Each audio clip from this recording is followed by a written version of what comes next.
Rosamond Skypod Automated Advisory, wind 320 at 13 knots, gust 220, temperature 10 Celsius, 2.1 Celsius, altimeter 3024, calm wind, use runway 26. No touch and goes prior to 8 a.m. local time.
Is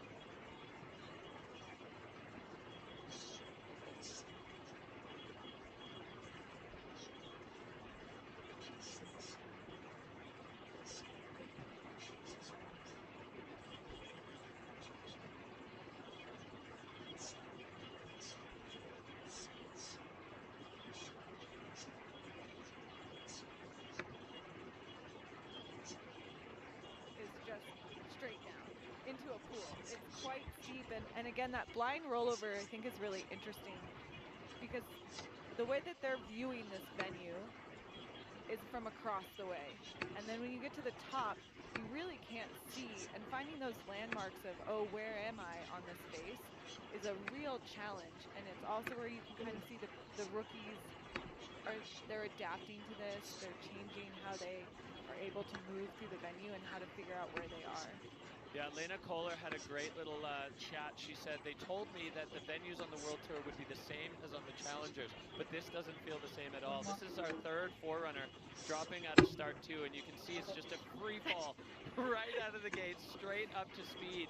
And then we've got this kind of long bench. This rider was the first person to put that track across there. These tracks that the Forerunners put in are going to be absolutely critical for the athletes to use to be able to gather speed before the venue drops away again into the proper meat and potatoes of it. Yeah, and again, here you go. You have your second blind rollover into the second aspect.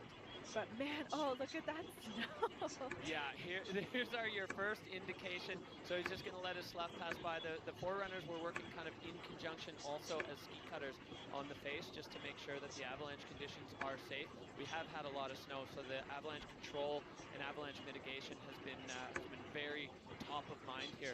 But you watch him riding here and see the quality of the snow, the spray, the depth. Some of these lower sections have had some slough run through, so you see how this isn't quite as deep, but it still looks soft. It looks soft. It looks like not chunky, not set up. Like you're still going to be able to smoothly ride through Yeah, this whole venue.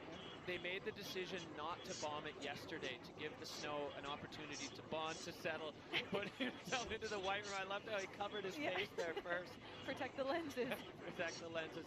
But yeah, they gave it the opportunity to bond. If they bombed it yesterday, there'd be two things kind of in play. First of all of that slough and snow that came down would set overnight. It would settle. It would become much more dense, much more compact, and be a whole lot less nice to ride on. Whereby leaving it that day, they give it the opportunity to bond to the layers deeper in the snowpack and give us a better chance to actually stick to the face.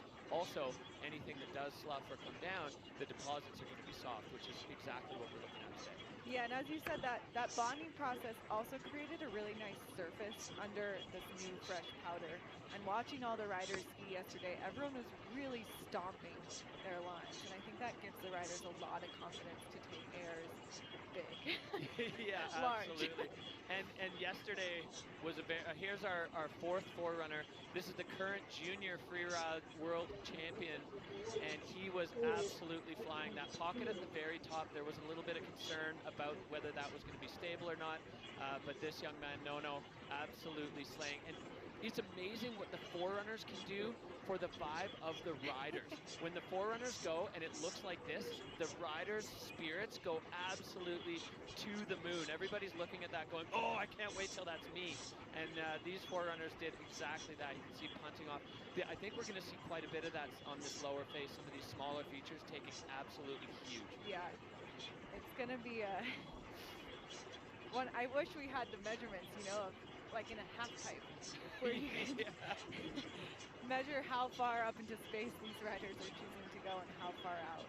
Yeah, you can see the Forerunner here just trenching as the approach to the finish is a little bit flatter, and he's just having an absolute time here, crossing that sun shadow line. The snow is absolutely perfect. We've got sun on the face, but it's not hot. At least currently, it's staying nice and cold, so the snow quality is 10 out of 10. Yeah, this is going to be a show, and I think the riders really feeling the vibe around the inspection this morning, that last minute pre-run inspection. You could feel the excitement, and again, like you said, you could feel the confidence growing with people. Sort of the shoulders drop, they stand a little taller, they get a little bit more excited, and I think we're in for it. Yeah, once they settle into the rhythm that this is actually going to be fun and not like a chore, I guess, something that we have to do. This is something that we get to do. You know, we've traveled around. We came from Spain where conditions were a little bit more, well, a lot more difficult, and now they're getting the payoff for their patience, which is a full-on powder comp. This is the event village down there. You can see the big mammoth. And the crowd's really starting to build. We're somewhere in the neighborhood of about 10 minutes away, I think, from our first rider, which will be Timo Rochhoven, and the crowds are just building along the ridge. You know, the comp day morning, Hadley, you went through this in your time as a Freeride World Tour athlete. The nerves jangling, the excitement building. It's, you know, it's fun being here now and getting to just look around, and almost at breakfast, I've been keeping a little notes to myself of who I think will win just based on the breakfast vibes and sort of the inspection vibes. And it's really interesting to watch certain riders. You can almost just see they're like, I got this. And they kind of stay in their own lane. At breakfast, they're like chatting and they're comfortable and calm, but they're also like in a zone starting at 6 a.m. And you watch them sort of stay in that zone, and it's quite fascinating. But it's a lot of timing. These riders got up probably around 5:30. Can you imagine some of them won't ski till 11:30, 12? That's hours and hours where you really have time to build in your head your nervousness or your confidence. And the trick is building that confidence. Yeah, the psychological game's such a big part of this. You know, the preparation now is done. Now it's execution time. And if the head game is strong, then the execution can get on point, and the riders can go out and actually do what they planned on doing. But there's so much more that goes into it. In the morning of, it's just incredible watching all of the different riders go through their own pre-comp routines. Some of them are very talkative. Some of them are absolutely silent. Some of them go internal. Some of them go external. But they all have their process. So we are moving closer. We're going to take a look at where we sit in the overall Freeride World Tour by Peak Performance standings right now. Ross Tester holding down the top spot. He is looking cool and confident. He had a huge grin on his face this morning. He can't wait to get going. Toby Rafford and Ben Richards, that's your podium in the overall right now. As we move through, you see the cut line. Edvin Olsen just on the good side. Marcus Gogan looking in right now at the cut. And a bunch of big names, heavy hitters on the downside of that qualification line. But of course, we've only had one event. So really, everything is going to reshuffle. There's a lot of great riders on the downside that had some issues, let's say, in the last event. They're going to be looking for a little bit of retribution here at the Val Thorens Pro. That's a look down at the finish area and looking up at the Lac Noir face, Black Lake, if you will. Here's who's dropping today. We've got the ski bend starting. We've got Timo right out the start gate, a rookie going for one. And then you start to see some of these older heavy hitters, Christopher Trudell, Carl Regner, they're right behind him. Maxime rounding out the top 10. These guys are going to have such good powder. Toby Rafford in the middle there. Ross Tester, our current leader, is a little bit further down in the pack. We've got Ben Richards rounding it out. Marcus Gogan away 10. The best buds are going right after each other, and the Frenchman himself is dropping 21st, Virgil Didier. Closing the show for ski men, a local. I have a feeling the French crowds are absolutely going to go bananas for their local riders today. There's a lot of French riders in the field. So here's your opportunity to get involved. The Peak Performance Fun Bet. This is Fantasy Freeride, and the Fun Bet fan favorites. 72% of you have your money on Marcus Gogan landing on the podium, Ross Tester at 46%, and Maxime Chablot, the 2022 world champ. I have a feeling this venue could really suit Maxime. He was buzzing this morning. He said he's got a line that suits his style. He's really good at the freestyle. I think he likes it when it's not extremely steep and gnarly, but the powder, he was saying he's got a huge air. that only works in powder. So he was pretty happy to see the way the snow conditions have shaped up the 2022 World Champ vibing. So Peak Performance Fun Bet, that's who you have your money on. And it's not well, it's too late for today, but it's not too late for the season. Log on, just search up, go into the freerideworldtour.com, find the Peak Performance Fun Bet fan page, and make your bets. There's a all expenses paid experience in Verbier on the line for the overall season winner of the Peak Performance Fun Bet. So get in, get your bets in, and tell us who you love. Do you have any fan favorites? Well, Personal favorites? I'm a fan of Freeride, so they're all my favorites. But I have made my bets, and I got my fingers crossed for all the friends. It's so hard because everyone is so good. You know, you're going through that start list, Hadley, and I'm looking at it going, oh yeah, they could win. Oh, he could win. Oh no, he's for sure gonna win. Oh no, that like every one of these riders is so talented. They're so, you know, one of the difference makers I think at this level, like everybody to a point is talented. And then when you get to the elite level, the difference becomes the work. You know, the riders that put in the work, the time in the gym, the time mentally preparing, all of those things. To me, that's the defining factor at this world-class level. Exactly, and you really see that building over the past few years. All these riders, at least compared to when I was on the tour, these riders have physical coaches, they have mental coaches, they are dialed. They have every aspect of their skiing, every aspect of their preparation really in focus and really all driven towards the Freeride World Tour. And it's so clear to see that when you watch them ski and ride, because the level is absolutely through the roof. These riders, these athletes are so driven, they're so talented, and they're taking it seriously, and they're focused. You know, everybody wants to raise that World Tour title trophy at the end of the season in Verbier, and they all know what it takes to do it. But of course, execution time is when the rubber meets the road in freeride, or the P-Tex meets the snow. You can see we've got 3 different starts. Start 1 is up at the summit, start 2 a little bit down the Cornice Ridge, and start 3 miles over. Riders that are looking to go fall line out of there are choosing that start 3 because of that flat. So we are just about ready to go here with Timo Rolshoven. He is kicking out of start 3, and we are underway here in Val.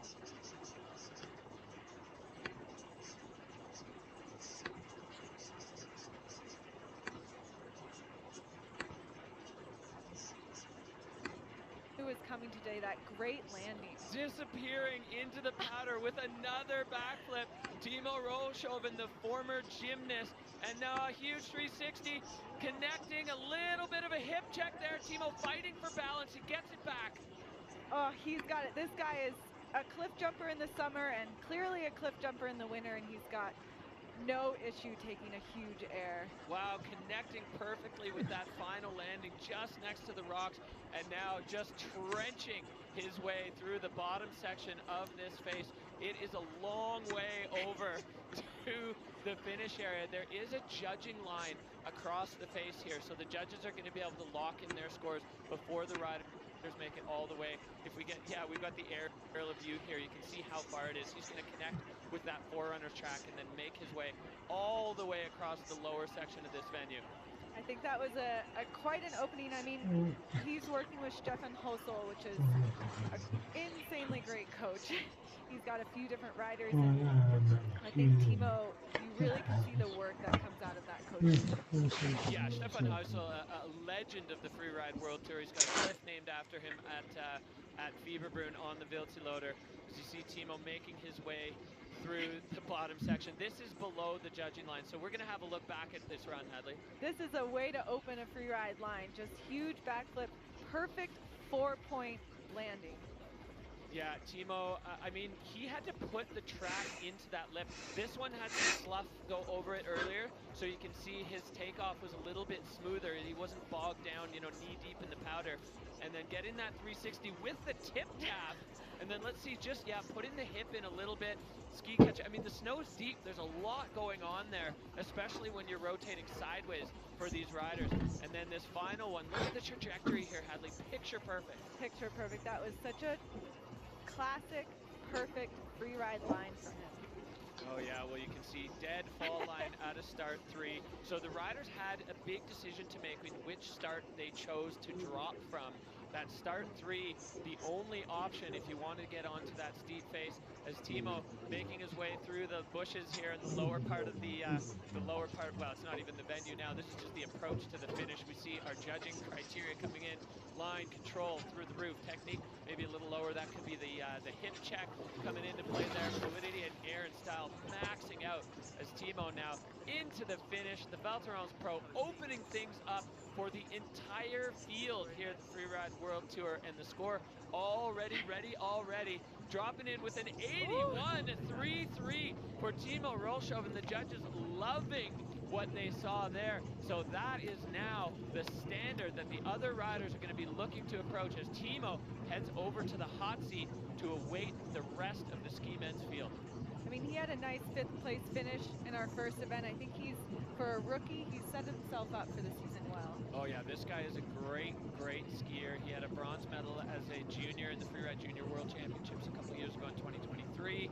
And Timo now looking comfy as we soar back up to the top of the Lac Noir face. The next rider out of the gate is gonna get the fans juiced up.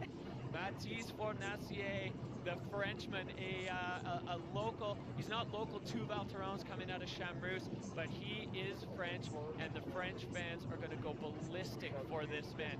He had a bit of a rough start, actually a really scary start in the last event. He lost his ski before he even really got going, so we haven't had a chance to see Matthias ski, but he is buzzing. He's so fired up, skiing with Mikhail Bimbo's Freeride World Tour legend as his coach. Big kiss to the crew, and the fans already on the ridge going absolutely wild for Matthias. We can hear him and setting up for this first cliff. Oh, even bigger. What a backflip, pulling it back into control. Going with the flat spin, sailing past the bomb hole from Timo, getting up and over, kicking over the rocks. Another clean landing for Matthias Fornacier. So now we're really seeing what this young Frenchman has to offer, getting on those edges and across. Oh! He's disappearing. Oh, he's down with the powder cloud. Yes, that's perfect. That must feel so good for him from the, that is excellence when you can have a huge crash your first event and come back to the second one firing. Talk about mental resilience. I mean, Matthias truly had a terrifying moment, cartwheeling down through the rocks, breaking his helmet, and coming back with that run. Second man out of the gate. We have smoke bombs going on the ridge. This place is going off for this French rider, going absolutely huge on that run. I'm so happy for him that he was able to put that down. That's such a sign of resilience, of mental strength, and obviously of skiing skill to put a run down like that. What a great way to kick this comp off. 2 absolutely banger runs. Let's look at this replay, Adley. Again, right off the stop, even bigger. You can see him soar past that first bomb hole and sets himself immediately right away for that second hit. Yeah, coming in, setting the speed, getting the grab there on the flat 3, and again going way past the last bomb hole. And on that downhill ski, pops up and over this, no hesitation though, enough control to do a shifty, so he was fine there in the air, perfectly balanced. Yeah, he's a ski instructor, so he knows how to put that ski on an edge. Yeah, and then this cross-court backflip. Look at him stretching his body out there, disappearing into the powder cloud. Huge poof, and then that full hand up. Another one where he has to put that track in, so there's a little bit of grab, and then he just flies into the powder. What a great run from Matthias Fornacier. I think he'll be improving on his previous score. I would say so, yeah. He's still got his helmet on, which is a great start. He's covered in snow, a huge grin on his face. Watching himself stretch out like that to slow the rotation down on the backflip.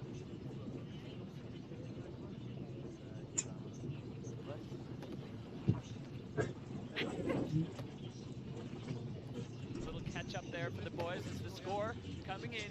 81.33 is the score to beat. He does with an 84. So the Frenchman goes into the hot seat in his first completed run on the Freeride World Tour. Finds himself sitting pretty at the top of the pile after 2 riders. Incredible action here already at the Valterons Pro. France is bringing the thunder today. Vive la France!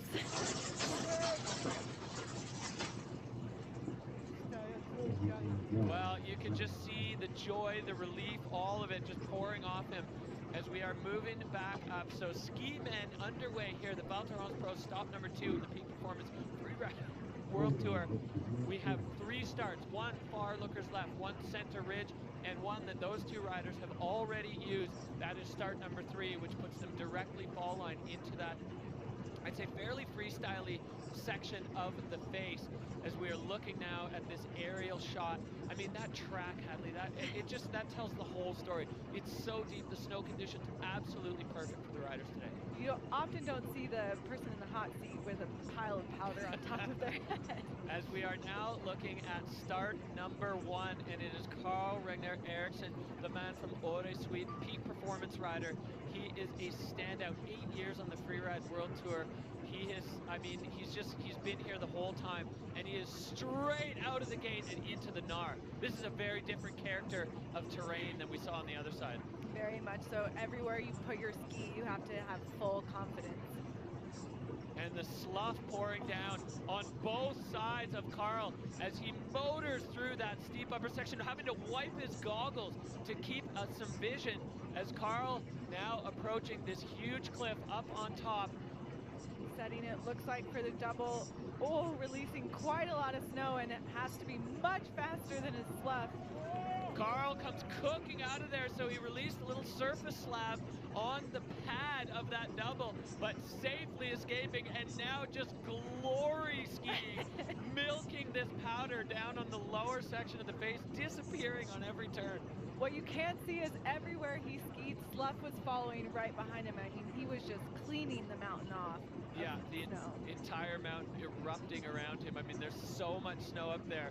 Carl is trenching down through the flats. Just trying to, I'm sure some of the later riders will use this track to get a little bit of speed. You can just see how deep it is. That huge double there for Carl Regner Eriksson, opening up an entirely new section of the face with intent. That was so different from what we saw on the other side. The judges really have their work cut out for them on this face because the characteristics of different sides of the mountain are very different. Exactly, and we haven't even seen someone from start 2 yet. So I think as a judge, you're really going to have to balance all 3 sections of the mountain. Well, Carl, it's a long way down, but it looks absolutely pleasant as he is making his way through the powder, actually coming to a stop there in this deep French powder. Val Thorens, I mean, when they announced that this stop was coming back on the tour, the excitement really... All right, let's go back up to the top. Carl, right out of the gate, he was into it instantly. I mean, this is an area where, again, you have to know where you are. There's rocks everywhere, and you see him just moving and cutting open that snow as it sloughs. I mean, look how much snow is moving around them. Yeah, there's so much powder, and then approaching the double, he lines it up, he gets his eyes on.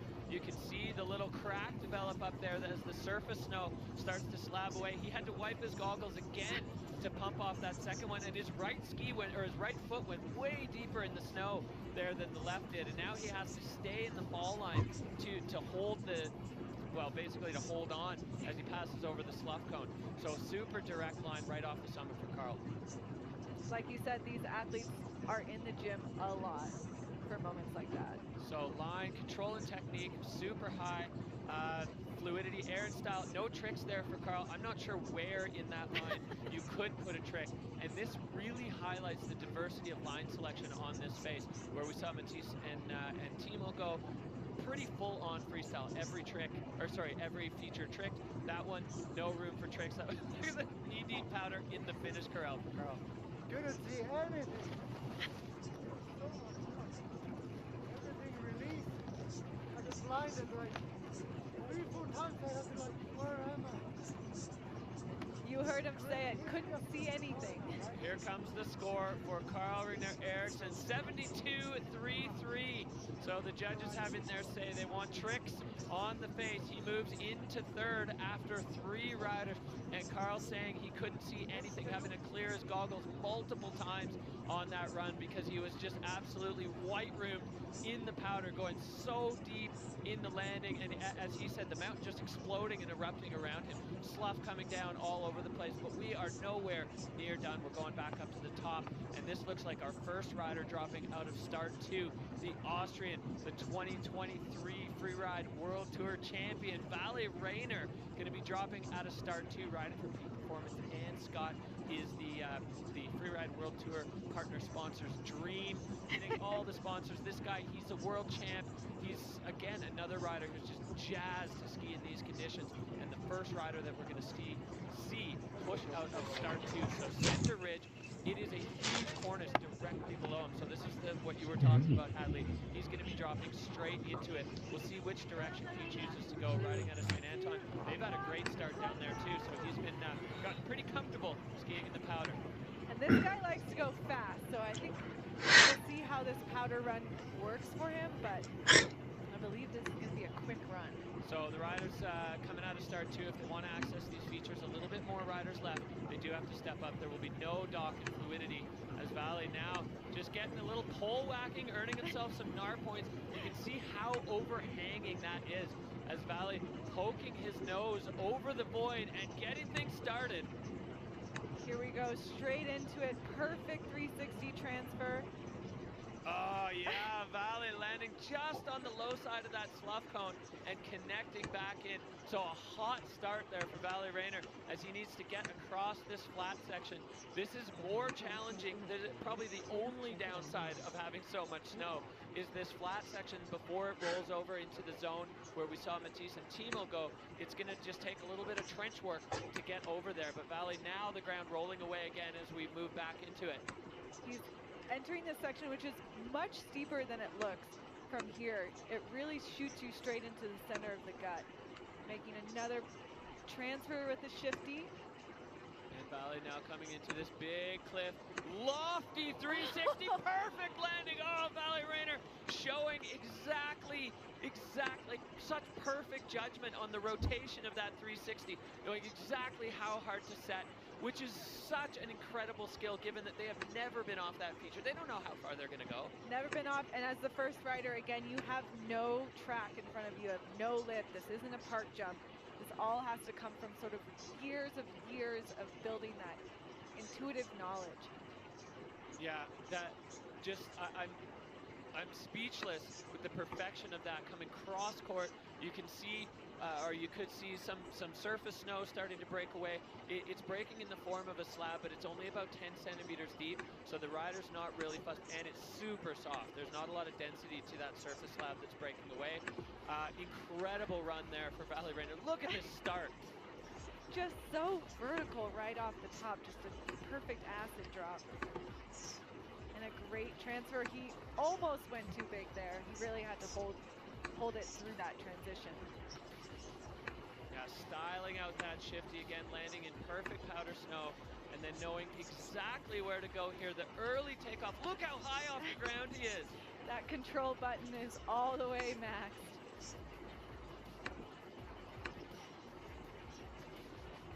Those little tweaks and shifties really show the judges that you're perfectly in control. No real lip there. Vale just floating it, feet coming apart to slow the rotation. Perfect connection. He knew exactly where he was. That was immaculate. He just lands, and when you see them just being able to make that turn, and you almost see them take a breath, you know that he's confident.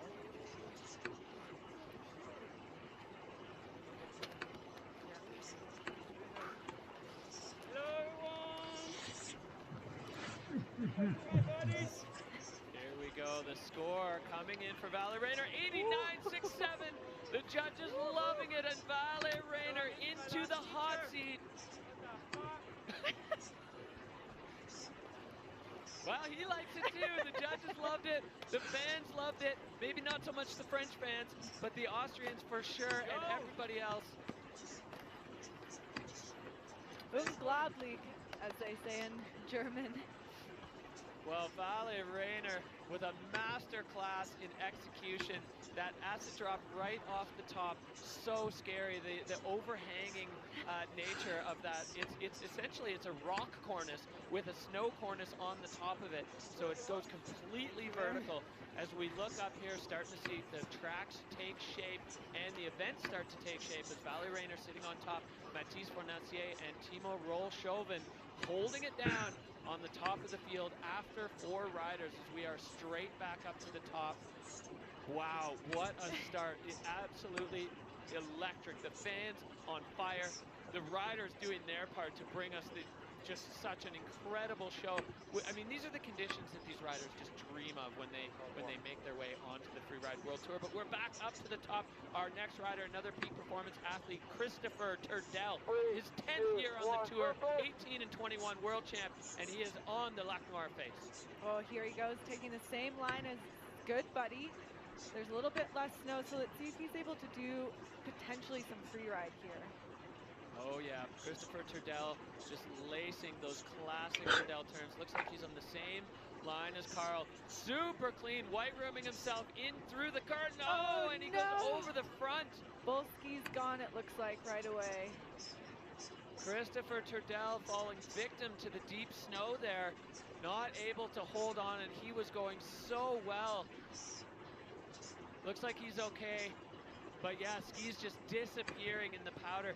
So the deceleration your feet get when they land in powder, it's so hard to judge when you get in the air because you don't exactly know how deep it's going to be. So you set your legs for what you think it's going to be, but when both feet decelerate so abruptly, the mass goes forward and you end up with the punch front.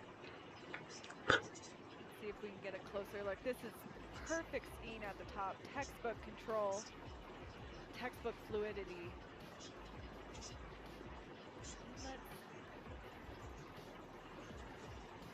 That was so nicely executed here. And then Christopher approaching the double on that gorgeous turn. First hit. Little white room. Instant punch front. Yep. So Christopher Turdell, unfortunately, going down, avoiding the rocks in his tumble. I mean, at least it's soft if you're going to be flipping and spinning down the face. Christopher coming out of it, I think physically unscathed, but that's a tough one psychologically, is now he's got to find his equipment. As Christopher doing a bit of mountaineering back up the face, you can see his ski there as he's trying to get it. That's a really hard place for a ski runner to get into. Oh, maybe not that hard actually.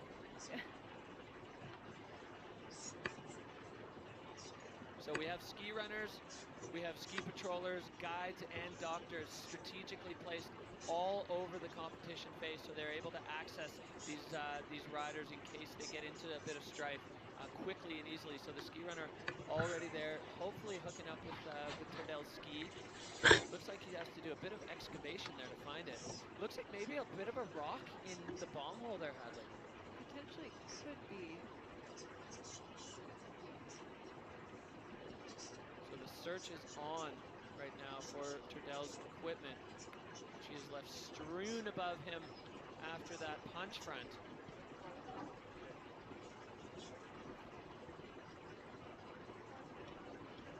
Well, while Turdell recollects the pieces of his life, it looks like if we have a rider who wants to drop out of start 2 and is not going to be in the area where Turdell is, we may be able to just continue here as we're zooming in on start number 2. Oh, those are some beautiful looking fluted spines at the top. Yeah, this venue is in immaculate condition. So that's the first athlete getting into a little bit of trouble there. As we go up to the gate here, I think this is start 2. Finn Griffith. Finn coming out of Vail, Colorado, riding for Dynastar. This is his first year on the tour. He had a pretty early crash in the first event. He was a prodigy as a junior and bomb dropping straight out of the gate to get things started with a bang. That was quick. Yeah, Finn, you know, you saw him get used to just the energy and the vibe as a rookie. I think that's always a bit overwhelming on the first few stops. Yeah, there's a lot going on here as we see Finn popping, going such perfect transition there for Finn Griffith as he is loving the powder conditions here on the Lac Noir face. Looking for, you know, one of the things that's quite challenging for these rookies. Oh, a double there for Finn and a perfect landing as he picks up a whole bunch of speed down. He's riding through the slough, just trying to hold on. You don't want to do anything too aggressive there as he can use all this powder now to shed some of that speed. So Finn Now coming into the lower face, that was so direct and just burying himself in the powder. I was never that great at math in school, but I believe that was under 3 turns. That Finn just took. I mean, that was essentially, he pointed his skis towards the finish line. Nice playful bottom, but he really never deviated from straight down. Well, Finn, you know, he's such a great young skier. As I said, he was a prodigy as a junior. He gives a lot of credit to his coaches, Matt and Justin, for getting him through. And he's got a really cool story. You know, when in his first year in the U19 category, he said he finished like 127th. He put that result here. We're going to take a look back at the replay. Oh, look at that. I just love how they're able to control their speed in the air. Yeah, it's such perfect connection with the transition there. All the way down to the bottom, but still finding a nice steep landing. And then another one just sailing off this section as a double and then picking up so much speed. Again, you see him, as Derek said, just committing to that straight line through the slough, which is a perfect idea. You never really want to put your skis sideways when you're going that fast and the texture of the snow is changing. Yeah, perfect conditions, but also definitely some opportunities for riders to get caught up there. As we saw the replay. Wait. Woo! Hey! Hi, Gabby. Hi, Cece. Finn Griffith finishing a Freeride World Tour run. And a 67 there for Finn Griffith, so sliding into 5th. Ooh, what a day we've got in front of us here as Finn Griffith wraps up his campaign at the Val Thorens Pro. Valley Rayner, Mathis Fornessier, and Timo Rollshoven. Those are your top 3 riders so far in ski men. You just look at this face and you want to go powder skiing. As we're back up to start 1, and this man made a huge splash in his rookie debut. It is Toby Rafford taking 2nd in Spain with a mind-bending blend of fast, aggressive skiing and future tricks. You know, this guy's living in the year 3000. Toby Rafford riding out of Sun Valley in Idaho. He's only 21 years old, a rookie on the tour, certainly not skiing like a rookie. As Toby Rafford out of the gate and straight into the air. I'm surprised he's going out of stop 1, and it makes me pretty excited to see we're about to see some freestyle action in this section. Whoa! Oh, not able to hold on to it, but also able to recover eventually. That was a massive 360. Incredibly aggressive start for Toby Rafford, and getting again into the white room, flying off this nugget on the lower section of the rider's left part of this face. Now he's just riding down through the slough deposit. He's got another little nug to toss himself off. Toby Rafford, I mean, blink and you miss it. That run, incredible. The 360 over what looked like about a kilometer of rock. I mean, Toby's really known for this swaggy, super chill, super flexible, really interesting style, but he proved by going out of start 1 that he also has the technique, the ability to control his speed, to really lay those skis and make a proper turn. Yeah, if not control, at least direct. I mean, he was so fall line and so fast. And Toby is part of this new breed, I think, of free riders that have such a complete skill set. You know, there was some chatter before Spain, like, oh, Toby's a freestyle guy, these difficult, hard conditions aren't going to suit him. And then he showed everybody exactly how precise and technical he can be. And on this one, I mean, we'll see in the replay, but he certainly went out aggressive as we take a look back at Toby Rafford's run. Just straight right off the top. So much powder for them. And here's that just massive 360, as you said, right over rock. Backslapped, wasn't able to fully ride out of it, but also was able to stay on his feet overall. One of the threads running through here is almost every one of Toby's airs, he was head deep in the snow before he took off. You can see when the snow goes up past the rider's face, and we heard it from Carl, they can't see, right? They're popping out of a curtain of powder and then finding themselves 15, 20 feet in the air. incredibly, like, it's fun, but it's also, it presents its own challenge. You can't see properly, but Toby Rafford just coming out with full aggression as he catches up with Valley at the bottom.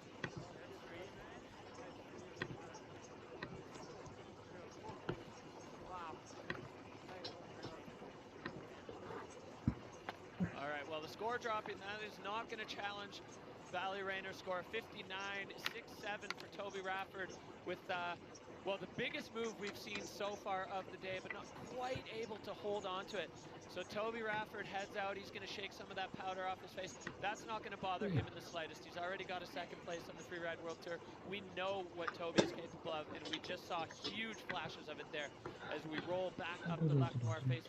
Now we have seen riders coming out of both starts, and the tracks starting to present themselves all over the mountain as these guys going off for the French crowd. What a show we've got already as we go back up to the top to the Verbier Shred Dog. He's your 2022 Junior Freeride World Champion, Martin Bender. This guy, another part of this new generation that has the skiing skills, the freestyle chops, the mountain sense. They have it all at such a young age. Martin Bender, he is one of the most excited skiers in the entire field. He's only 20 years old, but he's skiing like he's been doing this for years. Yeah, as you said, I think the level of this competition just will continue and continue to rise, and we're really seeing sort of pinnacle skiing all around skiing. Dropping out of start 2, heading towards these first cliff bands, setting himself up on top of this monstrous rock. Huge 360, bit of a back slap, but able to hold on, and now he'll traverse across to this lower section of this race. Yeah, that's a tricky feature. You know, we can see it when we were scoping from the top. It's a big rock. The landing is pretty flat, and the tide goes out on it quick. So the further you go, the worse it gets. But because it's so steep and the face of the rock is so vertical, it's really difficult not to go for it. So you did see there a little bit of a back slap from the Swiss rider, but Bender now making his way across this powder field, just again putting himself deep into the powder before he gets into the lower section, the meat and potatoes of his run.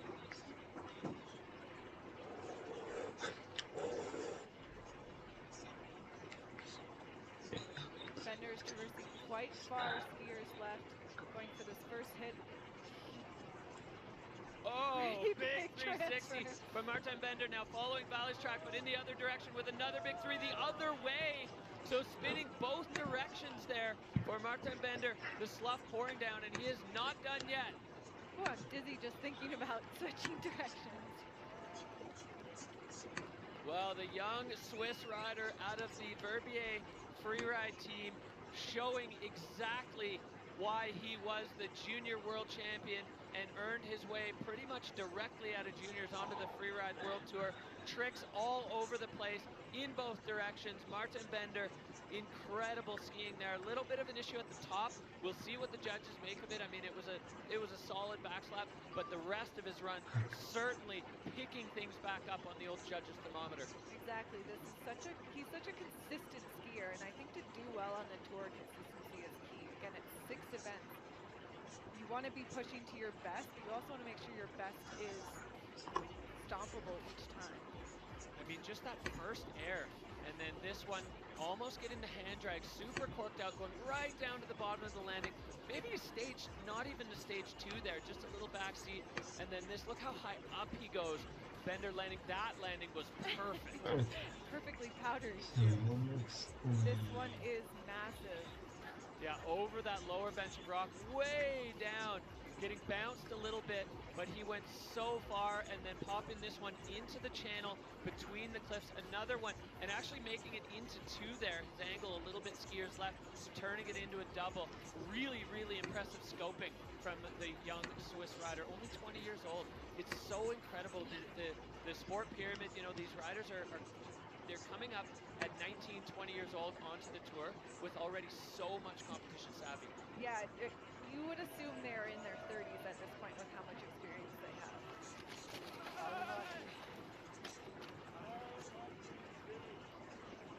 Let's go!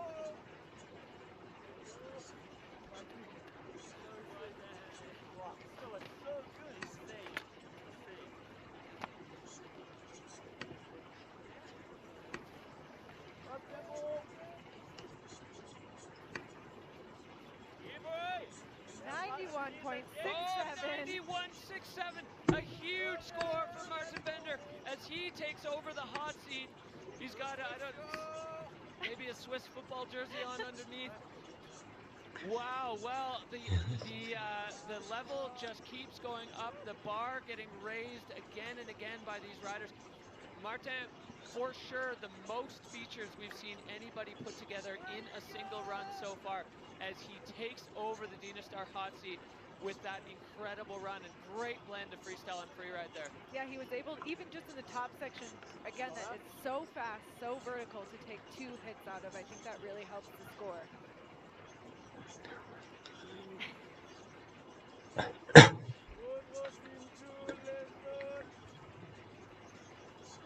Well, Bender's feeling it.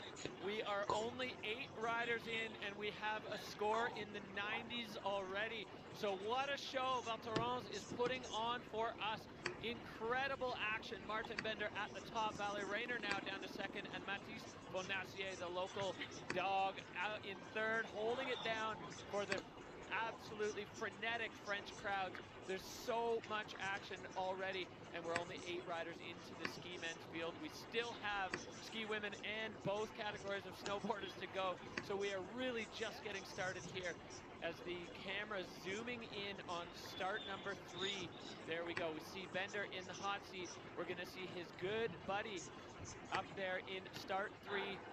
We only had 2 full start gates, so start 3 gets those peak performance flags across the big flat section. Riders and organizers decided that it was going to be too difficult to get there from start 2, so let's throw another start in on the top of the mountain as we're going to be looking back up at Simon Perrodin riding for Dynastar. Bender getting the selfie there for all the friends at home.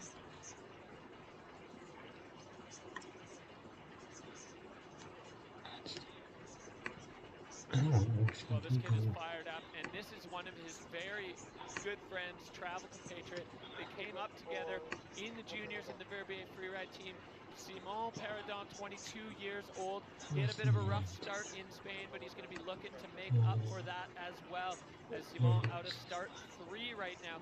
We've seen the riders going out of this one. It's directly into the action, straight out of the gate.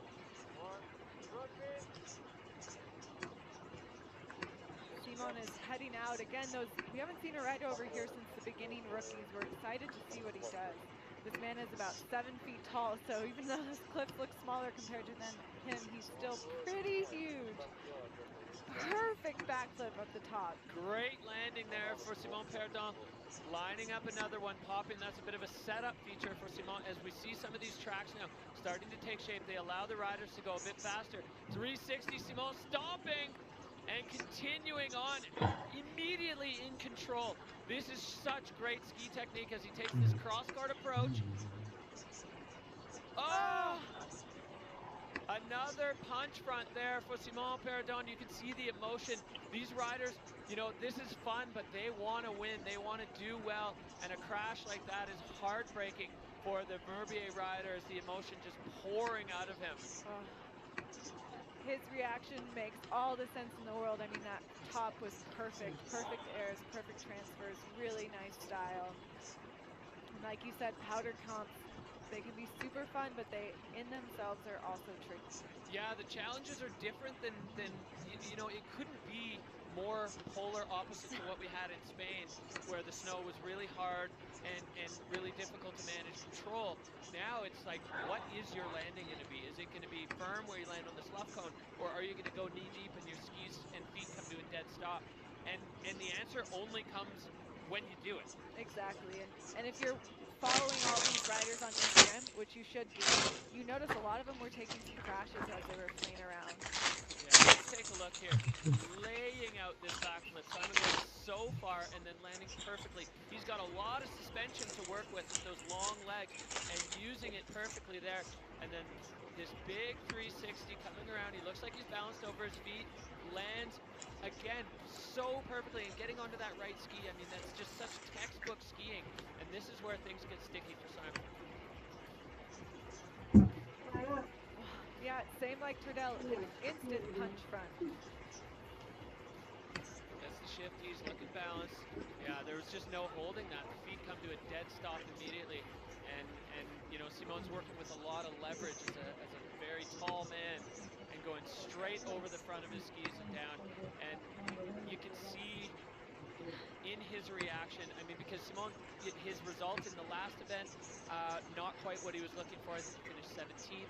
So this one with the no score, the skis coming off, he's now putting himself into a tight spot with 3 events to go before the cut, where he's going to need to see some strong results if he wants to make it onto the good side of that cut and compete at home at the extreme. Exactly. His goal was to ski the Beck, #1 goal for the season, and so he'll have to really ramp it up with those next 2 events. Well, we carry on heartbreak to a world champion, 2022 Freeride World Tour champion. He was the 2019 Freeride Junior World Champion. He is the current kite surfing world champion, Maxime Chablot. He was juiced at the face check this morning watching the Forerunners. He was one of the riders that just got so excited seeing the conditions. This man, I mean, he knows what to do. He knows how to win these events. He's only 23 years old. It feels like Maxime's been around the Freeride World Tour forever because he came on so young and he came on with such a bang, winning the title in his rookie year. But Chablot looking into the void now, getting it started. Perfect air off that top. That's a nice way to make use of that quick transition. He knew he had plenty of runway, take that first air, and have enough speed to make it over to the second part of the venue. Yeah, exactly. Chablot now coming up and over the rise. This is where gravity starts to work again for you instead of against you. Chablot now coming down this perfect powder field, laying out a backflip all the way to the bottom. Wow, Maxime Chablot just running out of transition there as he, I mean, the connection from the slope he was on to the lower face, he landed directly in the kink of it. That was so far. He's fine. Wow, that was enormous from Maxime Chablot. As you said, these riders, he's the first one to hit this feature. It's really hard to judge his speed, how much that powder is going to slow you down in the takeoff or how much you're going to speed up from it. Well, and Chablot, no stranger to going big, but unfortunately the tide going out on that landing. He just went so far, and now he's just going to enjoy a glory lap. Such a great start to this run, Hadley. Perfect fall line right out of the gate. Nice landing there. Yeah. Here's where you can see from the takeoff, just massive, and as you said, he landed past the landing, past where the skis make the transition with the snow. Straight to the parking lot here, and he picked up a bunch of speed as he re-entered that track. That's where he should have landed, or where he probably would have liked to have landed, at the bottom of the transition instead of after it ends, in the kink in the terrain. So Chablot, unfortunately, splatting himself. Again, you know, we talk about powder comps being all glory, but there is this risk of honestly going too big and running out of landing. You know, it's like trying to land a jumbo jet on a mall parking lot. Like, it just ran out of space there. So Maxime Chablot, another no score as he pops his way down. He's still getting tons of powder on the way down, but the 22 world champ not going to have a say in the standings today. And another one, you know, similar to Simon Perdon, where he had a crash in the first event. So putting himself now into a bit of a pickle for the rest of the season, where he needs some strong results to get up on the good side of the cut. Exactly, he finished 15th, so he's got some work ahead of himself. But what we love about the tour is every competition is a new start. Yeah, absolutely. You see the glorious Val Thorens just laid out behind us as this Lac Noir face bringing exactly what we hope, which is fireworks, starting things off with ski men, and we are right back up. Tenla Katsuno, this guy, he is so dedicated to skiing that after the Bakira stop, he flew home to Japan to finish a film project and then came back to Europe. He has been on the move. And Tenla, I mean, he loves powder. He grew up in Niseko in Japan, so this kind of surface conditions is going to suit this guy to a T. He is a powder hound. He loves it, and he is fired up to get things going for start 3. Excited to see what he do. This he can do any trick he wants, and I think this part of the venue is perfect for him. Starting things off with a huge backflip. Perfect landing for Tenla. Just adjusting his trajectory a little bit as he gets cross-court. Going side hill with another backflip. If you thought he was out of control, you thought wrong. As Tenla now lofting off this one. Popping a nice shifty, getting the safety grab. Tenla is cooking one up. Oh, just every 5 seconds hitting a new feature. Linking skiing perfectly over those rocks, finding the transitions. If you can hear through our microphones, the crowds next to us are going wild, and they are lined up and stacked deep. Well, Tenla, without a blink, feature to feature to feature to feature. And that last one, there were some questions if that would work as a single because there's a weird little kink in the takeoff. It almost looked like he tail tapped the rocks, but no problem at all. If there was no energy in it. There's a little bit of a weird bump in the traverse now as a few more riders go over it. The snow gets a bit more compacted on the approach to the finish arch. Tenla making his way down through the lower section. A banger run for the man from Japan. Well, let's take a look back at this replay. What a start. Huge backflip to start, and he gives himself about a second and a half to go again. And you would think with that kind of miss of control that he would pause. Nope.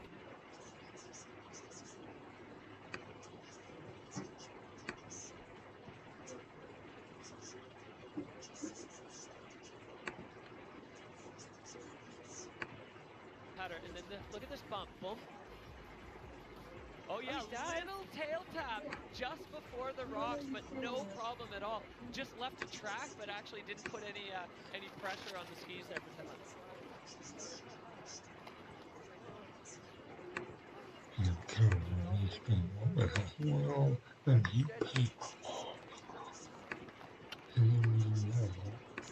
All right, well, the judges have had their say for Tenla. 76-6-7 for Tenla, so he is going to slide into fifth. A solid result there. He finished 10th in Spain, so, I mean, we're nowhere near even halfway through the field, so who knows where that's going to end up.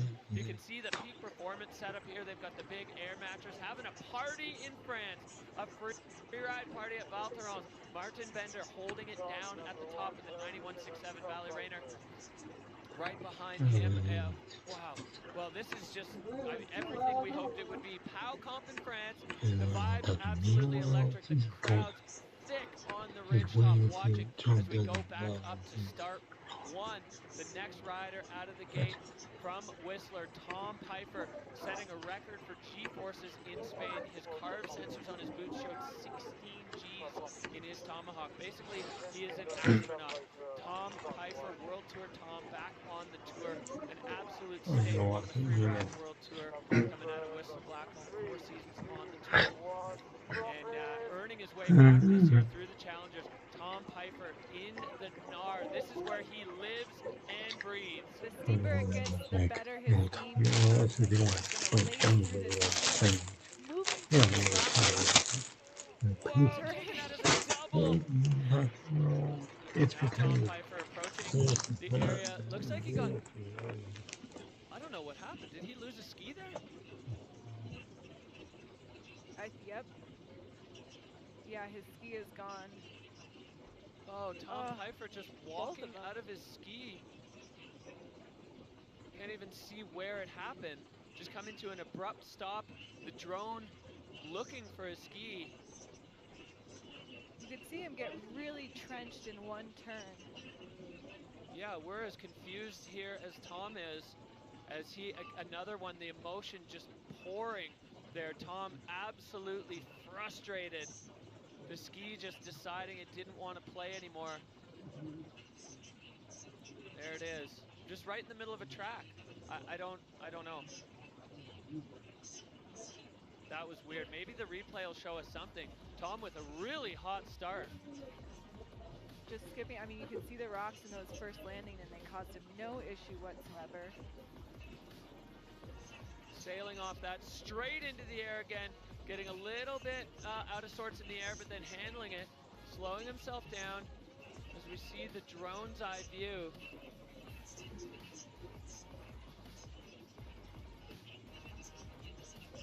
Great landing, back into the air again, landing that fine. And then he's approaching the takeoff of the double. His ski just came off. Ski just came off. The downhill ski, that's the one that gives you all your grip, all your direction, and all your control. Just walking out of it. Oh, heartbreaking for Tom. Well, that is brutal. So now we've got another rider with the 2 results on the side of things that you don't want to be. That is heartbreaking for Tom Pfeiffer, as his ski just deciding it didn't want anything to do with it. I really, hard to understand that one, but Tom Pfeiffer, you could see him when he flopped over there, just confused, not really understanding what was going on. He's just laying into a turn. So Tom now just has this, this time, hopefully the powder takes some of the sting out of it. Yeah, and again, it's 6 comps. You really have to believe, like, okay, I can just put pedal to the metal for the rest of them. Well, and the talent and drive and ability is certainly there for Tom. So he's going to have to reset and go home to Kicking Horse and see what he can do there. But we are straight back into it here. Abel Moga. Abel getting himself a season wild card in Spain, and now he is going to be on the tour for the rest of the year. Locked himself in with a 12th place finish, and Abel out of start 1, but going in a different direction. Oh, fascinating. We haven't seen anyone go over this direction from start 1. Well, it looks like he's trying to get as much speed as he can. When are we going to see him pop back? Oh, huge backflip off the corners for Abel, and straight into a punch front. Also lost. Does he have both of his skis? No, his ski leaving the chat there. I mean, while he was roasting down the ridge top, you could see something was cooking for Abel. There's no way that you ski down that ridge with that kind of pace unless you had some seriously nasty intent. And oh, por favor, what could have been for Abel Moga. As unfortunately, yeah, the ski's gone there. So, but let's look as that backflip, enormous. He lands, it looks okay for a second, but on the first punch front, the ski deciding it was not interested in staying involved in what Abel wanted to do to it. No, but what a skill set. I mean, cornices, they are nothing to mess with. And if you're going to launch off of them, you also are going off of them completely blind. He had to really study where he was going to do that takeoff. Yeah, so blind, and his trajectory was perfect. He was over the rocks, he was clear of everything. He had transition on the landing. The snow maybe just proving to be a little bit too deep as another rider going over the tips of his skis. He's trying to direct the ski runner now to find that lost ski. The snow up there is so deep. So, you know, we had a hot start with a lot of stomped runs out of the right off the bat. Now, Lac Noir starting to bite back a little bit. There's definitely some challenges with this deep snow. Exactly. I think riders are realizing that and potentially making some adjustments as they're at the top. Yeah, I mean, ideally they're watching what their competitors are doing from the top, and they can adjust. But there's not a lot you can do when you don't know exactly the surface you're going to land on, or in this case, land in. So you set your legs and hope that it's going to work.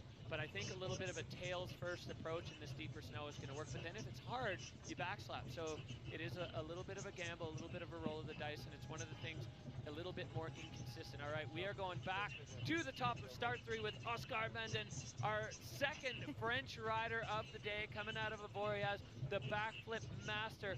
Oscar looking for a strong result, looking to come back. He had a 19th in the last event, and Oscar Menden now on the Lac Noir face. Backflip incoming? I believe so. He did his first free ride comp here ever, and so I think he's got some really great memories. Also podium in a slope style event, so we'll see. As he shows us, he's got the tricks in the bag. Perfect backflip as Oscar with another one way past the bomb holes, landing perfect, trying to get control as he comes up and over this one, clearing the rocks. Oscar Menda with intensity as he is putting the pedal to the metal here on the Lac Noir face. He's got another big one here, following the tracks that we saw, collecting 2 for the price of 1 there. And the French crowd going ballistic here for their home hero, Oscar Menden. What a great run for the Frenchman. That must feel so nice. He fell his first hit in Baccarat, so he's pretty excited. I think that hometown energy, the fresh fromage, he is back, he is ready to go, and he's such a multi-disciplined rider. Yeah, I love watching Oscar ski. He's got that stacked up intensity where the runs just build and build and build and build. There's no dead space at all. And he's shown time and again why he is a freeride World Tour favorite. And I mean, in this place specifically, with the French fans just going absolutely nuts. I mean, I can't even explain the vibe here on the ridgetop and all around the resort. These fans are so behind their heroes. Setting up, perfect way to start the comp. Huge backflip, perfect landing. Yeah, you can see the skis slow down slightly, but Oscar muscling through it. Another big backflip, and this one he had to get onto that left ski immediately, and that little nub there slowing him down just the right amount to give himself direction for the next one. So many features here on this run for Oscar. Just playing bingo with the mountains. And then taking that one a little bit more skiers left to turn it into a double. Direct, aggressive, fast, and fluid for Oscar Mandin, and the crowd loving it. Electric vibes here in Val Thorens.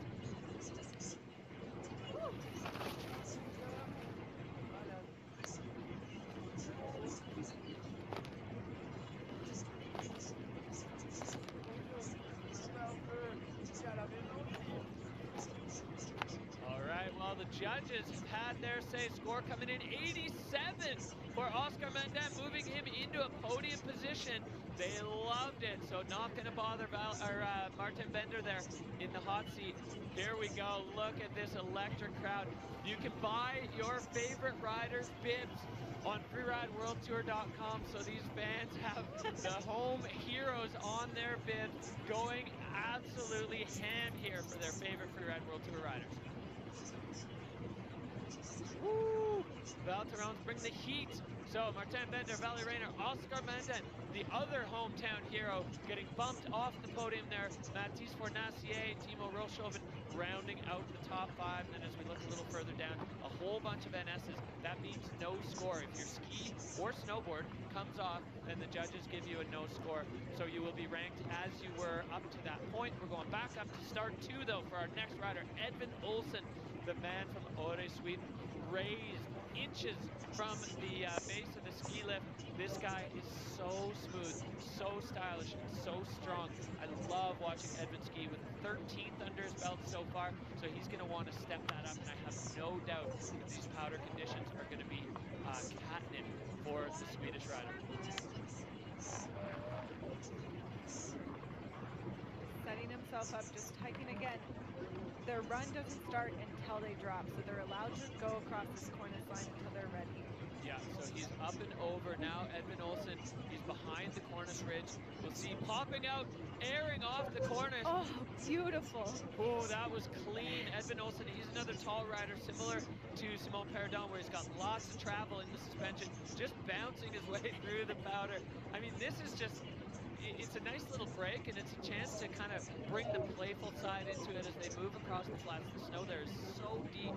He's going to get back into that track now to give himself some pace as he heads into the part where it rolls over, and we can get some speed up. Really strong technical skier. He can bend the ski, he can enjoy some powder turns. He can also very smooth in the air. Yeah, Edvin Olsen now picking up speed. He's got a track to work with, popping himself up and over in the air. Nice connection back with the transition. Big nose awaiting Edvin Olsen. Lofty 360, just clearing the rocks, but not able to hold on. That was close, not maybe quite enough speed on that one for Edvin. I think so. Another ski missing. This venue is eating skis.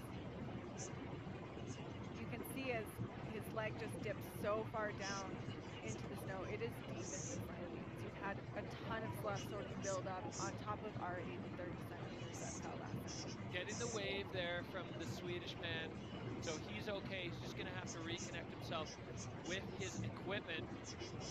A heartbreaker for Edvin Olsen as another one putting himself into a tough spot after 2. This start was so sick. I mean, as you said earlier, Hadley, that is dead blind.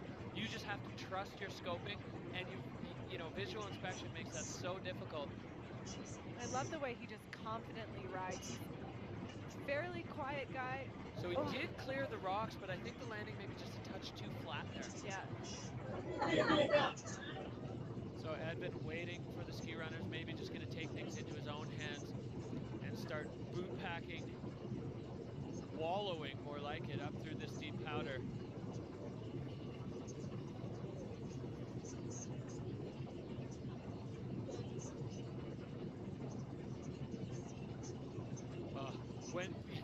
Sometimes when you're hiking in powder, you have that moment, you can almost see it in Edvin's body language there, where you're like, oh, this is really deep and difficult. Deep and difficult, and not what you want to do after you've just crashed.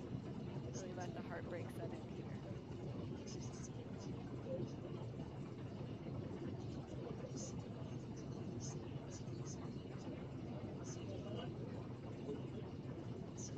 Well, we see Martin Bender. That's another big challenge that's not going to bother him in that hot seat, sitting in the beautiful sunshine.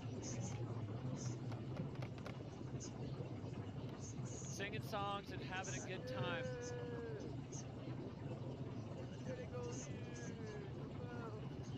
We've got the ski ninja coming in, looking for the ski.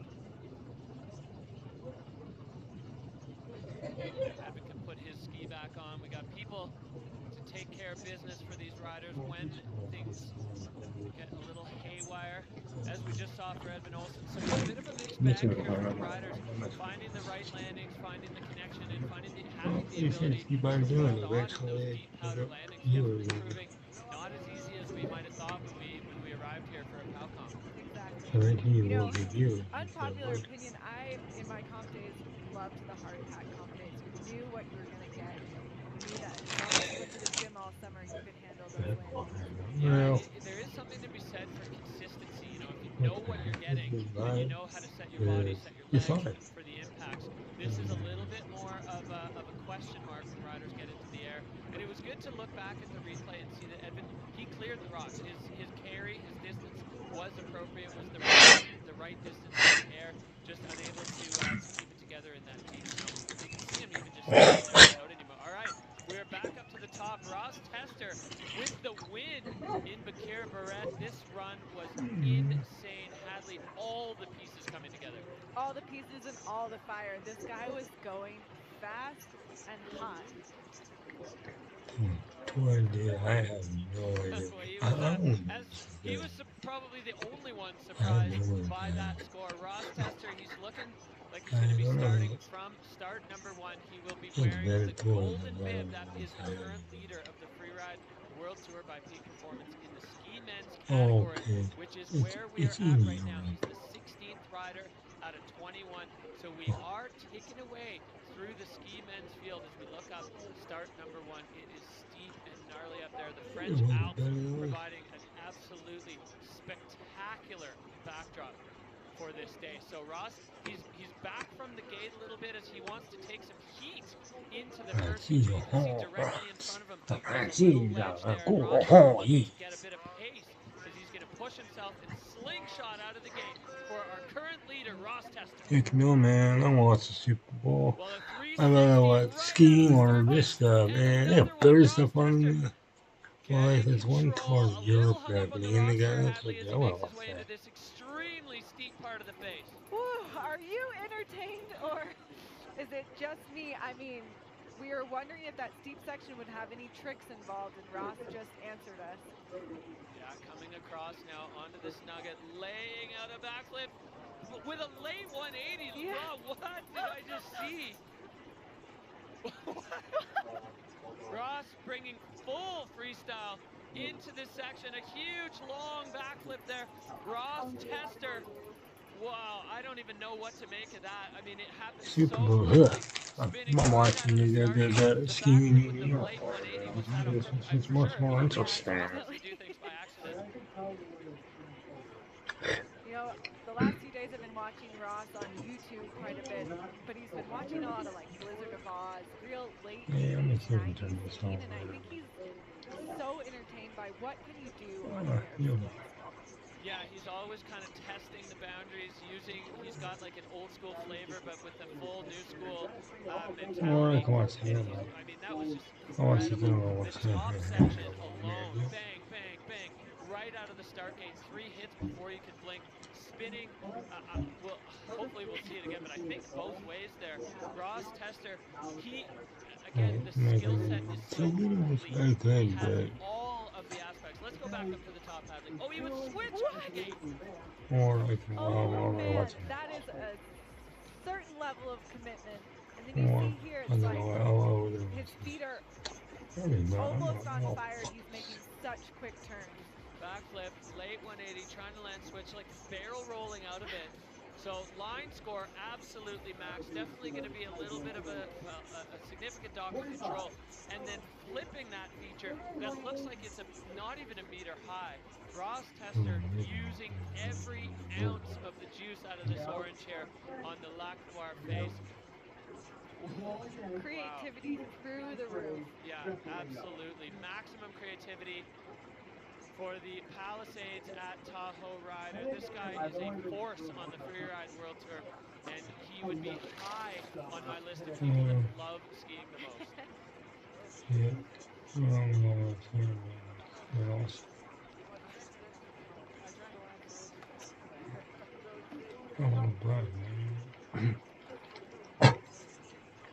Yeah, this is what it is. Boys, looking at the screen here, the score coming in for Ross Tester, 63. So yeah, that control issue definitely costing him as he moves into 9th. But Ross making a statement that he wants to, he's a pioneer in the field here. He's trying things that nobody's even thinking about. A backflip to late 180, landing switch in powder. Incredible there. So Martin Bender, that's got to be a big one when you're down there in the hot seat to see Ross Tester come down and not knock you out. He's going to start to slow his breathing a little bit, but there are still some extremely talented riders yet to go. This next man, certainly one of them, Joan Arcil, the Andorran rider. You know, back a few years ago in Andorra at the Arcalys, or Dino Arcalys Pro, providing a real scary moment as a wild card, but then coming back in the last event at his sort of home event in Spain, bringing the thunder, getting himself into the top 15 there with an 11th place finish, and Joan Arcil proving that he belongs here in the field at the Freeride World Tour, looking like he's going to be pushing out of start number 3. You can see just a light breeze. Valteran's just sprawling out behind. These valleys are enormous, and you can see the backdrop here, snow covered on every aspect. If anybody's not watching this competition right now, they are going to be absolutely loading up on powder, because this is a magic day here in the Trois Vallées. There's still a lot of tracks out there to be had. If you haven't booked your ticket, Valteran's making today is safe to do so. All right, so just getting word from event control that we're just on a little bit of a hold here while the ski dudes are collecting Edvin Olsen's ski. So we will have Joan Arcil pushing out of start 3 as soon as the venue is clear. You certainly don't want to be backflipping into Edvin's ski or a ski runner if you're trying to find it. So as we just look here at the crowd building, this is one of about 15 pockets of people scattered all over this Val Thorens hillside that are just loving the action here at the Freeride World Tour by Dino. The crowd is wild, and you know, to be honest, Derek, I'm still processing the idea that Ross decided going in backwards at the top of this venue was his goal. Yeah, wow. I mean, that's why he wanted to push out with some pace. Ross Tester, he's just bringing unique, creative aspects and abilities to this that we haven't seen before. Every single time he pushes out of the gate, you just have no idea what you're going to see. So this is tough, you know, mentally for Joan right now, having this hold when you're in the gate. What does that do for a rider? Exactly, but we see Edwin now is coming down the face. He's got both of his skis back. But yeah, that mental game when there's a delay really makes you question everything that you've been doing. Sometimes it's like the question of a bit too much time to think. You know, you need to not turn your brain off, but you do need to be locked into competition mode. You get these weird delays and gaps, and they can have an effect the Super Bowl, man. I'm gonna watch and ready for the Andorran rider Joan Arcil riding out of Ordino Arcalys. A strong result in stop number 1, and Joan now on the move on the Lac Noir face. Heading towards that first feature that we've seen a ton of backflips off. You'd be crazy to bet against. Oh, a 360 for Joan Arcil, landing perfectly. That was beautiful. And now back in control where we saw other riders flying. Now the backflip. Joan Arcil, oh, over the front. He does have both his skis though, so that's a great start for Joan Arcil as he is able to continue this run. He really makes a solid, this man can turn. He can make a solid turn. Whoa, yes! Plunging into the powder. Joan Arcil seal going for an absolute country mile. That top nugget, it's got now that it has a track into it, the riders can take that as far as they want. And Joanne with the huge spread eagle flying off that. So nice. He said he's been working a lot with his mental coach, and I think that really shows. He's able to handle that break. He had some bobbles, but smooth, clean riding for the rest of it. Yeah, and the 360 off the top, I think that's the first non-backflip off that feature that we've seen. I was ready for a backflip here, and Joanne Arcil just flipping the script and changing the plot on us for doing a perfect 360. If you watch his Instagram, he's got a deep bag of tricks, and he's out there just sending all the time, flipping, spinning. As he approaches this first one, he had a little funky foot thing there, but then the 360 couldn't have been better. Europeans. It's like he never took off the way he landed. Lofty backflip, so laid out into the somersault. No break in fluidity. As he kind of got a bit sat down there, and then this one, look how far he goes. Just the hang time. Yeah, he almost went Eddie the Eagle style, getting the wind under his skis, trying to direct himself in the air a little bit. The Mahmoud line tracker showing extremely direct, except for that little deviation from the fall line there for Joanne Arcil. After he's loving it though.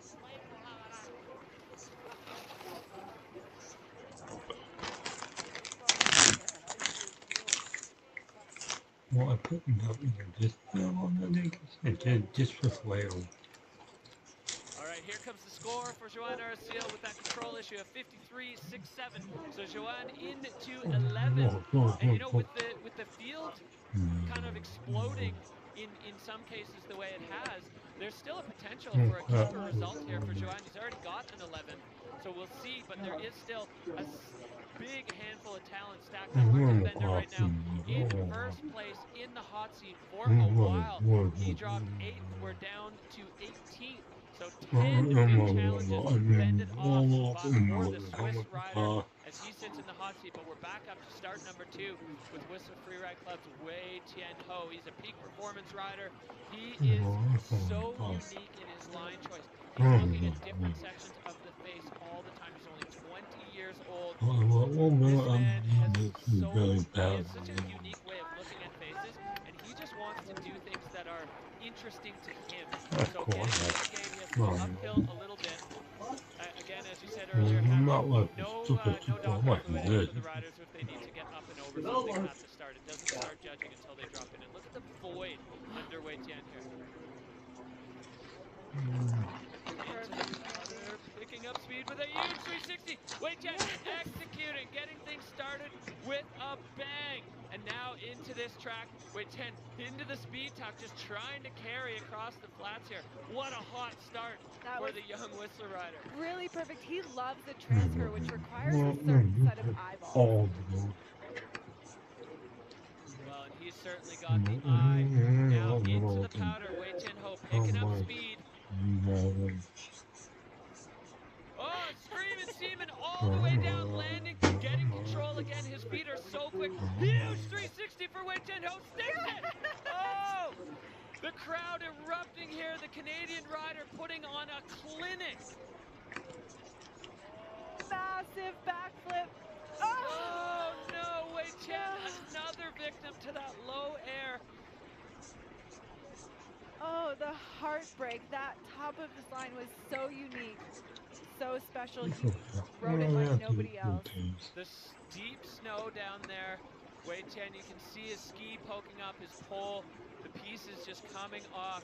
The snow is so deep down there, and Wei Tian Ho was on a heater before it came apart on that final huge feature.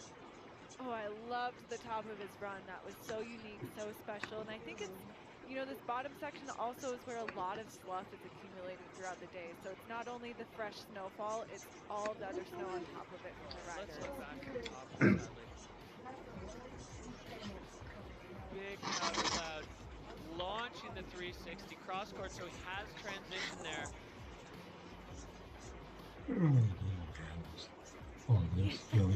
Little throwback to the landing in that deep powder, and then right into this 360, rotating the right amount, going way down in the powder. Perfect. So good. And this is where things went wrong for Wei Chen. Down to the bottom. I think he landed in a hole. He landed in the hole of one of the other riders, and just the G out there is so instantaneous, getting flipped over the front. So Wei Chen Ho, he's got one of his skis. Looks like one potentially is just right above him. So that pit taking no prisoners there. Wei Chen Ho was on one, but unfortunately the last feature, as we've seen from quite a few riders here, gobbling him up as he went all the way down into the landing and landing in a bomb hole. So that's another one of the challenges of a powder comp, especially for these riders dropping a little bit later in the field, is those bomb holes. They have a lot of shape. You know, they go deep and they go back uphill at the front side of them. Wow, but spectacular riding, and if this is the kind of riding we're seeing out of him in his early 20s, he's got a full, long career ahead that I can't wait to watch. Yeah, Wei Chen Ho, not going to be his day, but he is certainly not the only one. As we're looking here, the next man in the gate, Marcus Gogan.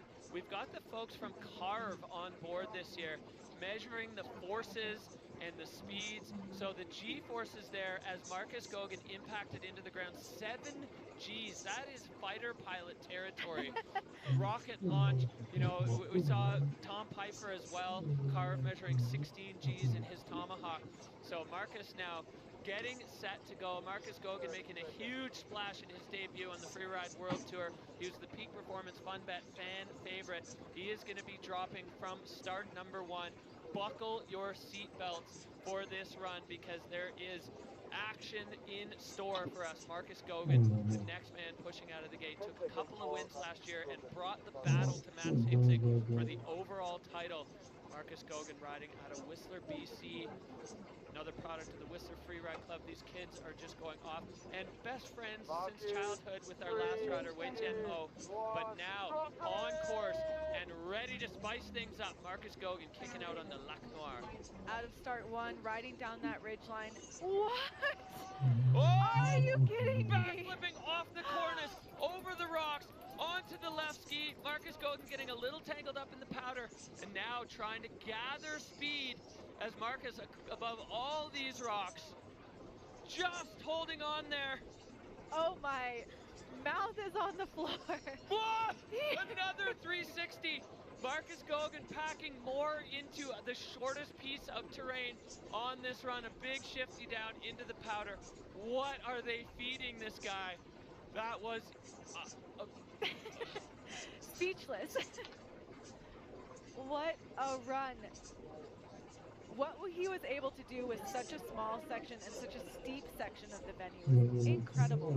Yeah, you know, we've seen this as a hallmark of Marcus's runs where he's got the send, but the ski technique to change direction at 1,000 miles an hour in, you know, unsettled or variable conditions, some powder, some not. On that steep part, there's some slough that's run down, so you never quite know. You saw at one point a ski kick up, but he's able to make turns in places and at speeds that other people just can't make, and pack features into a run that just almost don't make sense. Adding one there, that one was just for him. Fun.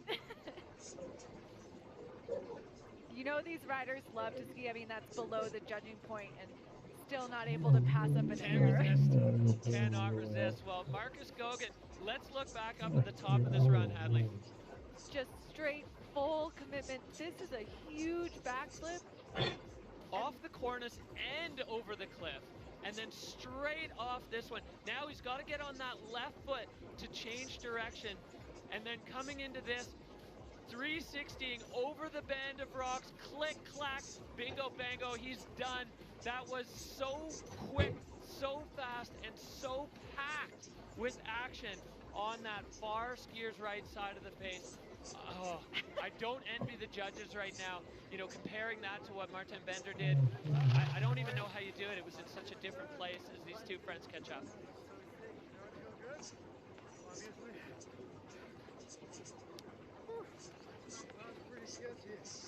Hard to see. Well, not being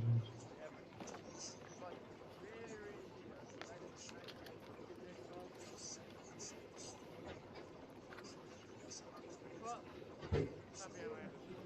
Not the plan, but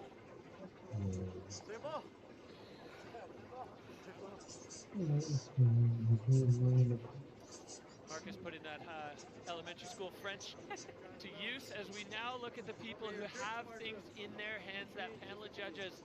3 of them? Yeah. That's very original.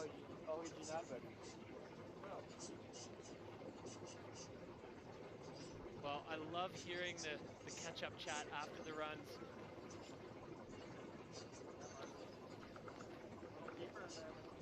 So we have the 2022 Junior World Champ and the 2023 Junior World Champ now here waiting for the judges to have their say. So comparing the criteria, the line score, the technique, the fluidity, the arid style, definitely for both of these riders, pumping out off the top of the scale.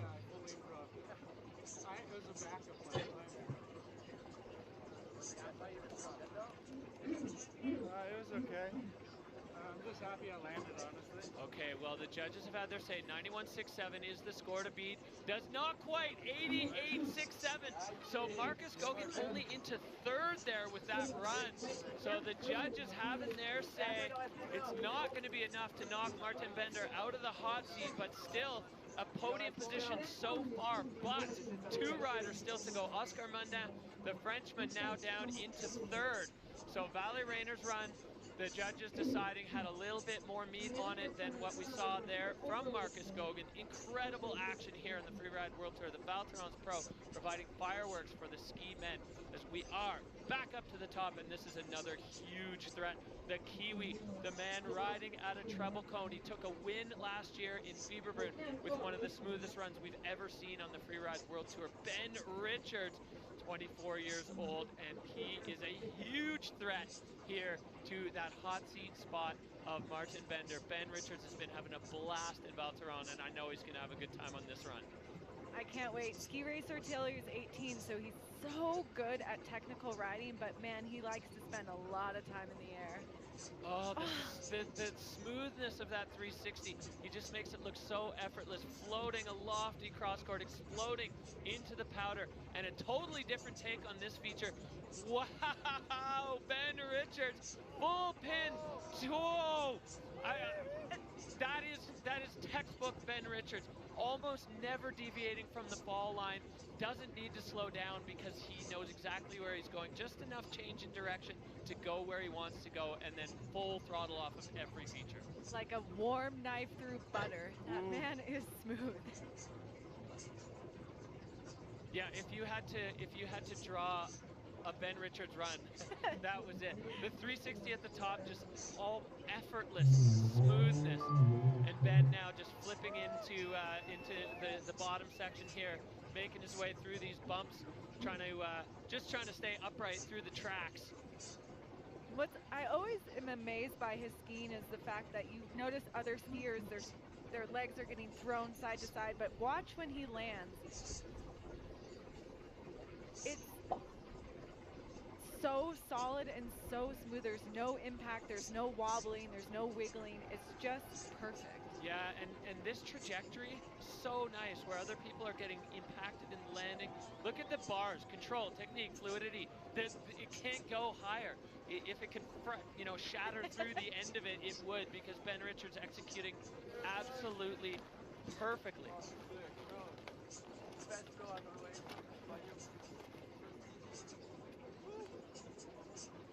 Bender giving Ben some props there for always finding the best snow. He's a POW hunter.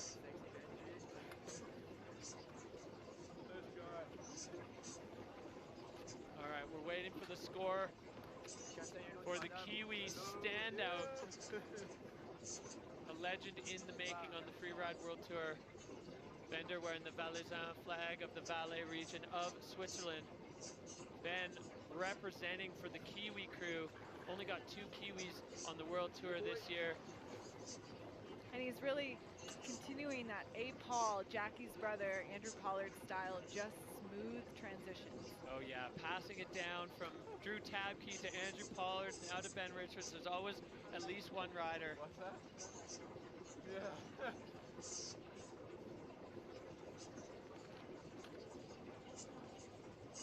Yeah, Ben always was with such good style. And as we said, the Kiwis just producing year after year after year, some of the best free riders on the planet. And Ben Richards definitely holding the torch for that crew right now with that run. The judges, once again, you know, they've got their work cut out for them. Comparing what Martin did, what Ben did, what Marcus did, what Valley did, they're all super different, but all unbelievably impressive. Such strong riding from this crew. The level is just insane right now, and I love watching it. Having a front row seat to this show is pretty special. We're enjoying it. A few hundred Frenchmen to our left are enjoying it, and I hope you at home are enjoying as well. Well, how could you not? I mean, we are seeing the Val Thorens Pro blowing up here with such spectacular action from all the ski men. And let's not forget, this is the first category of 4. Here we go. Score coming in for Ben Richards as we move up and up and up. 80 points for Ben Richards. So that is going to put him into 7th so far with only one person to go. And the crowds are going to go buck for this next rider. Well, look at this guy. He has been in the hot seat for a hot minute, and he is looking pretty comfortable there. The French crowd's on the hillside. We got flags, we got signs, we have cutout head. Oh, that's Virgil Didier, the cutout, the big head cutout of the next man who will be dropping out of the gate. Another French rider from just down the road in Chamonix, France. Virgil Didier with a great start. He was the first rider of the season in ski men to kick things off at the last event. He's a rookie on the tour. He skied like a veteran, and he is now doing it for the home crowd. Goosebumps across as the crowd gets ready to watch their hometown hero fire it up. 24 years old, Virgil Didier finishing 9th at the last event, so sitting 9th in the overall standings. And he is ready to go, Virgil Didier on the Lac Noir. Dropping into the face, another person that's great at blending the ski racing style and the huge technique and huge airs as well. Going someplace a little bit new and different. Whoa, big backflip into the powder with a huge face shot. The crowd going nuts here as Virgil Didier on this kind of untapped section, now coming into some tracks, popping a big backflip over the entire section. Oh! Virgil Didier, is he gonna come? Well, he comes out of the cloud. Who knows what happened there? Not us. And off the nose. Perfect control, perfect technique. Where other people have been having problems, he just knew how to control himself down and then dropped into his now what's become a signature tuck. Yeah, Virgil Didier always looking for a bit more speed on any competition face, waving the pole. The French crowd loving this. This is the last rider in the ski men's category, and this track going out is starting to get a little bit rugged. He hears his fans. You know, he's coached by sort of the local legend here, Kevin Gurry, and you can really see it. Again, we talked about these kids have been coached from so young, and they're really entering the Freeride World Tour with such experience, such knowledge, and such high skill sets.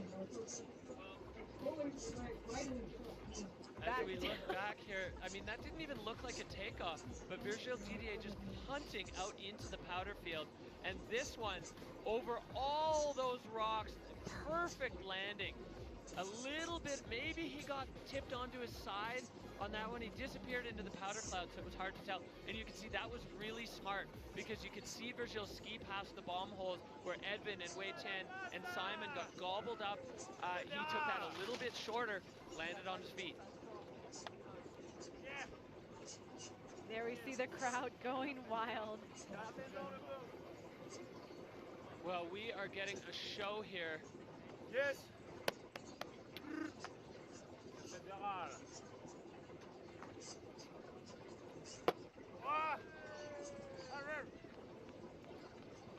The Scott Pro Rider putting on a show for his hometown fans there. Virgil Didier, as you said, you know, he's working with Kevin Gurry. Kevin has been instrumental in getting this event off the ground. You know, putting into first the folks at the Freeride Tour, then bringing it to the people here in Val Thorens to connect the dots and get a Freeride World Tour stop in Val Thorens, France. And huge thanks to Kevin for making that happen. He was a forerunner. He was cutting cornices. Now he's He's helping guide the ski runners when people go down. He's working hard, and Virgil Didier doing his part here for the hometown crowd. An enormous run for the young French rider out of Chamonix. Wow.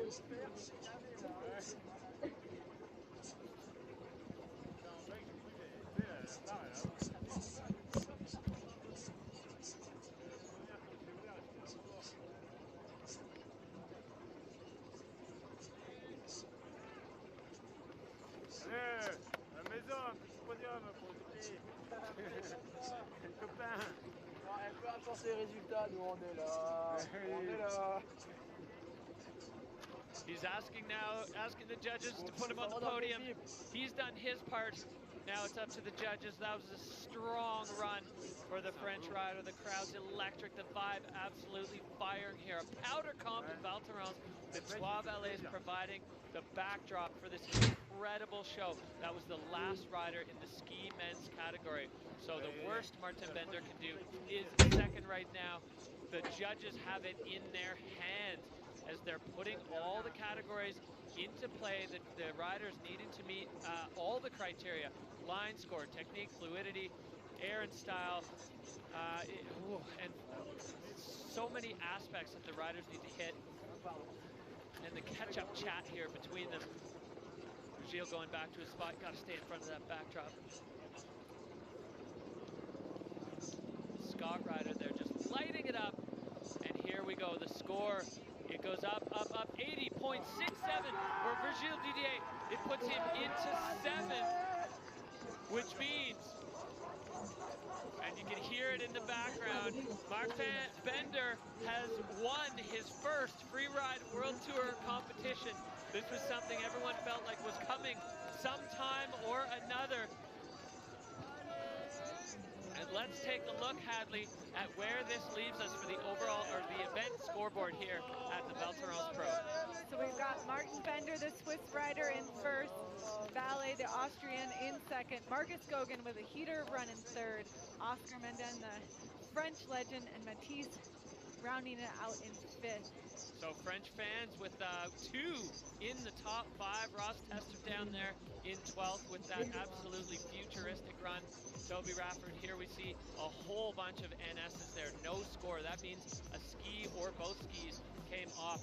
And that is a big number of no scores here. But that's one of the things that we kind of get in a powder comp. People go ballistic.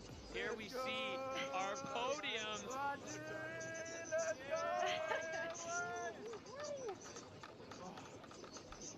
So the international who's who of freeride, Swiss, Austrian, and Canadian on the podium there. Martin Bender, Valle Rayner, and Marcus Goguen, 1, 2, 3 at the Val Thorens Pro. Incredible action here. Let's see what this has done to our overall standings now. Valle Rayner, the 23 world champ, moving into the top spot. Martin Bender taking a big jump up into second overall. Ross Tester, Ben Richards, and Timo Rolshoven. That is your top 5. And we see a little bit of a shakeup here as we move down the rankings. Now, Turdell on the line, and Joanne Aracil on the outside of the window looking in as we go all the way down. A couple of riders there, Maxime Chablot and Tom Piper with 2 crashes in a row. Tams Marvell, unfortunately unable to compete as he's had a knee injury. But we all send our best wishes out to Tams. Cannot wait to see you back. Stay tuned.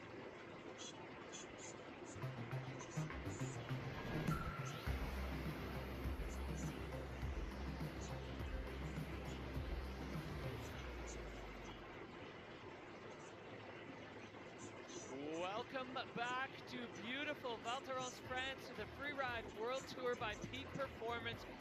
Derek Boos here, bringing you all the action with my co-host Hadley Hammer. We have been treated, Hadley, to a spectacular show so far. Val Thorens turning it on for us. Merci beaucoup, Val Thorens. Here we have the women ski, which is about to start. Susanna Vitek will be sending us off, followed by her friend Elizabeth Gerritsen. We've got Ariana Triconi in the middle there, the winner Justine right in the middle, and then finishing with the 2 Americans, Chloe and Lily Bradley, rounding it off. Well, another field that's absolutely stacked with talent. These riders are hungry to prove themselves. There's something special about a good result in a POW comp. I don't know exactly, well, I do know what it is. Let's take a look here, though. The Peak Performance Fun Bet fan favorites. This is Fantasy Freeride. 82% of you back in the hometown hero, Astrid Chelus. The French rider is definitely going to be strong here. Justine Dufour-Lapointe riding out of Canada with 78% of you getting the nod to see her on the podium. And Ari Tricomi, the 3-time world champ with 36%. We saw Ari Tricomi not, she kind of rides the vibe, and the vibe here is electric and high. I have a feeling we're going to see a sparkling performance from the 3-time world champ there. But the bulk of the Peak Performance Fun Bet fans voting for France's own Astrid Chelus. She's out of La Clusaz. Again, just around the corner, the French Alps providing the background. Val Thorens is the canvas. Lac Noir, the venue. It's a brand new venue. You said it before, Hadley. There's no historical data to work from. Nobody has even skied this. We've had inspection from the ridge where you see us and the crowds. The riders were able to access the top and poke their heads over the top of the cornice to see exactly what it looked like. And we saw a few athletes really making the most of that. But we are now into ski women with the first rider of the day is Scott rider Zuzana Witek, riding out of Poland. She lives in Valais, Switzerland. She is so strong. She's so fast. She grew up far from the mountains, so to see her savvy in the mountains is extremely cool, you know, to see that it's a skill set you can pick up. Out of start two, Zuzana Witek. Straight into it. Perfect off that top cliff, full commitment. She is not afraid to send, and we've already seen this. The first 5 seconds of the competition. Oh no! Oh, she just caught a ski in the powder. Zuzana Witek going down in the flats there. One ski, as soon as your skis have even the slightest bit of different direction, one ski catches, and Zuza, that's heartbreaking to go down in that deep powder. Powder is a double-edged sword. It totally is. 4 years on the tour, she's got good experience. She has great riding, and that's heartbreaking. Well, such a full send start for Zuza, dropping out of the start gate, one turn, and then off that big cliff. It's like menacing standing up there, the way it drops out from underneath the riders.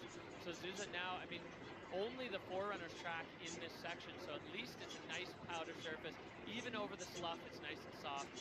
And now a big slash turn to redirect into this lower section. She's past the judging line now, so the judges will have had, they'll have seen what they need to see to start putting their numbers together for Zuzana. Exactly. She had a really strong showing in back race. She has a 3rd place. You always have one comp that you get to throw away the score. I believe she'll probably pick this one and be able to just bounce right back for the next. Oh yeah, Zuza's a veteran of the sport. She's got the mental fortitude to just put these little blips and bobbles on the shelf, leave them there, and move on as we see her just making her way. This track has definitely gotten pretty rough, and there's a few big weird dips and dives in it that bump the riders around. So Zuzana Witek, we see her. Look back here, Hadley.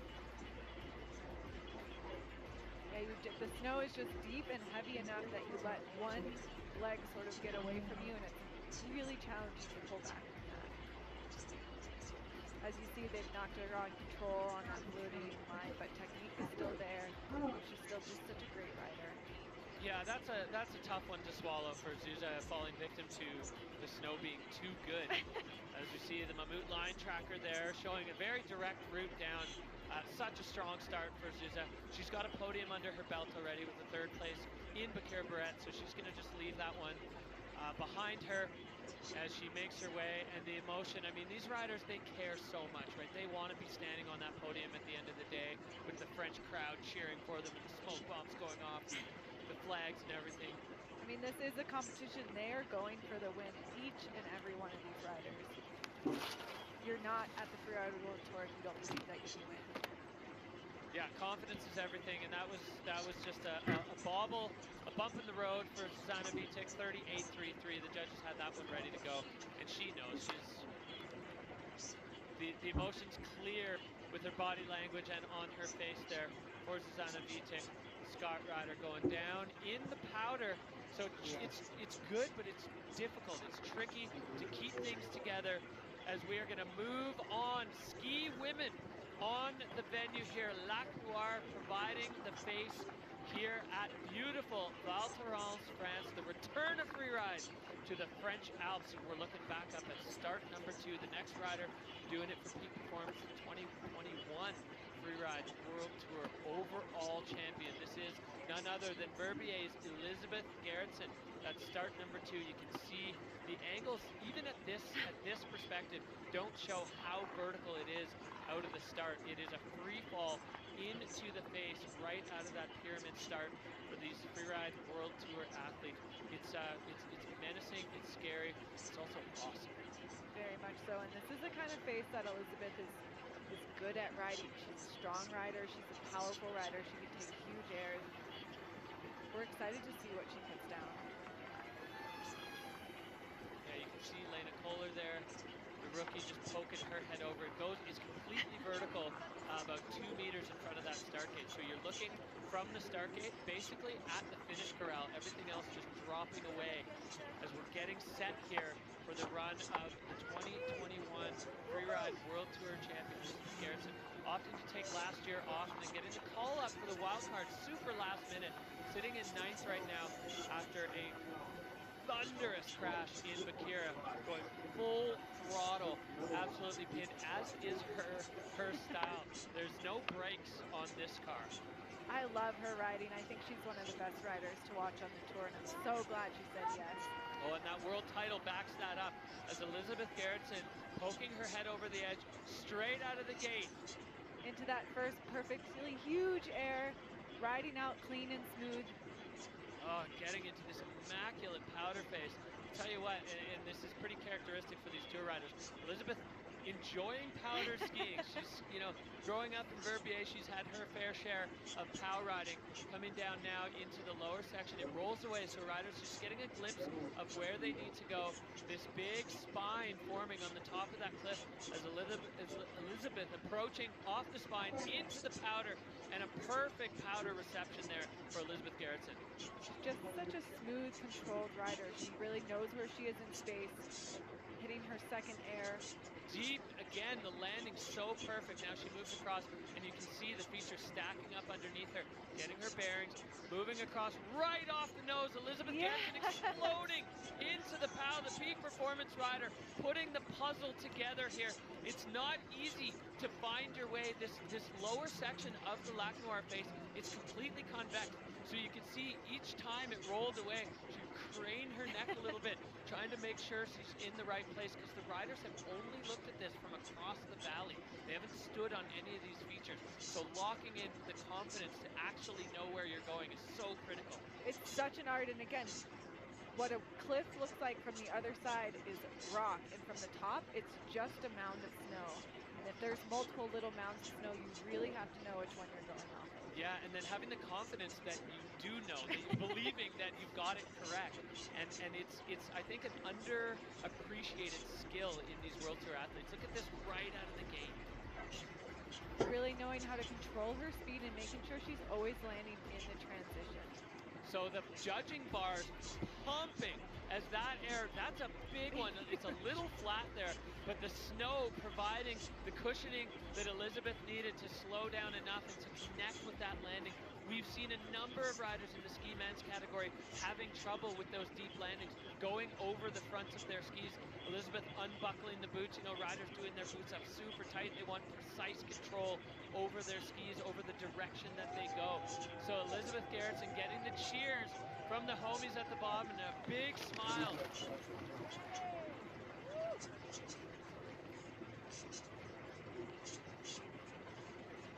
All right, well, the judges already knowing what they want to put down at 81.67, and a huge grin there from the world champ Elizabeth Gerritsen. A big hug for Susanna Vitek. This is the contrast here, the glory and the heartbreak of freeride. Ellie with a great run in the 80s, Zuzza with a heartbreaking crash.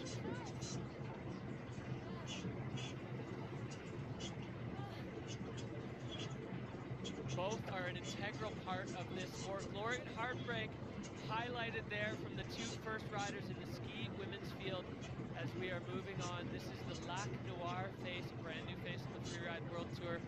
It's certainly proving to have what it takes to host a Freeride World Tour event. As we fly back up to the start, we have 3 starts. We saw Elizabeth and Susanna dropping out of start 2. Those 2 performance flags signifying start number 3, where we are going to be looking at our next athlete, another Verbier rider, Jenna Keller, a ski instructor going way out to the left. She has such good technique, and Jenna Keller, wow, it's such good snow over there.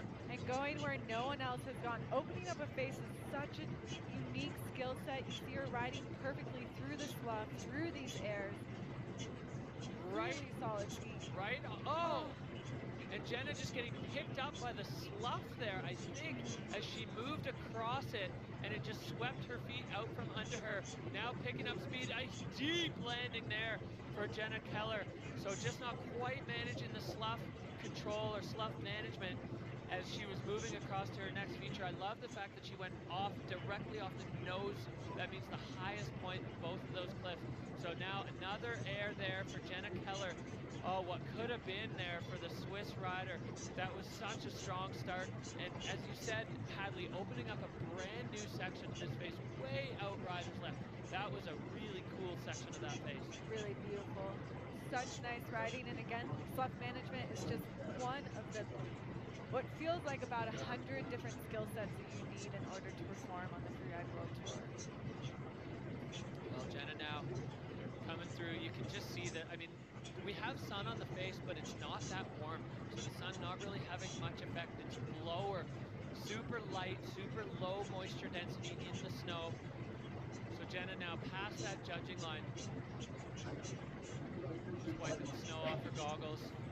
That's been a common factor for a lot of these riders, just getting put into the powder cloud, unable to see. Jenna making her way on this now well-established traverse to the finish. You can see it's way down there, so the riders all have to do that. Let's look back here at this top section. I mean, just look at all that snow that's moving. That's the risk of taking your own line, and I love the confidence that she had going in. You see her riding with just strong body movements, strong landings. Right off the nose of this feature, and you can see the freight train of slough coming as she makes this turn, and then she's going to go across that slough, and it just blows her feet right out from under her. So that was, you're perpendicular to the snow moving, and although the snow is light, there's a lot of it, and unfortunately, it just pushes your feet out from under you. And then a big air there at the bottom, trying to salvage a little bit. So there will be a control deduction for sure on that line for Jenna Keller, but the rest of it was really strong. Really, really solid riding. It shows why she deserves to be on the tour, and I think she'll learn instantly from that mistake. Yeah, and it's a hard one because sometimes Especially the one there that went it's the going to one work, that but maybe the speed's not quite there. You can maybe stay in the fall line and race it.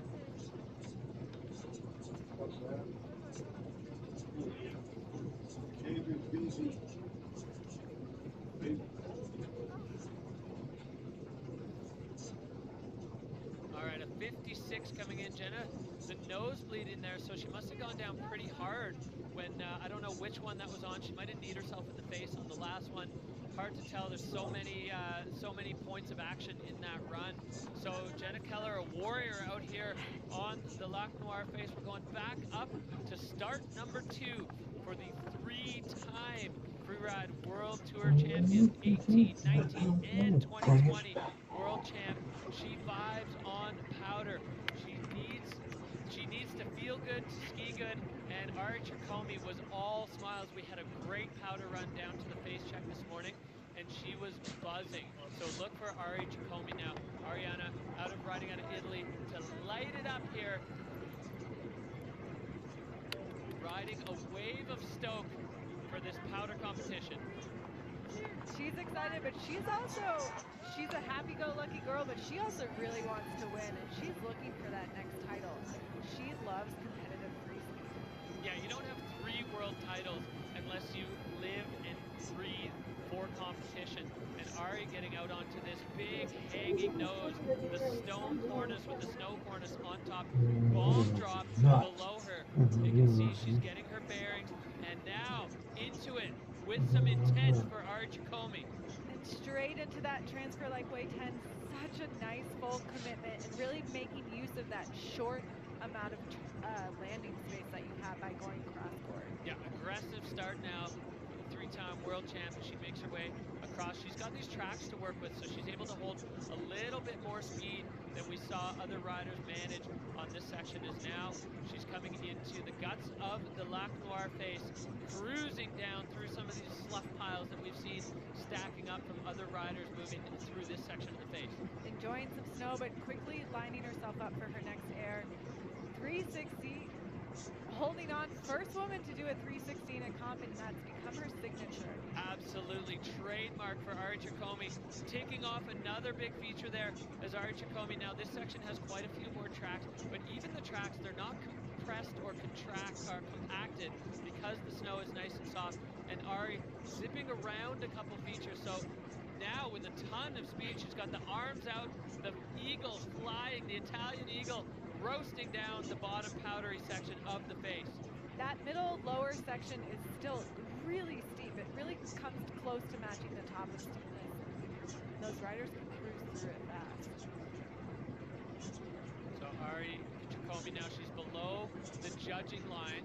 We've got a long stretch here of traversing after the judges have had their input, but before they actually get to the finish line. Couldn't really put the finish up any higher because of all the bushes, and it's not flat. So that was where the line could go. So the riders just having to make their way through these traverses to get down through the finish arch. Ari approaching that.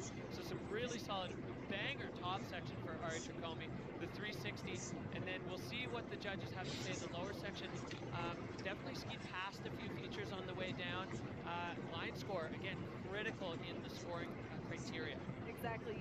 You don't want to be just farming every little thing, but you also need to make sure that you're hitting what you're seeing. Yep. Yeah, there's a lot that goes into putting a freeride World Tour run together. Ari Chacomey certainly no stranger to putting winning runs together. She knows all the pieces, she knows the ingredients, she knows how to do it, and that one looks like she had a good time doing it. Imagine we're going to see a smile at the finish line. All right, let's take a look back here at the run of Ari Chacomey. Bomb dropping right out of the start with it into a perfect powder landing. Perfect powder, and again, taking use of that transfer, still being able to land in the steeps and then continue full speed to the second part of the test. Getting the speed up here, left 360, tails coming in first, landing in the powder and handling it, just continuing to move out in that left-hand direction. And right off the nose of that, we see the slough just pouring off as Ariana takes off, and then pinning it through that middle section, not messing with any of those lower pieces of terrain that cause some of the ski men so much trouble.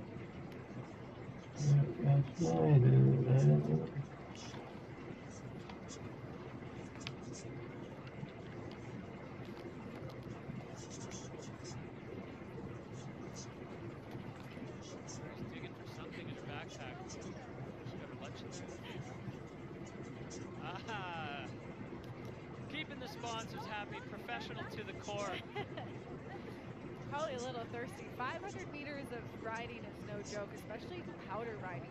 It can be easy, but can also take some quad strength. Yeah, that's thirsty work. So now the judge is busy comparing the run of Elizabeth Gerritsen to what we just saw from Ari Chacomey, and just underneath, so Elizabeth Gerritsen holds on to the big threat there from the 3-time world champion. Ari Chacomey moving herself into second. So big start here, heavy hitters all the way down this start list. Elizabeth Gerritsen, Ari Chacomey, Jenna Keller holding on to third spot right now as we move on back up to start 2 to our current freeride World Tour leader and 2023 world champion, 2-time Olympic medalist. This woman has so many things on the trophy case. She rides out of Mont-Saint-Sauveur. Montreal, Quebec is her home. She doesn't live in the mountains, but the peak performance rider straight out of the gate and into the heart of her run. I really think she's, exactly for that reason, one of the most exciting female riders to watch right now. She's so good at being a competitive athlete. She knows the mindset, she knows the technique, she just sticks with what she knows in herself. Yeah, and Justine this morning said she just wanted to keep it nice and simple. She wanted to ski something she would be able to easily find. So following the track of Elizabeth Gerritsen there off a slightly different trajectory, powder landing again. This section proving popular here with the ski women. It looks so nice to ski. So Justine Dufour-Lapont approaching this little nose here, popping off it with a backflip. Justine holding it out. It's becoming her trademark. She's got the freestyle, her skiing on point. Another feature here for Justine. And connecting again perfectly. This is why this woman is wearing the golden bib, why she holds a world title from one season in the Freeride World Tour. And look at the body language there, the joy and the stoke of executing exactly the plan. She has such great spirit. She's always smiling. She's always happy. She's excited to be here. And at the same time, she takes it super seriously. She's one of those skiers that has complete knowledge of this whole phase. Yeah, when you look at her line preparation, drawn on a photo, she's got 16 different lines going all over the place. This morning, after we saw the forerunner, she locked in on that one, and she said, I want it to be simple. I don't want to feel like I might get lost. I want an easy one to find, and this was so aggressive right out of the start. Slightly different trajectory than we saw Elizabeth and Zuza take, which is smart because she's able to find a fresh landing. And then this approach right off the nose of that one again, different spot than Elizabeth, and this is wow. That is the mogul background there. She can put a backflip anywhere she wants these days. And she does. So incredible moments here for the peak performance rider, Justine Dufour-Lapont. Fireworks from ski women. This category is electric. Yes, there's that spirit. That was the most fun run I ever did. Wow.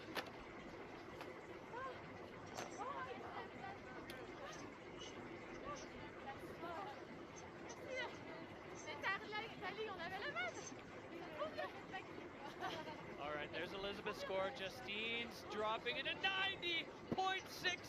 Justine Dufour-Lapont taking over the lead. I don't know if she's seen the score yet. I don't think she has. Justine Dufour-Lapont. Yeah, this is so cool. Thanks, guys. Love you. What a special lady. I'm out of breath. This is a good. Oh, no, I see. I'm in here. Taking the well-deserved hot seat. Thank you. Whew. Oh. Yeah. Well, you can just feel the joy emanating off Justine Dufour-Lapont.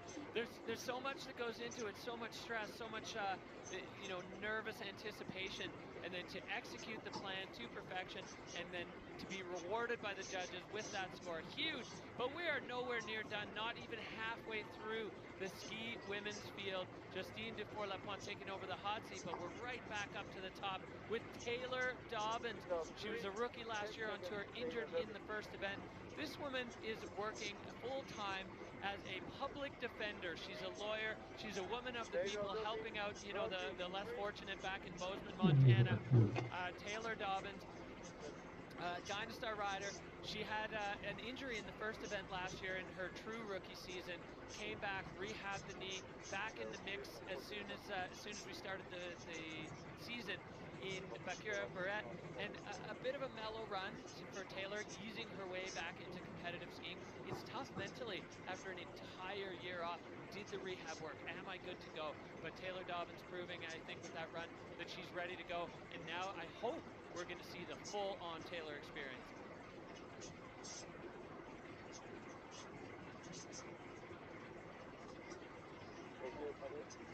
Taylor prepping herself out. I mean, she's a lawyer. She knows how to do her prep. 2, 1. She was just getting her mouth guard in, we heard from the starter. So now Taylor Dobbins kicking out of the gate and getting things firing. The Dynastar rider going way out into the powder and getting a fresh turn there to start off her campaign with some aggression off this first feature and into the powder. You can see how deep that snow is on that side of the venue. Not too many tracks over there.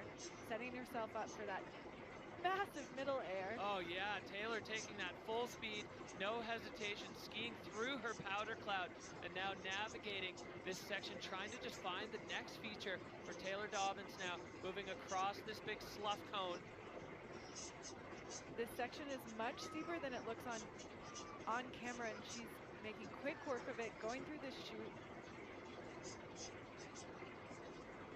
and setting herself up for this next quite peppery little section. Yeah, this section has a lot of obstacles. Taylor off the nose, just next to the rock, so finding the exact right trajectory for that feature.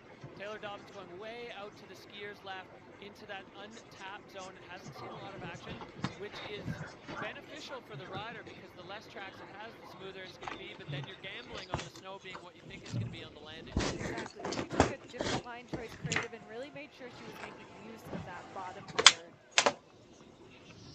And now you'll see Taylor taking the long way home like all the riders, making their way through the start gate, or to the, my apologies, to the finish line. Yeah, Taylor now past the judges line. So as we've said, there's a line where the judges will stop judging and they can now do their calculations while the riders are making their way through. So this first air, popping up and over the rocks for Taylor Dobbins. Enjoying some of those fresh powder turns, like right on that panel into the second air. Yeah, no hesitation on that one. Connecting with the landing. Nice, consistent. Sometimes the slough landing gives you a little bit more of a consistent line, and then popping right through the middle of that exit feature, getting herself out into the powder. You can see on the judges' bars, fluidity a little bit down. Taylor moving maybe a bit back and forth across the face to kind of find, the connection between from feature to feature. But Taylor Dobbins now, well, she's got to get her way through the bushes and over to the finish line. You can see the French Alps just stretching out behind the big FWT finish. Valterons providing an electric atmosphere for the first stop in France for the Freeride World Tour since I think the last time we were in France you were competing in it, Hadley. It was, yeah, it was when it was in Chamonix, and now I live here, so maybe some of these riders will also take a similar trajectory, enjoying the life of France, getting a taste of it, and then deciding to fully commit. Yes.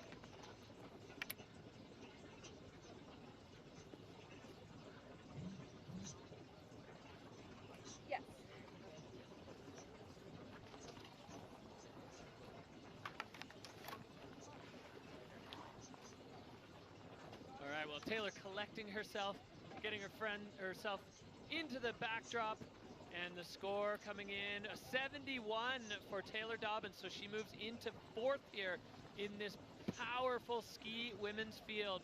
Fourth place spot. The score's almost coming in, it seems like, before the riders know that the scores have dropped. Justine Dufour-Laplante, Elizabeth Gerritsen, Arjun Comey, Taylor Dobbins, Jenna Keller. That rounds out the top 5 so far in the ski women as we are just about halfway through the field. We're going back up this face, starting to see a few more tracks. The tracks, for some, providing a bit of benefit as riders can get some speed going. As we're back here to the top, Scott and peak performance rider Lena Kohler. Absolutely electric athlete. The first little bit of her run in Bakira Barrette was so fiery as she is straight into the face here. Proving that she can handle these top full commitment lines, coming in with a ton of speed and skiing those pow turns strong and powerfully. She's living in Innsbruck, finished her studies, and now she can full-time ski. Yes, studying mechanical engineering, civil engineering, no big deal for these overachieving athletes. Lena Kohler now just enjoying, look how deep the powder is there. She makes her way onto this spiny takeoff and going way further, riders left, deep into that landing, going huge there. Lena Kohler, the German rider, she's been skiing a ton of park lately in her time off between Bakira and this event, pumping off that one as well, finding a nice trajectory there. Lena Kohler making the most of the upper section here of the Lac Noir. Totally, really smart that she's taking the same takeoffs, but making sure she's finding her own fresh landing and going pretty big. Yeah, a new feature there. Lena Kohler dropping in, getting completely engulfed in the powder and pinned turn that into a triple and flying out. So Lena Kohler, we didn't get the full view of her skill set in Bakira Barrett because she had that early crash, basically from being too aggressive, which is, you know, if you're going to have a problem as a rookie, that's a good problem to have. And showing the full set of skills that she's got. Lena Kohler lacing that run on the Lac Noir face. What a treat to watch her ride. That was, looking back at her track, she's just pretty much straight lined the bottom third of the venue while still making 3 separate airs. That was fun, my God. Yeah, you can hear the finish line, Mike, picking up the excited chatter from Justine Dufour-Lapointe. A great run there from the peak performance athlete, rookie, riding, as you said, out of Innsbruck, but a German rider, Lena Kohler. Incredible action here from ski women as we look back at the top of this run. You can see her strong technique, strong commitment at the top. That landing caused not a single issue. And then she sets up for the next one. I love the angle of the takeoff, going significantly bigger than we saw both Elizabeth and Justine go on that one, and a different direction on this one as well, finding her own area to land in. The bomb holes can prove to be tricky. We saw that earlier with Wei Tin Ho. And if you land in a hole of compressed snow, it's going to buck you. So Lena Kohler proving to be with some veteran trajectory savvy there for the young German rider. Oh wow, this competition has just been magic. Ski women, as always, just providing an incredible insight into the level that we are at in competitive freeride right now.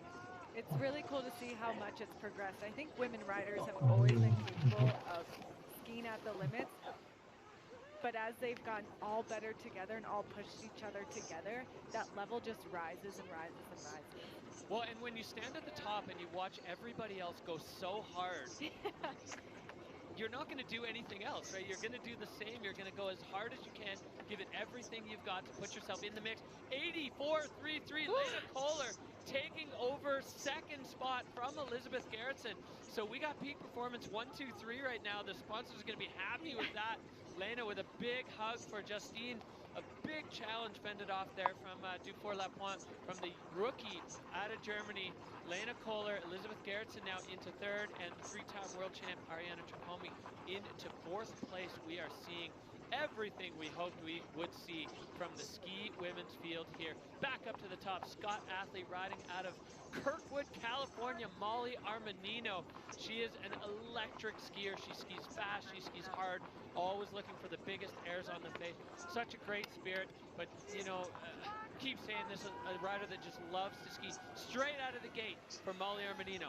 Full into that committing technical section. Again, she took her own takeoff, own landing into the POW, heading where a little bit further. Maybe she just wants some extra snow turns. I think she's just hungry for the powder.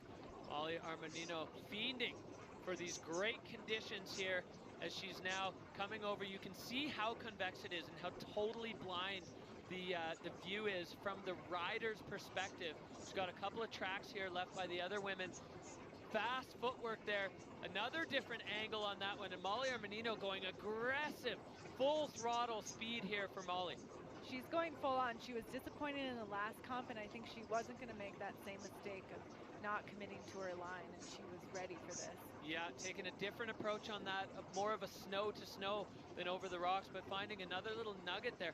Molly going so deep in the snow, she's got a feature below her, tweaking a little grab there even into the slough cone as she moves across this lower section of the face. Molly's certainly taking advantage of the fresh snow on this run. Oh, that was fast, fast, fast skiing for Molly Armanino. It's such a long way down here, but she made probably the speediest run we've seen from the ski women so far. Full throttle, full intensity for Molly Armanino, as now she's staying out of the old tracks, whacking the bushes and making her way through the lower section. Even this part, just holding on to that intensity, popping now back into the traverse track to make her way across to the finish area. Val Thorens Pro coming at you live here from France for the first time in a long time. We're into ski women, and Molly Armanino having her say for a podium spot here in the Val Thorens Pro. Again, full commitment at the top, taking her own line, a little bit more skiers left, riding in fast. You can see this area starting to get a little bit more rocky and and broken up, but no problem for Molly, finding her own landing. Yeah, get a little grab on that one. So slightly different angles, slightly different trajectories. You see she had to adjust her feet there on the approach into that landing. The Mammut line tracker showing Molly's version of the run on the face here. So many features packed in. Molly Armanino doing it for the people of Lake Tahoe, Kirkwood, California, her home resort.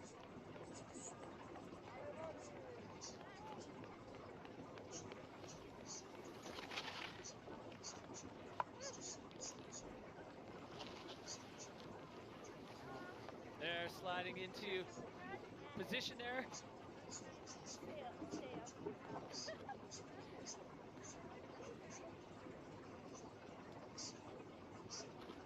All right, now we see the score of Justine and the score of Molly popping into a 73-3-3.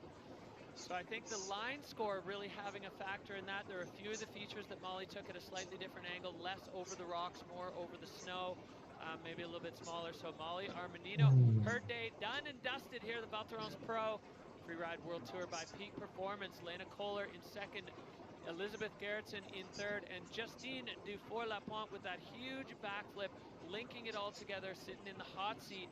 Ski women. Woo-wee, what a show. We are getting free rides. I'm going to say triumphant return to France. It's been incredible so far, and we're not even halfway through the day. Back up to the top, Britta Winans riding out of Palisades, Lake Tahoe. Electric performance on the Challengers last year. This is her first season on the Freeride World Tour, suffering a shoulder injury in the Bakir Barrett Pro. So we'll see, is Britta going to take it mellow and just put a safe run down? Well, she's on course now, and we're going to find out.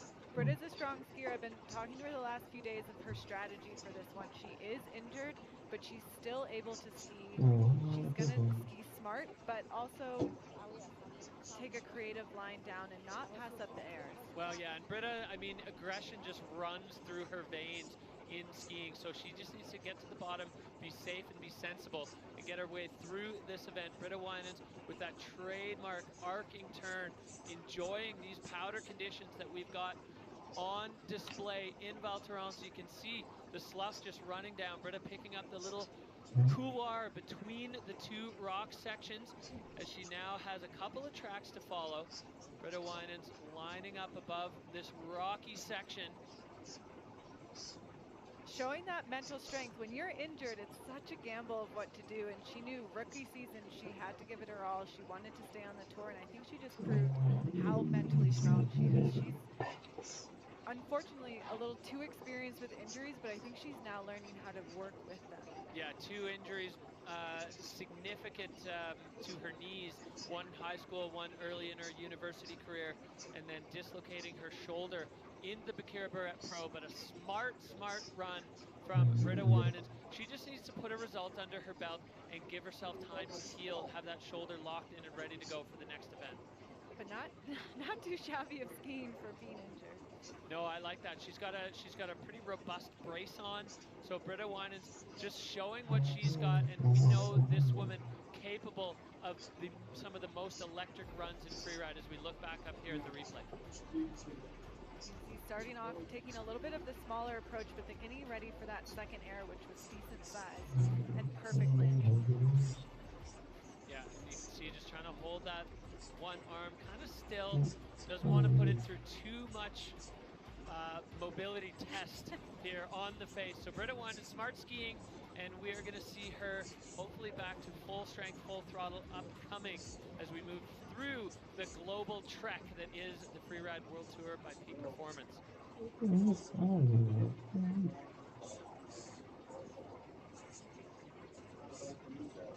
Britta making her way down, and you can see the crowd just building on every cat track here in Val Thorens. Yeah, there's so many prime spots for watching this Lac Noir face, the Black Lake.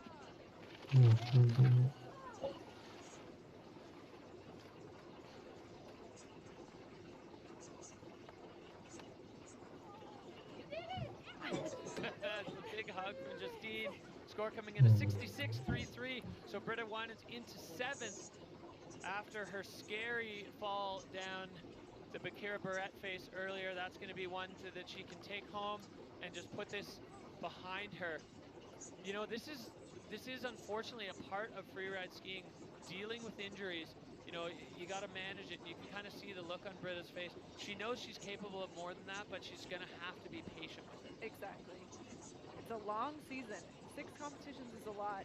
It's a lot of time to work with. Okay, well, we move back up. The drone shot providing us the canvas here, the Lac Noir face at Val Thorens, France, giving us just an absolutely vibrant show here. The snow conditions, the only way I can describe it is perfect. Powder conditions. It snowed 30 centimeters last night, 30 centimeters through the day yesterday.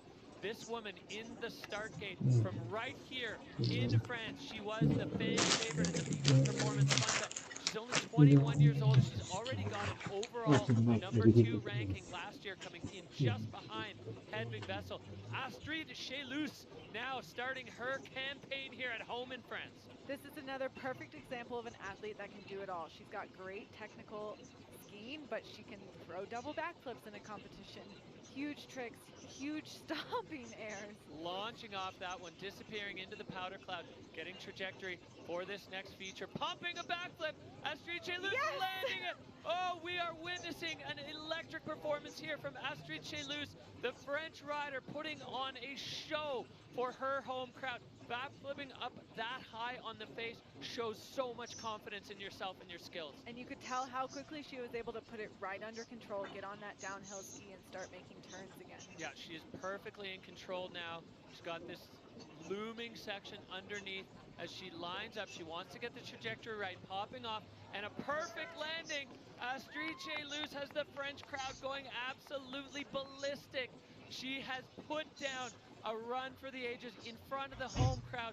That was magical from the French rider. With only 2 years on the tour, she's just showing a level of experience that's really unmatched. You can really tell how well these junior world championships, she is a junior world champion, and you can tell that early experience in her career just really paying off. Well, and the diverse skill set, her turns are picture perfect. Her mountain savvy is locked in.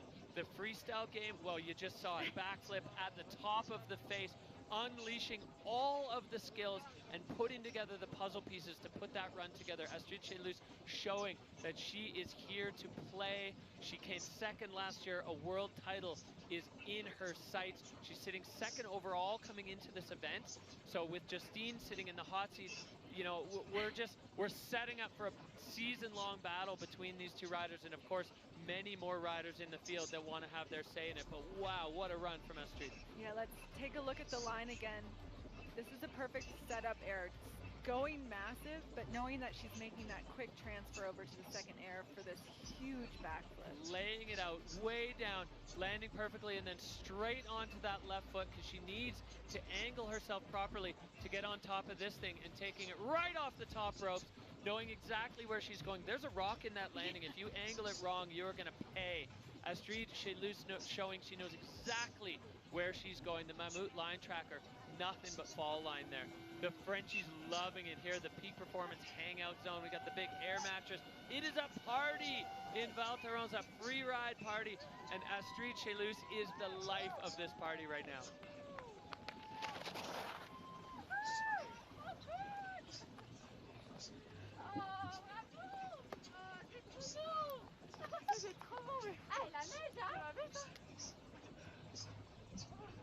All right, well, the judges have had their say. It's up, up, up, up. 93.67. Astrid Chelus takes over the hot seat.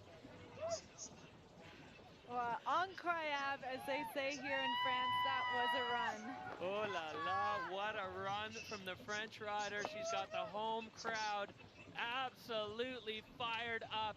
This is incredible. Ski women just going off.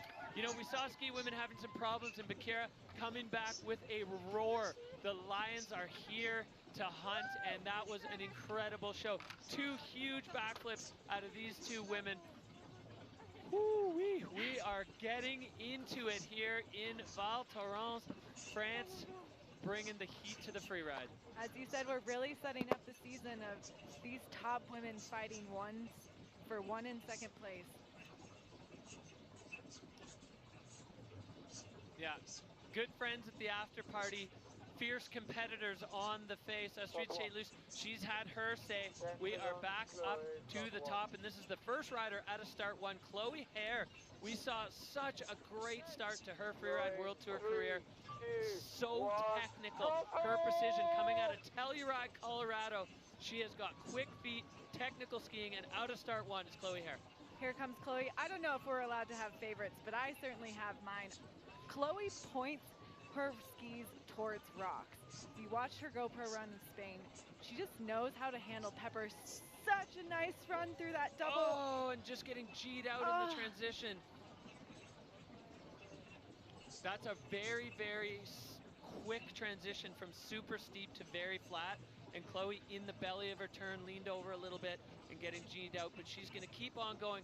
She's got the rest of her run laid out below her. Chloe Hare, again, so technical, so precise in the most difficult part of the face.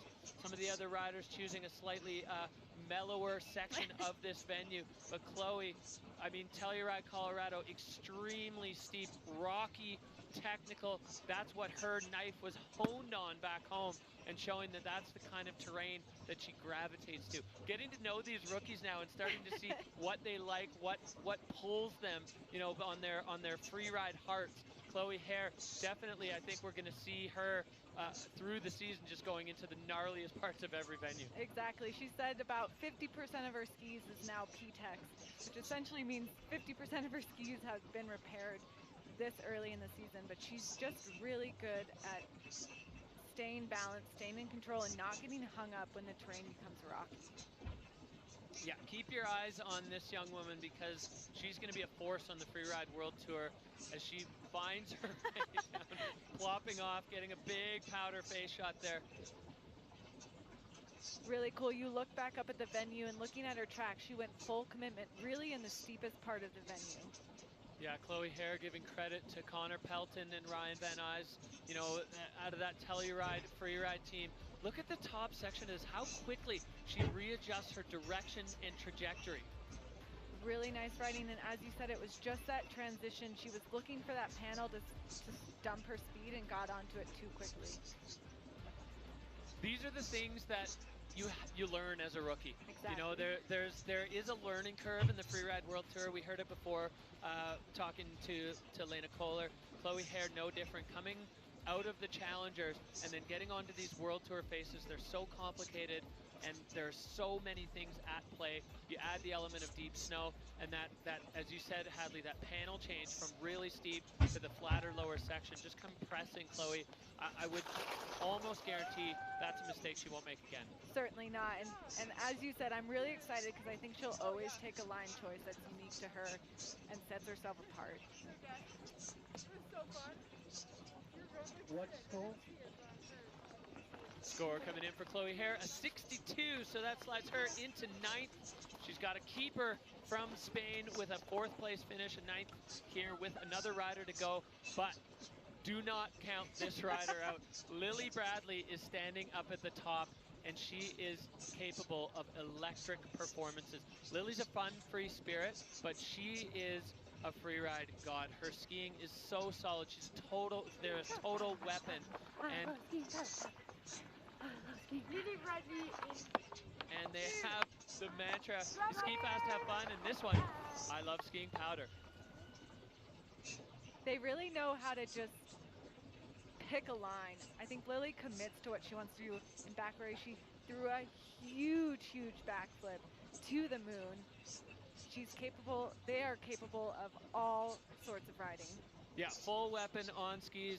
Lily Bradley had a potentially winning run going in Bakira and then punted, as you said, the backflip to the moon. And now they are into the heart of this. There's a nice little nugget underneath. Lily Bradley popping off there, adding that trademark style. So cool, so calm, so collective. It's like nothing shakes them. Adding a totally different angle on this one.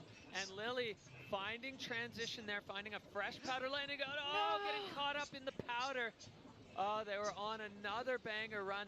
So once again, the double-edged sword of a powder competition raising its head as they go down in that deep deposited snow.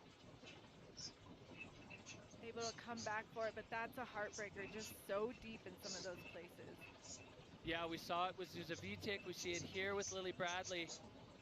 You see this convexity down below, and Lily Bradley still keeping things moving on top of a chonky piece of terrain and landing perfectly. So what could have been for Lily Bradley as they showed flashes of brilliance again.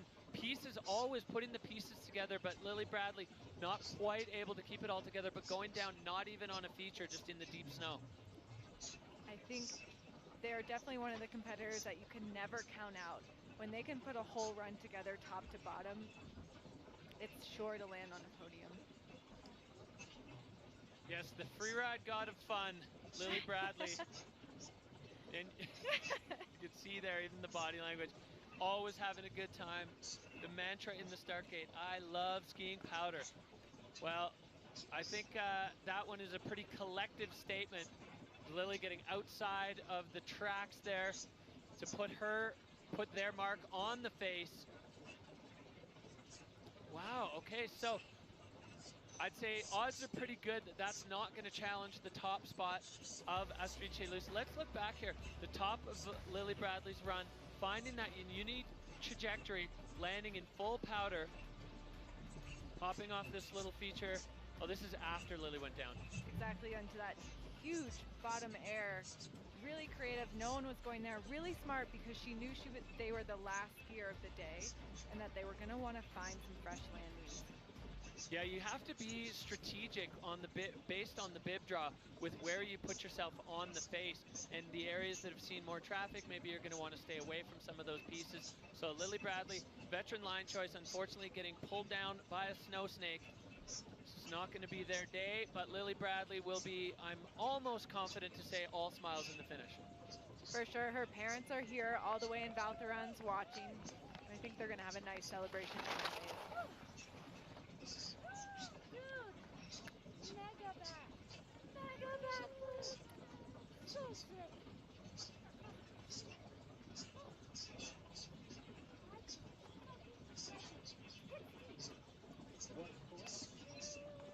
All right, here we go. The score for Lily Bradley coming in, it's a 64.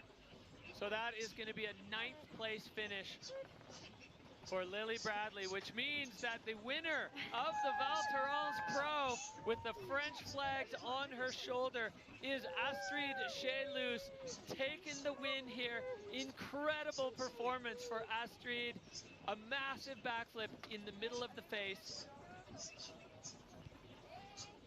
Here's our overall standings now for the ski women. We have Astrid taking the top spot, Justine before the point now in second, Lena Kohler in third, Zuzana Vitek finishing the day in that 12th place spot with the crash at the top.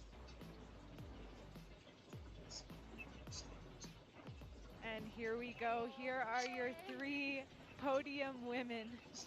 All smiles here in Val Thorens, France. Really strong riding. Astrid Chelus, Justine Dufour-Lapointe, and Lena Kohler making a strong comeback from Spain for 3rd place. Yeah, that's a huge bounce back for Lena Kohler, the rookie German rider coming out of Innsbruck. So here we go. Here's our rankings now. We have a tie for 1st place because Justine went 1st in Spain, Astrid went 2nd. Now Astrid goes 1st and Justine goes 2nd. A 1st place tie in ski women and a French winner in France. This town is going to go nuclear tonight. Unbelievable scenes. Incredible, incredible scenes at the Val Thorens Pro. We are done and dusted with ski women, but stay tuned because we're coming right back.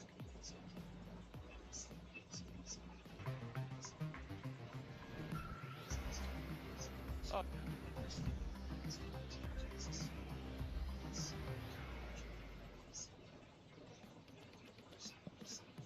Welcome back to the Val Thorens Pro.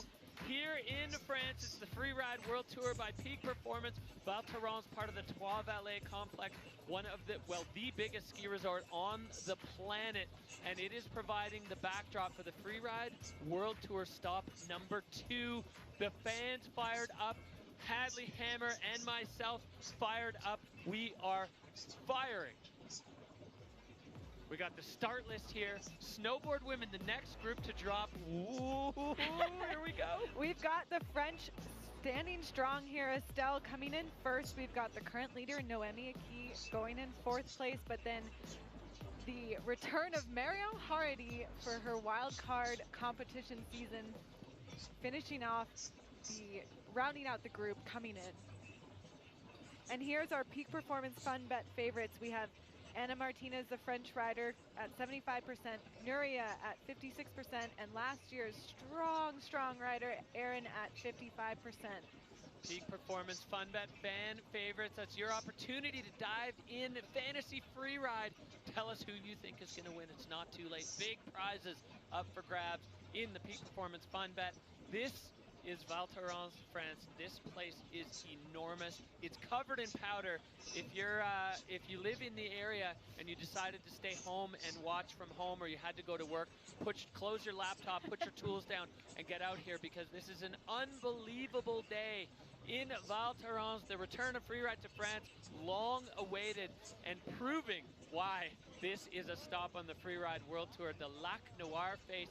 We're done with the skiers. It is on to snowboarding, and we are ready to kick things off here. Another big show in store. Snowboard women starting things off for the sideways sliding folks. Estelle Rizzolio doing it for the home crowd. She is so strong. She's got, I mean, her mindset, the way I've described it, is full send, full throttle. Riding out of Chamonix, just around the corner, Hadley, about a 2-hour drive. About a 2.5-hour drive, not too far from home. This rider wins or crashes. And I think this is a venue that she can win. Yeah, I think so too. Estelle Rizzolio, she's got all the skills. She's so stoked to be riding in powder on her heel side edge. Goofy foot rider. That means she's riding right foot forward, popping. You can see the hands getting going. Lost in the powder cloud. Oh, plugged there into the powder. It's hard. If you put your board a little bit sideways when you land, you're going to come to a dead stop. Yeah, and she went quite a bit further than those first bomb holes, so I think finding that parking lot landing. Yeah, but she definitely had the speed. Yeah, making it into the super technical section. Chamonix is her home. Steep riding is something that she's capable of through these rocks, setting up her trajectory. And the board just bouncing out a little bit from underneath her. You can see when she put that heel side edge into stop, the slough just cascading off that cliff end. Estelle Rizzolio now into the steep part. You can see the slough has kind of pulled a bunch of the powder off. It's still soft, but it's not nearly as deep. And now full fall line attack mode for Estelle Rizzolio, absolutely firing down the lower section of this face. Such a strong rider, diverse rider, really does well the steeper it gets. And Estelle now past the judges line. So there is an imaginary line at the bottom of the featured section of this Lac Noir freeride venue. So the judges can now start to lock their scores in as the athletes have to make their way across this long traverse to get to the finish area. It's a bit of a travel section of the face. It is. It might be even longer for the snowboarders here today. It's quite the long ending, but I think that's a run that she can be proud of. A few bobbles here and there, but really rode with confidence. Yeah, full send, full attack for Estelle Rizzolio. You can see down there the French crowds all the way. There's cat tracks across the valley from this competition face, and each one of them is just lined with fans. As we go back up and look at the replay of Estelle's run. She boosted this top air. You can see the other people's landings, and she went so far past. I think that's why she got so plugged, a little bit too far, so docked on the control. Yeah, and then that one, the board just bouncing out a little bit. It's hard to figure out, without having been on the face, without having felt the snow, exactly where you need to place your board under your body to be able to stay balanced on the landing, because some of the landings are deep powder, some of the landings, the slough, the cascading snow has pulled the surface snow off, so it's not quite as soft. You don't penetrate nearly as deep into it, so it's a bit of a guessing game for these riders. As Estelle now you can see we've got a ski runner helping Estelle. This is absolutely dead flat. There's going to be no penalization for fluidity for the riders for having to make their way across. Everybody has to do it. Exactly. And we're excited. This will be quite the show. I think what's really interesting that we'll see starting to go midway with Marion ending the show, is you have Marion Harity, the multi champion, overall champion, who's mentored so many of these women. You really see her at breakfast, at all these meetings, these women just looking up to her, but she's here also to compete. And I think these riders all knew that and are putting out their best effort. Yeah, when the wild card announcement was made that Marion Harity was going to be in the field, you can see some tension rise within the snowboard women's ranks. You know, we haven't seen Marion here since 2021. 4 Freeride World Tour titles to her name. Here we go. We got the score now dropping for Estelle Rosolio, 41. So a couple pretty significant control issues in that run. We'll see how it stacks up with the rest of the snowboard women's field. We're going back up the Lac Noir face, providing the canvas for the best freeriders in the world to deliver their best. And this woman is going to be thriving in these conditions. Aussie, Michaela Davis-Meehan, regular foot rider, sitting in 6th overall right now, riding out of Revelstoke, but she is Australian. Full-on free spirit, and Michaela now out of the gate, kicking things off at the top of the Lac Noir. Heading down the cornice line. Again, they won't get judged until they drop into the heart of the face. She's just finding her entrance. Peeking over into the void and launching off the cornice. Michaela Davis-Meehan with an aggressive start here on the Lac Noir face. Features stacked up below her. She's got a chunky one below her and a perfect powder landing into a double, holding on. Plugged again.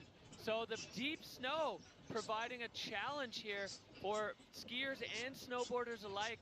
Hard to keep momentum going. That was an aggressive start there for Michaela. Really aggressive start. She didn't have a great first competition, and I think she wanted to remind everyone that she's here, she knows how to ride, and she wants to win. Oh yeah, big time. And Michaela Davis-Meehan, you know, riding out of Revelstoke for the bulk of the season when she's not on the Freeride World Tour.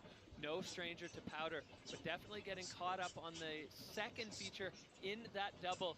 And now there's plenty more stacked up under the feet of Michaela. She's here where the ski women all ventured towards, heading up into this next section. And popping off the nose of that one, getting the grab. So Michaela Davis-Meehan, I mean, with a plug fall like that, but on such a bulky feature, she's still going to have the opportunity to build a score here. Popping again with the grab. Freestyle background for Michaela, so when she gets into the air, she's so solid over her board, and the powder conditions speaking directly to her freeride soul. You can tell she's just loving the snow. Huge powder cloud following her, making her way down to that finish line. Yeah, so Michaela has passed the judging line, so this one is these turns are just for her, and finding a unique way down where she can get herself. You can see there's a high line and a low line. The high line's a little bit less hiking, but also a few more turns on the way down. I mean, powder is a pretty precious resource, and I think all of these riders will take any chance they can to ride it. Yeah, classic example. We had a little bit of a delay in the avalanche control work this morning while the riders were all stacked up on the ridge for face check. And a few of them, I think Michaela was one of them. Oh, Michaela, even though she's below the judging line, just pounding off a huge cliff at the bottom. That was for the soul, Michaela Davis-Meehan. So asking if it would be okay if while we waited for the avalanche control, they took another lap. Our lap down to the commentary booth this morning, spectacular. We got to ski fresh French powder, just about as delicious as a fresh French croissant. We can re-see her line. Really cool, strong, aggressive double, but just a little too much. There is not enough actual transition at that top section. Yeah, the transition runs out quick. I like that one. She was able to get the grab. So we'll see if she's able to salvage a score. And then the bottom of her run going full submarine mode into that delicious, refreshing French champagne. Here we've got the Mammut line tracker of Michaela. You can see she really took advantage of that top section. This is the first rider we've seen really go from start one all the way over to where most people are dropping start two.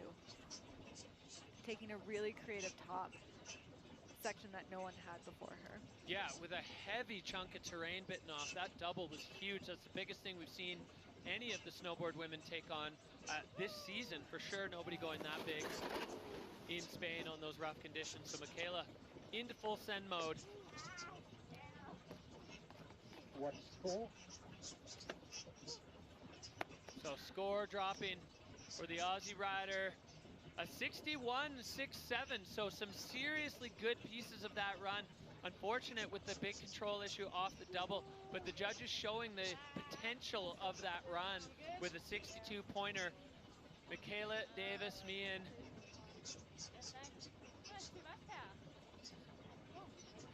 Words you thought you'd never hear from a free rider. A bit too much pow. It's so deep up there, and we've seen again the double-edged sword of the powder.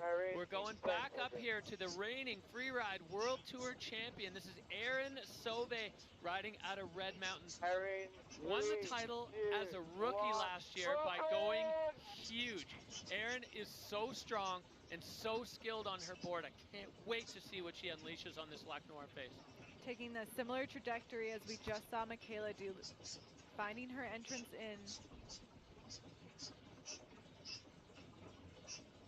And unlocking the gate there, Erin Sauvé into the meat of this run. So solid over her board, taking maybe a tiny bit less speed than we saw Michaela take, which could prove really wise. Oh, she's good. Solid let. No, nope. Maybe. I think that one, you can see the bomb hole just up above, landing on a rock there. A little too much heel pressure and redirect there and put her into the rock. So the trajectory just a bit off for Erin. You know, you always want to know what's in their mind. They just watched their friend do the exact same thing. She course corrected, but it looked like an air that's just really challenging to get that bottom landing. Yeah, it was hard to tell because she disappeared into the powder clouds on the first one. But Erin Sauvé, there's still plenty to be done. And again, you can salvage a score with the control issue. So now Erin Sauvé coming into this area that saw so much action from the ski women, up and over and getting right off on her heel side edge, landing in the powder and holding on. That's the summer of doing core work paying off. Such a strong rider. And sending it off that one, getting kicked onto or off of her heel side edge and down. So Erin Sauvé struggling with the powder conditions. You heard Michaela say it too, it's almost too much. So interesting that, I don't know if this is line selection, trajectory angle, or just depth of snow, but so far the snowboard women, oh, Erin taking off a huge one there. So she is still in absolute beast mode, sending it at the bottom of her line. Erin Sauvé almost rage hucking there. Yeah. She's one that really she can always podium. She's always a threat. She proved that in her rookie season. And yeah, that side of the venue, it's not as steep as the rest, and I think that snow has really accumulated. It's really deep. You've got to have a good amount of speed to get through it. Yeah, a good amount of speed and setting the board at the right angle for the landing. You know, a little bit tail down, pressing on that back foot to keep the nose from digging in and sending the riders over the front. It's such a delicate balance, but Erin Sauvé is now on her way on this long traverse towards the finish. It gets a little bumpy here as we're going to look back at the top of Erin's run. So you see her trying to control that double, finding a new landing, hopefully a little bit longer, but again, just getting plugged like you said. Yeah, the first one good. She was almost waist deep, nearly going over the nose of her board there.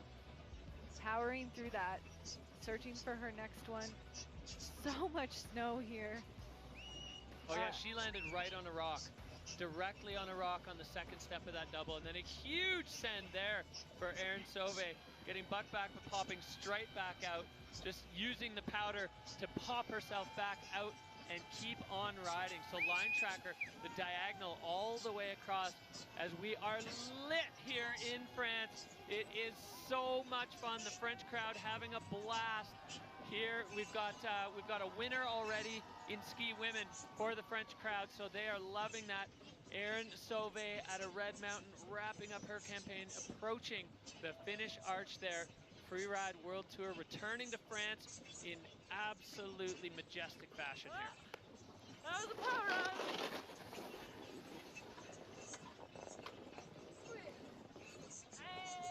Hey! Oh boy. Fail in there, bud. Oh well, that was sick. They probably have my score, I can't see anything.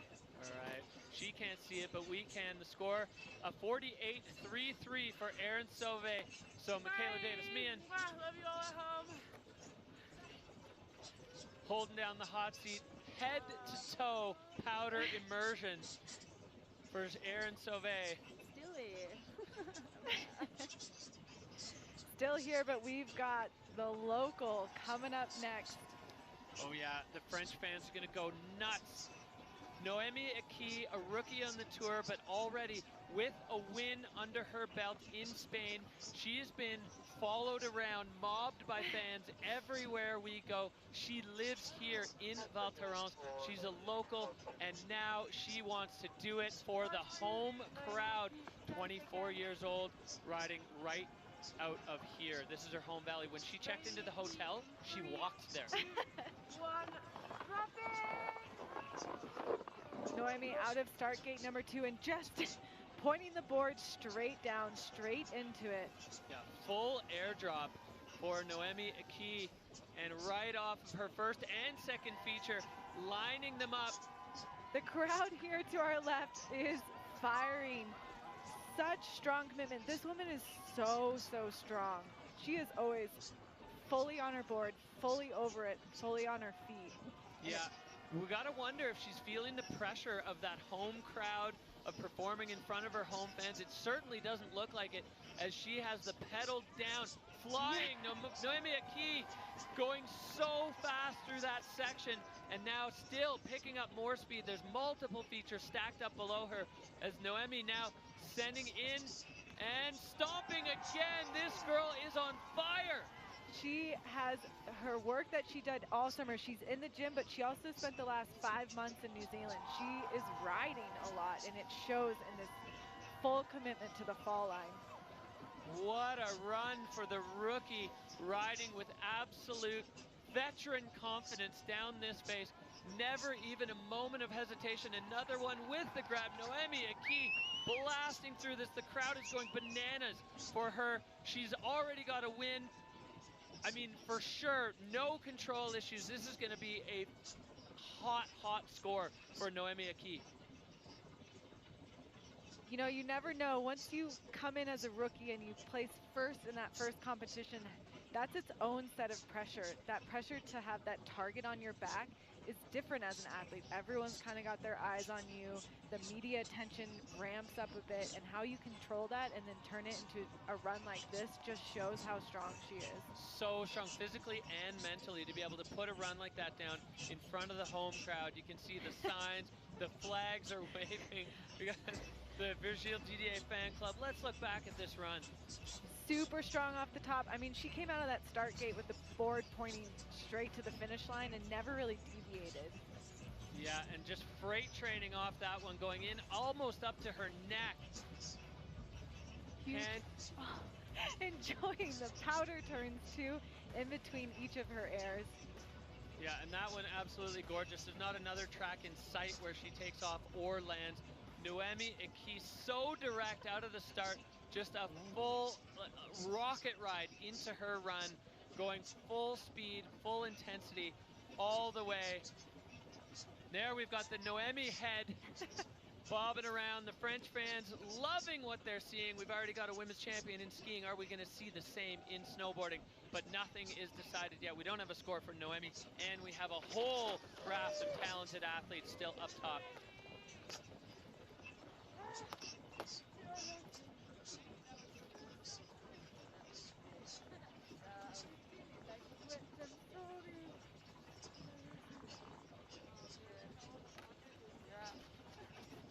Well, the score coming in for Noemi Aki, the judges loving it, 88.33. We have another French athlete in the hot seat, the crowd loving this. Home pressure is for tires, not for this woman. She doesn't even feel it, brushed it off like an absolute free ride god, slotting her snowboard in there in the Dina Star hot seat and taking her throne. Now it's up to the other riders to see if they can knock her out of it. Je sais pas. C'est pas fini, hein. Wow. Okay. Well, here we have the current standings. Noemi Iki back in the hot seat where she has become quite comfortable. Michaela Davis-Meehan in second, and Erin Sauvé now into third. As we go straight back up to the top, we move from France to Spain. Nuria Castan-Baron. She is 7 seasons on the, that's current ranking, 5 seasons on the Freeride World Tour. Nuria Castan-Baron having a huge impact in the last event. So see if she can pull things back together. Wow! Amazing, dropping straight out of start 2, heading to the powdered panel that no one had been to. Super steep and full commitment. Yeah, getting completely engulfed by the powder. So she is going to be loving these conditions, brushing her goggles off so she can see again. Nuria Castan-Baron. Still finding those fresh tracks, setting herself up to get into this next section. Popping off this nice little ledge, deep in the snow again. It's kind of become a bit of a staircase on the approach to this cliff as we see Nuria out on the way rider's right side, getting a shifty there, popping it completely in control for the Spanish rider. Super smart, took a new section of that cliff, full fresh landing. Continuing on to always just find her new line. This girl loves snowboarding, and I think she loves snowboarding in POW. Well, 2 features for the price of 1 there. She stacks them up, and there's more below her, arcing around that one under the lower section of the face, putting the board into the fall line, popping, playing, full send, wide open on the throttle for Nuria. This is a great run. We were wondering if she was okay after that big crash she had in Spain. This looks like she's feeling pretty good. I think she's having fun, enjoying the snow, but also really strong riding, full commitment. She was going for it. I think she wanted to remind everyone who she was. Yeah, I think there's a lot of that sentiment from riders across multiple fields who didn't have their day in Spain to want to just remind everyone we are World Tour athletes. We are the best at this and super strong. And another rider opting for this huge fat to flat, boom, into the powder. This is below the judging line, so judges not looking at that section at all.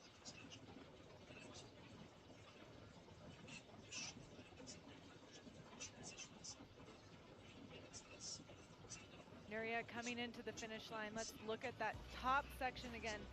Full commitment on the heel edge and going into that fresh snow, making super technical turns and able to ride through that no problem, holding her speed. And then again, her entire line, she took similar line, but always made sure she was going off of a different feature, finding fresh landings. Yeah, and I love the intensity here.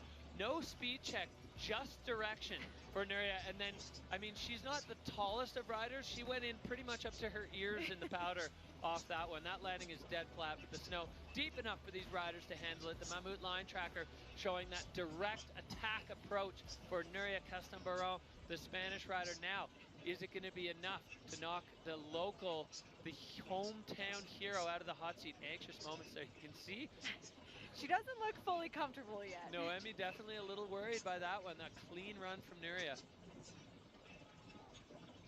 And look at the sky above. We've been blessed with blue skies, great weather here, perfect temperature in Valthrone. Yeah, spectacular day. The air temperature staying cold enough that the snow quality is excellent. It's light. A big thanks to Mom and Dad back home in Spain.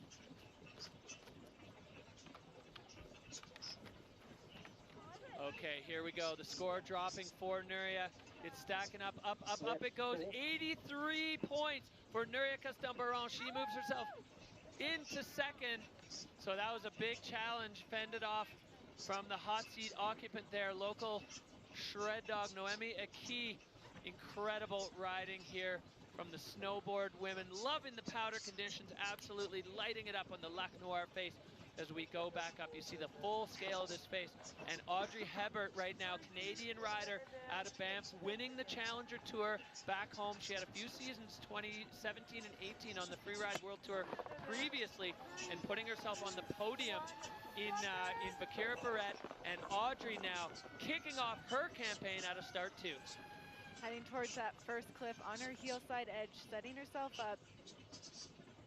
Boom! Audrey Hebert lighting it up out of the start. That is an electric way to start a Freeride World Tour run with that huge air. She really knew exactly the right speed. Again, that transition's fast. She took a good check before that and then just launched into it. Enjoying some pow turns now, making her way through the section. Again, you said a lot of riders have been through here. The snow's a little bit more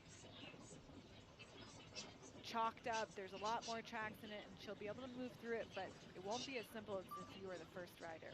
Yeah, exactly. Audrey Hebert now, but right into the middle of this. We saw the other riders opting for the edge, but Audrey deep into the snow and pumping off that one too. She took her time to line up, but it was worth taking that time as she went directly off the highest point of that cliff, and she's got more in store, launching out into the powder. Audrey Hebert showing exactly why she won the Challenger Tour and why she was on the podium in the first event, loving these powder conditions.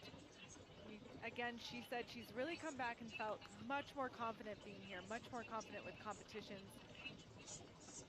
Into the slough there, pouring off, and again, right off the point of the line, or sorry, the point of the feature. So Audrey lighting it up here. That is for sure the three of the biggest features we've seen landed in the snowboard women's category so far. Great run for the rider coming out of Banff. She's not afraid to go big. She's really strong on her feet. She credits a lot to Shannon Yates throughout, who was sort of the Marianne Hardy of the day, just won every competition that she was in, and Audrey has proven that she can follow in those footsteps. Yeah, another electric run here in the snowboard women's category. Now she is below the line where the judges are watching, so they can calculate now while the riders make their way through this lower section. It's a long traverse to the finish, and the riders just have to get down there. So it gives the judges a little bit of time to do their work, but another great run. As we said, riding out of Banff, she's been living in that zone for about 18 years, originally from Quebec, Eastern Canada. You know, there's a ton of strong riders that come out of there as we look back up at the top of Audrey's run. You can really see from that angle just how steep that top section is. Full commitment. So our video judge docking Audrey a little bit on fluidity, as she did have some checkup moments as she lined up some of the features, but then going huge off them. This is definitely a fluidity issue, but she had to let the slough pass before she went. So we'll see what the judges do with that. But the riding itself, speaking for itself there from the Canadian. Really strong. She doesn't like to let features go by her. We saw that in Spain. We see that here. If there's a cliff to jump, she wants to jump it. All right, well, Audrey just about through the arch there as she crosses through and gets all the cheers from the free ride friends. The snow just packed on her helmet. So many moments where the snow is overhead, flying in the air. These riders having a blast here. Val Thorens, the Lac Noir face providing incredible moments for freeride. We see the score of Noemi Aki. Audrey's score coming in with a 74.67. So getting a ding on fluidity there for sure as Audrey moves herself into third. Noemi Aki with another serious challenge fended off there from Audrey. Wow, well, we are moving through the snowboard women's category, lightning fast. These women just blasting down this venue. Noemi Aki holding it down for the home team as we have another hometown hero, not quite as local, but from just around the corner in Chamonix. Last year finishing, last event finishing second to her good friend Noemi. Now Anna Martinez wanting to do it for the home crowd, their friends, but she would love nothing more than to knock her good friend off the hot seat. Taking that direct line, working through the powder, just easily transitioning between that heel edge.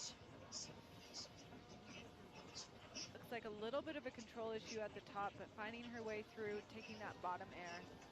Yeah, a slight struggle there for Anna Martinez, but now into the low powder. You can see her pressing on that back foot to push the nose of the snowboard up out of the snow. If you don't do that, that nose bogs and you go over the front. Now we see Anna Martinez finding the first of many features to come. This area definitely proving popular, but she's got a slightly different take on it, launching off in between the rocks. Sailing through again, another rider, super strong, really takes that off-season training really seriously. as she lines up these other airs. You just see how confident that strength translates into confidence on her board. Yeah, Ana Martinez is so physically strong, you know, physical and mental strength, the combination required for the Freeride World Tour, finishing second in the last event. Going to be looking to better that, popping, getting a little bit of a grab there, and just absolutely glorious powder here in Val Thorens for the French rider out of Chamonix, popping herself up and out past the judges' line. Now she's just going to have to make her way through this long traverse towards, it's way down there. You can see the finish line way in the background. Yeah, Anna's been really focused and serious this year. She came out strong saying she wants to take the title, and it's certainly something that she has in her capabilities. Oh yeah, every single one of these riders has the skill set to do it. Sometimes it just comes down to whose day is it. The execution is everything. We look back at the top where we see Anna having a little bit of struggle to get over to that feature. Yeah, it's such a short, steep section that control is difficult to achieve. Yeah, and then lining up in between the rocks, maybe rather than right off the nose, Ana Martinez, and then just slashing and playing in the powder. Conditions absolutely glorious here in Val Thorens. The return of Freeride to France. These riders are just having an absolute time on this face. Start 1, start 2, start 3, every one of them an option. The riders really having to make some seriously difficult choices on where they're going to go. Start 2 definitely proving popular. We saw early in the ski men's start 1. I don't think since we saw Estelle drop, we haven't seen any of the snowboard women coming out of start 1. No, and even start 3 has been a little vacant for a while, which is, it's always an interesting strategy, especially if you're in a category that's running a bit later. For sure, strategy is such a big part of this.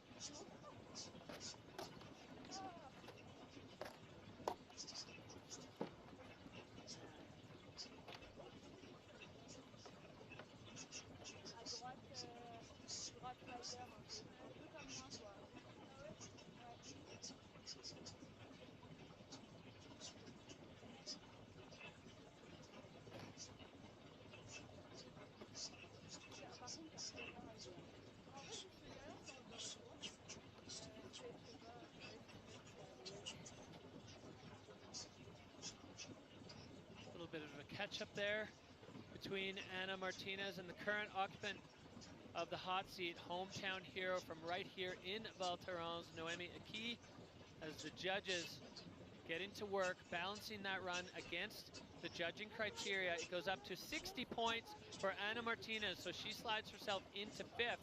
And with only one rider to go, we are guaranteed to have a French rider on the podium, at least one. But guess what?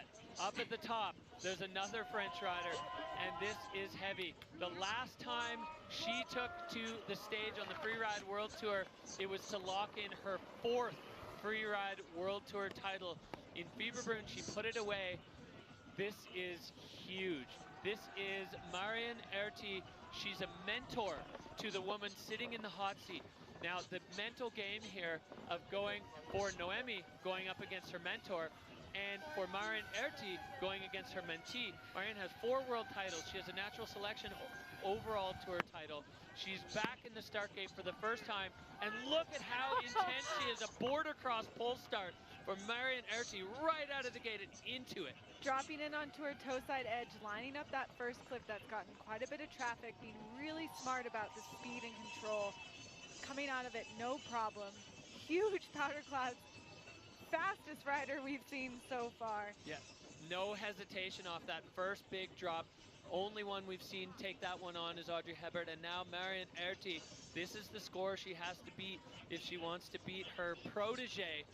Marion, with full intensity, she has got so much speed. You can just see it ramping up as she moves down, right off the nose again, disappearing into the snow, but such control of her board.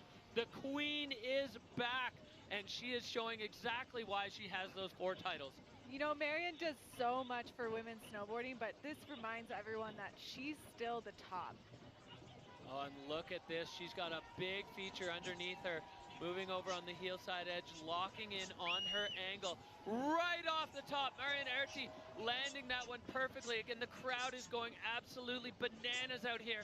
We have a French woman sitting in the hot seat. We have a French snowboard royalty on the face, popping with the grab. Marion Erti showing exactly why she has 4 world titles under her belt.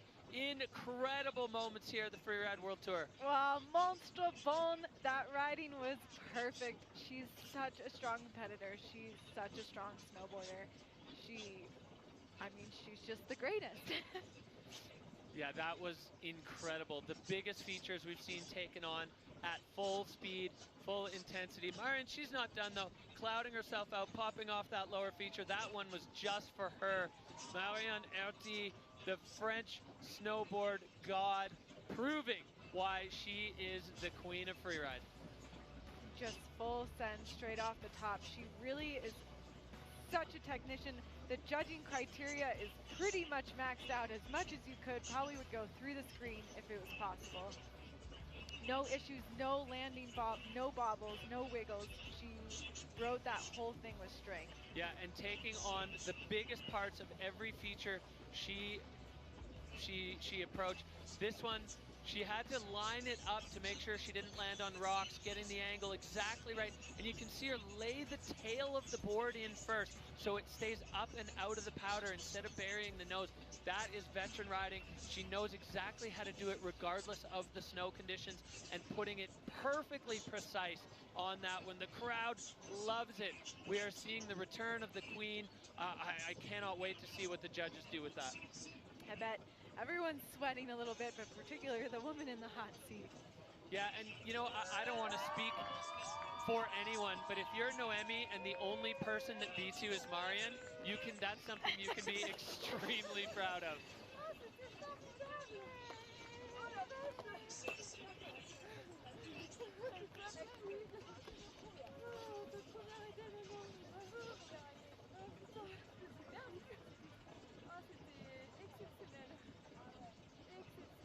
What score? All right, here we go. Well, I don't see a score.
Overall ranking, I have a feeling we're going to see a rocket ride for Noemi Aki, 18,000. We're going to see a rocket ride for Noemi Aki, 18,000 points. Audrey Hebert jumping up into second, and Anna Martinez now down into third. Nuria Castan-Baron putting herself on the good side of the cut line, and Estelle and Aaron now with some work to do as we move on to the remainder. Wow, what a show we just saw from snowboard women. Frenchies 1-2. We will be right back with the Val Thorens Pro.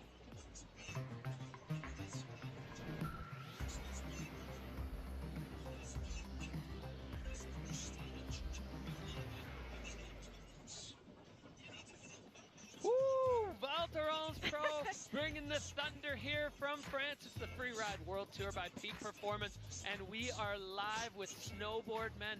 Val Thorens has gotten dumped on in the last few days. 30 centimeters last night, 30 centimeters the day before. I'm Derek Boos here with Hadley Hammer, keeping you up to date with all of the action we have seen, Hadley. Unbelievable so far here. Let's see who we got in snowboard men. So we've got the final category, snowboard men. Michael Bond really likes to start off first versus his last start from the Spain comp. We've got Enzo Nilo, French rider, right there in the middle.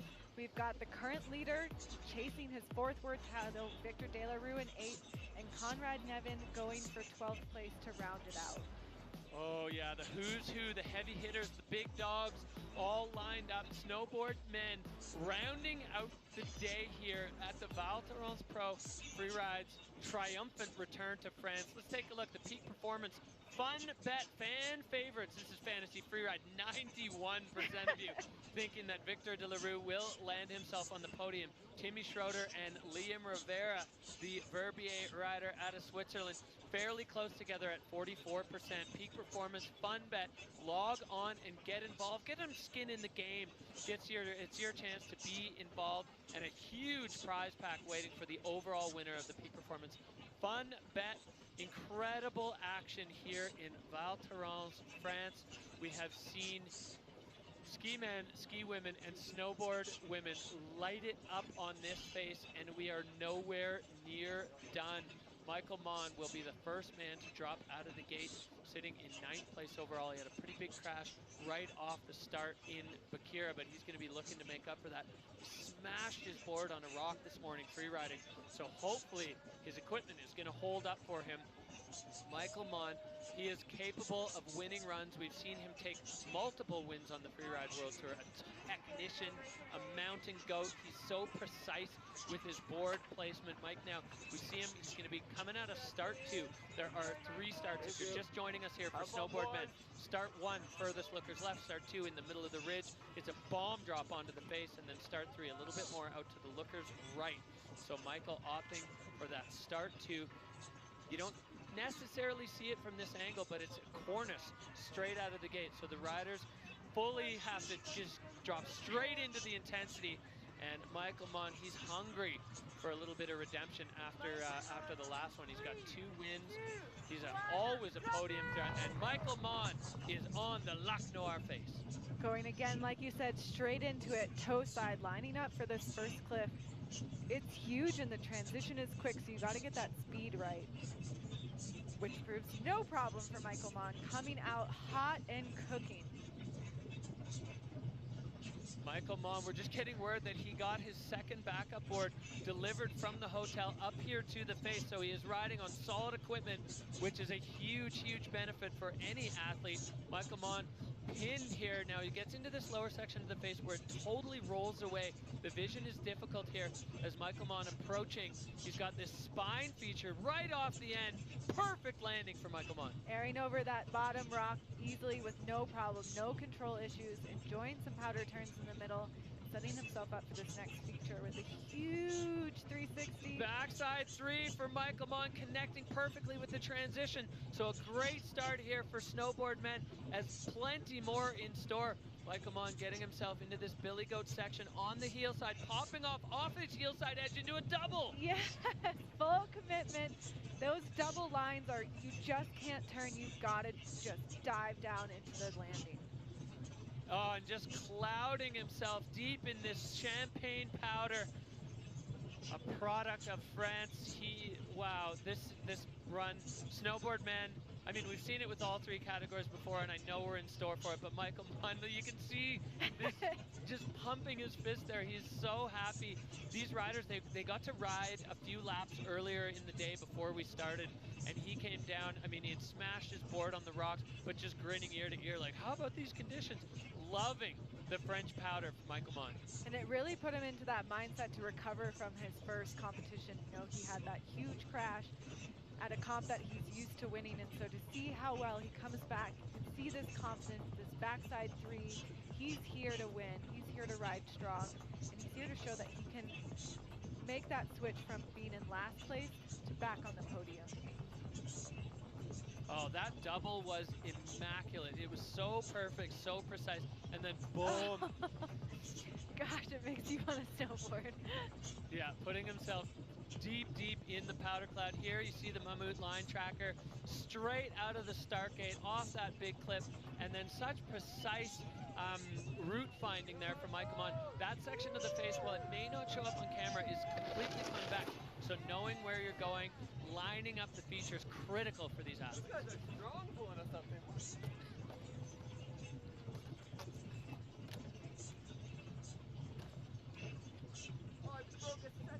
Okay, well, the bar is set. The score for Michael Mon, an 83.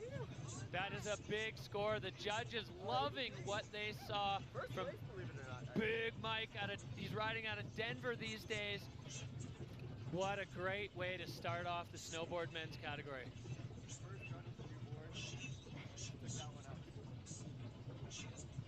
Well, they're tools, not jewels. Michael Mon using the board to protect his feet from the rocks out here.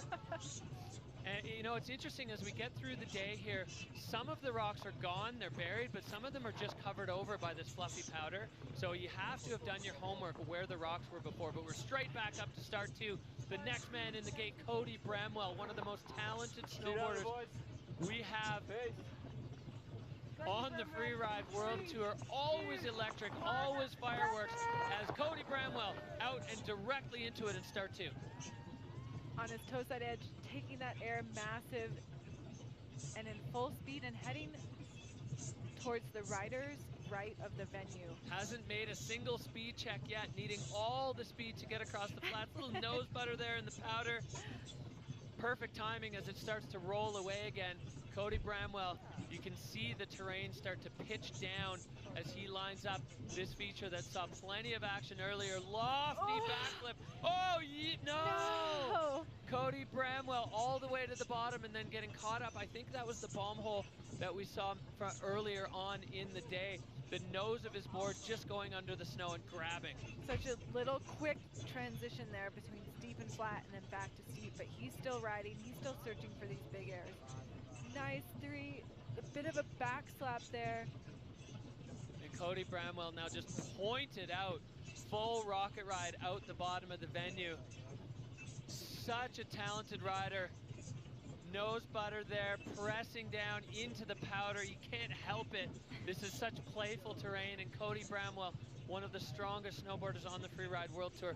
So hard to put these runs together, and another rider kind of getting a little bit caught up in this deep snow. Cody lives in Greece, so I imagine that powder is especially unique for him and sacred, and he's clearly showing in his run that he's taking every opportunity to take as many turns in it as possible. Well, let's take a look back here. Cody Bramwell lobbing the backflip all the way to the bottom of the transition. He landed it, but it was the connection from steep to flat that gobbled him up. Another backside three, another probably bit of a control issue on the landing again, wheeling out of it, but really showing that he's a playful, versatile rider. Yeah, you can see the board just flexing and bending in the landing of that back three there. Different spots have different textures of snow, and that one definitely been a little bit peeled by the slough running down from riders riding a little bit more on the rider's left side. So Mammut line tracker there showing what we saw. Didn't have the camera mic on there for Michael Mon, but I think he just had his mind blown by Cody Bramwell's full throttle approach, as is his trademark. Cody Bramwell.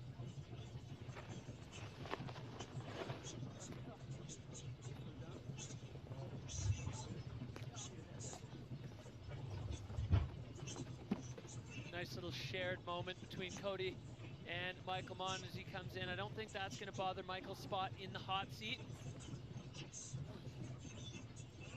You see the score for Cody, a 60.33 for the second rider of the day. And you can see it on his face. I mean, Cody knows he's capable of putting winning runs down here on the Freeride World Tour, but executing it is difficult. And that's what you got to do on comp day. You got to put it all on the line, and you have to execute with precision. So Michael Mon fending off a big challenger there from Cody Bramwell. We go back up to the top. Holden Samuels riding out of Moonlight Basin. Big Sky, Montana, sitting in 10th right now. He's another one looking for some redemption after Spain. Holden Samuels, always quick with a fat backflip, coming right out of start two and directly into this zone, proving very popular with our snowboard friends. Super athletic guy, grew up riding with his skier brother, so he picks new lines, he rides difficult terrain, and the top section was no problem for him. Yeah, I really like that approach. Holden taking on the biggest section of that upper cliff, full fall line, full pin. You know, he likes to ride fast. He loves to ride in powder. He's got this takeoff. Lofty backflip. Oh, again, that one, you run out of transition really quickly.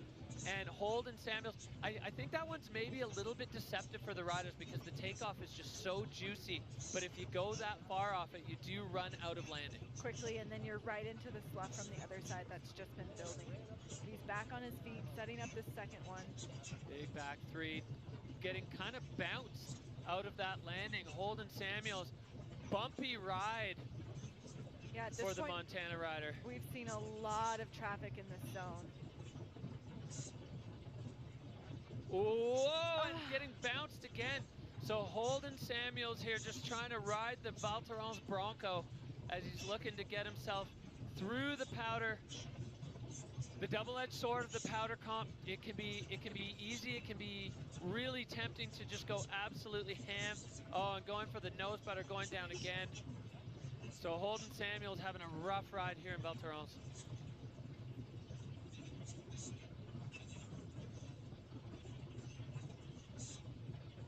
But still some powder turns to be had for Holden. Now this will be tricky for him. He's got an 8th place finish at the last comp, so these next two, he's really got to throw it down. Yeah, and he certainly has the capability. You saw with that backflip, if he had, in my opinion at least, if he had a longer transition, that would have been easily landable for him. And Cody Bramwell falling into the exact same category. That one was such a nice takeoff. As we look back up here, Holden lining this up, look how fast he's going. The rotation, perfect. Coming down onto his board, but just running out of transition. Transition means the landing needs to be steep. It needs to be down sloping so you don't impact into the ground. And then this one, finding a bit of a chopped up spot in between the powder. Exactly, running into that track and then wheeling out. Completely disappearing in the deep snow. And then with the board angle slightly up, you almost get launched back into a second air, and you can see Holden by the body language, they're fighting for balance. So direct line there, the Mammut line tracker showing, but Holden Samuels, not his day today. As you said, Hadley, he's got some work ahead of him now. We still have 3 events before the cut, so lots of opportunity for change here.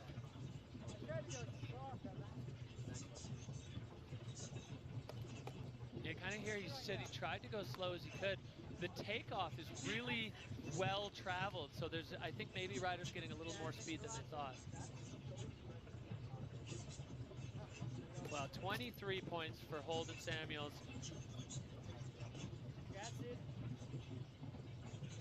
Giving a bit of a congrats to Michael Mon as we are heading back up to the top of the Lac Noir face here at Val Thorens, France. Michael Mon, Cody Bramwell, Holden in 3rd right now. He was the 3rd rider to drop, so we'll see if that holds up. We've got Enzo Nilo in the start gate, another rider holding the French flags on his shoulders from the Trois Vallées, not this valet, but he is a local, and we are going to see the fans going nuts. Enzo Nilo, he's going to be dropping in, looking to avoid the free ride fiasco that we saw some of the other riders getting themselves into. Can he do it? This guy wants to win. He was a rookie, he got bounced off the tour, he's back with a solid result under his belt. He's got some good friends on the tour, one of them being Victor de la Rue, the current World Tour champion and World Tour leader. Enzo would like nothing more than to step a step higher than his good buddy. And here he is dropping to the space from start 3, making his way through this top section. The crowd next to us is almost deafening, giving a little hello to his buddies. I can hear chainsaws in the background. Enzo Nilo chucking a 360, but somehow coming out of that on his feet. He had a very different takeoff approach than we saw the other riders. Big backflip for Enzo, landing. Oh, the French crowd is going bananas now. Enzo Nilo picking up a whole head of steam, going so fast into the lower section of this Lac Noir face. Such strong riding. He is on fire with the double. No problem, perfect stop. And he is not done yet, getting lost in his slough cloud. Still more features stacked up below Enzo Nilo. He is doing it for the home crowd, kind of a butter back three there, catching the side of that feature.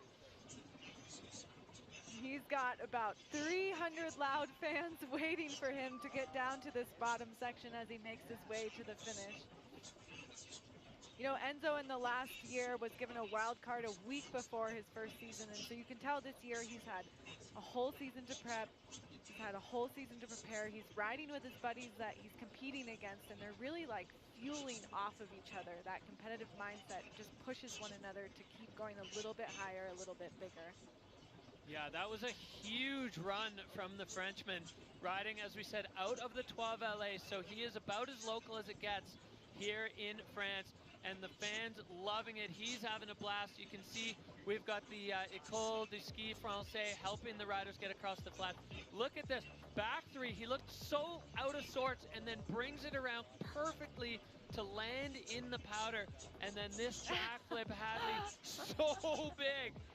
Someone wants to go to the moon today. Perfect control, he just drops onto that heel side edge, slows himself down and gets ready for this double.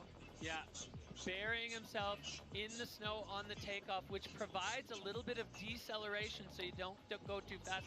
This Lac Noir providing or proving a little bit tricky in the paneling of the face where it goes from steep to flat to steep to flat. So Enzo Nilo bringing it for the home crowd here at the Freeride World Tour in the Val Thorens, and he is fired up.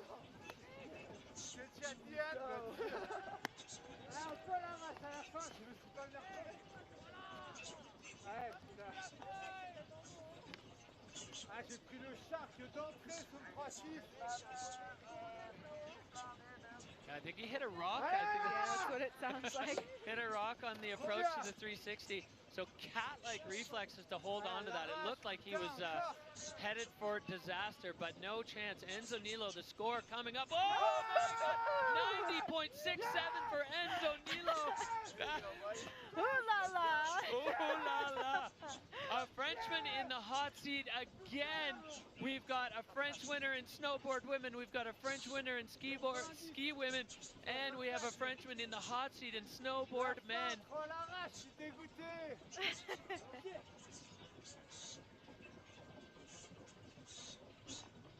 That's Enzo's first run in the 90s on the Freeride World Tour, and absolutely well-deserved. So Michael Mon sliding down into second. Cody Bramwell now into third as we are into it with snowboard men here at the Freeride World Tour. The Val Thorens Pro, Remy Benamo. Rennie coming out of Zinal in Switzerland, a tiny little village in the mountains.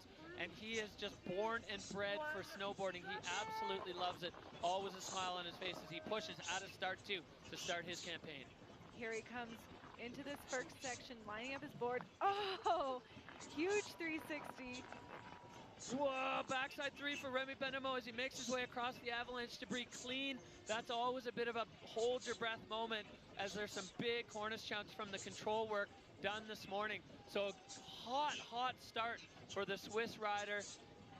Lining up this section, he's a quiet guy, but his riding style is loud and speaks for himself. Able to make that transition perfectly. He knew how to adjust that speed. I love that backflip from Remy there. Not adjusting his board angle, just going directly over the back axis. And Remy Benamo with two huge tricks already, coming right into the nose. Another back three, holding onto that heel side edge, having to readjust, and now just pointed into the fall line. Remy Benamo with a statement here on the Lac Noir face. He is flying down. Oh, a big powder cloud there for the Zinal rider. The Swiss flags on his shoulder. He doesn't want to let the French neighbors have all the fun here. Strong, aggressive riding out of the Swiss man. He said his goal, his childhood dream was just to qualify for the tour. And I think he should adjust that a bit to maybe podium in winning the tour. He's such a good rider. Well, that was a huge run from Remy. You know, locking himself into the top 5 in his debut on the Freeride World Tour in Spain, and now making a huge statement that he wants to be higher. Look at this, right out of the gate, back three, this landing, perfect. Not a control issue in that beginning part, and then this massive backflip Where other people had issue with the bomb hole, he was able to land earlier, ride through that transition, make the turn, and continue down, enjoying the beautiful snow we have in Val Thorens. You could see the relief in his body posture. Oh yeah, the judges have their work cut out for them now. The criteria, line, technique, control, fluidity, and air and style. Remy ticking every one of those boxes.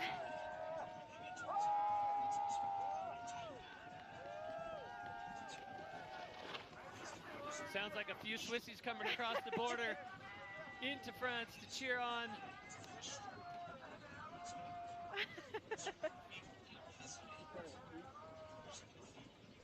All right, well, here we go. The score coming in, 90.67 is the score to beat. Not quite enough, but very close. Remy Benamo into second with an 85.67. So we are seeing some big numbers thrown by the judges already.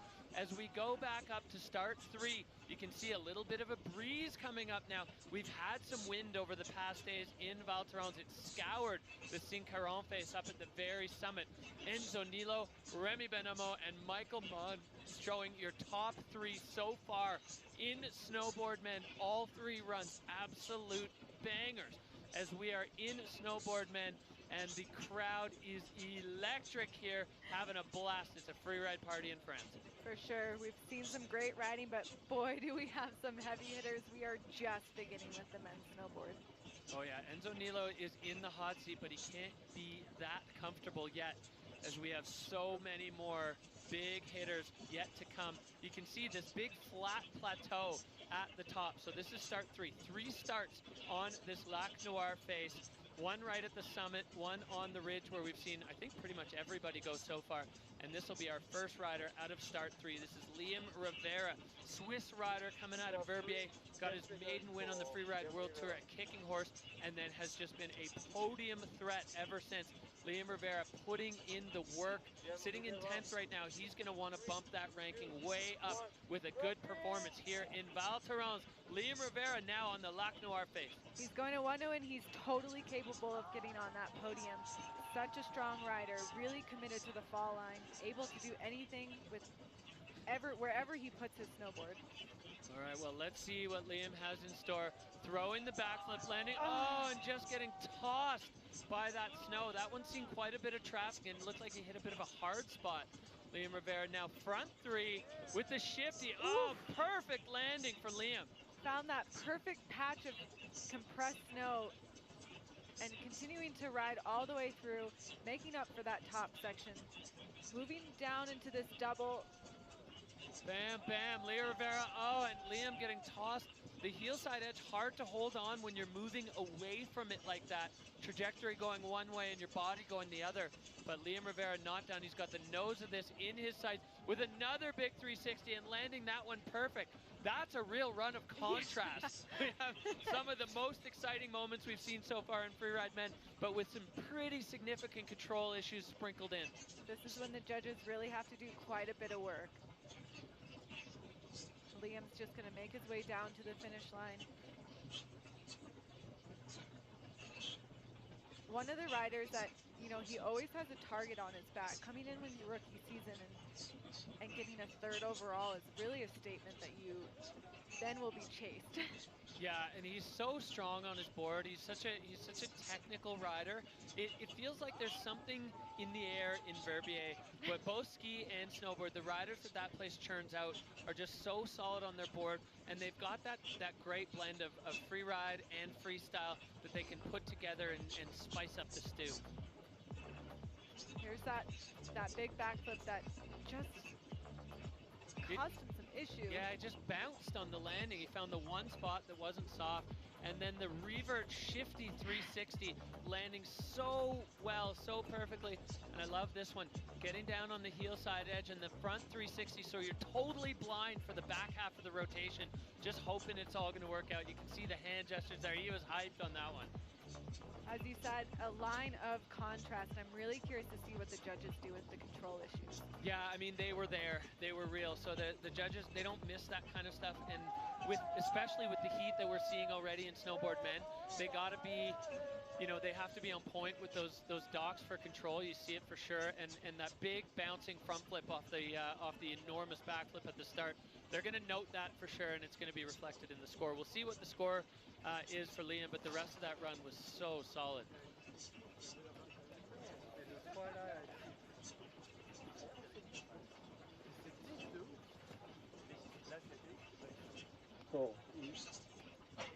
Seeing a lot of snow on helmets in the finish area from so many of these riders. Riding powder all the way down as we're anxiously waiting here for the score of Liam Rivera to pop up. There we go. It's coming in. 90.67 is the number to beat. That's a 60-point run for Liam Rivera. So that's going to be good enough for 5th so far in snowboard men.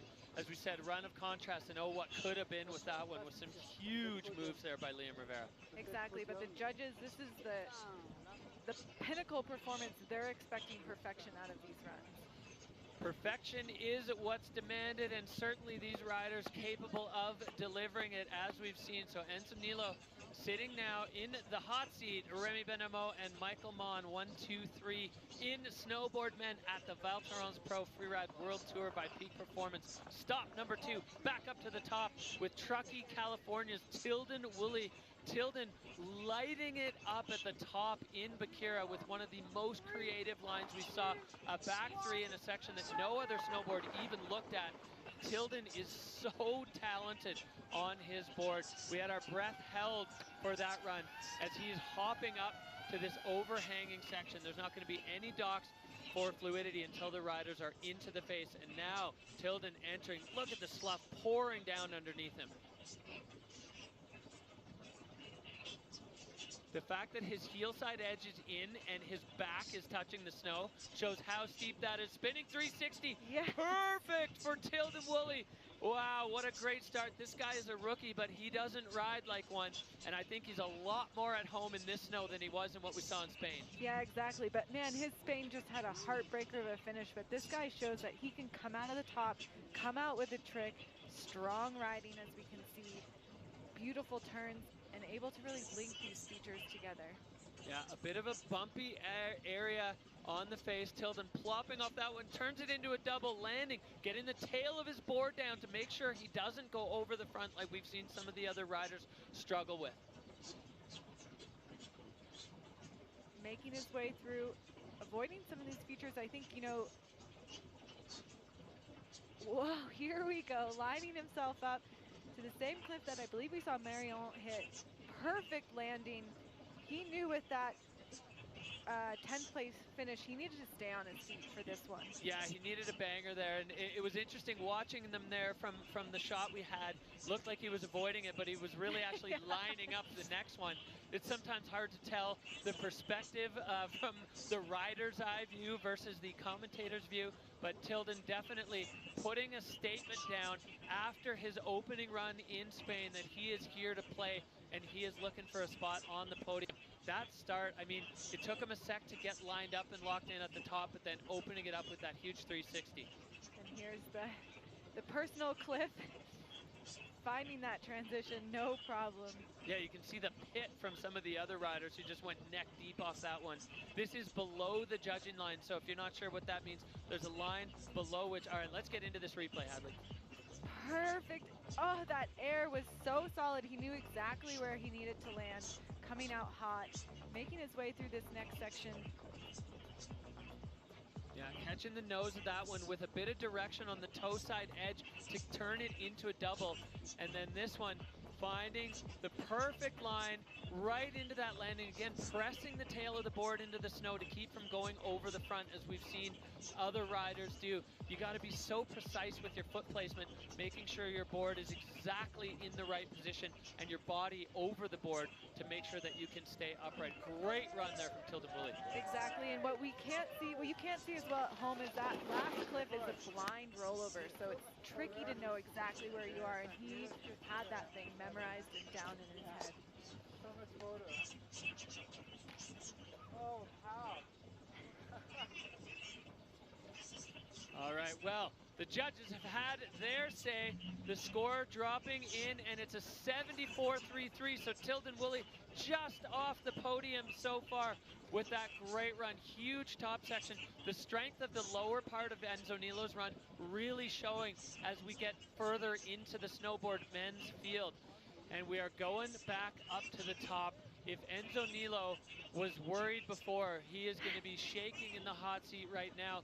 We haven't, well, in the last 7 events, we've only seen one where the next man didn't win. He's the 3-time freeride World Tour champion.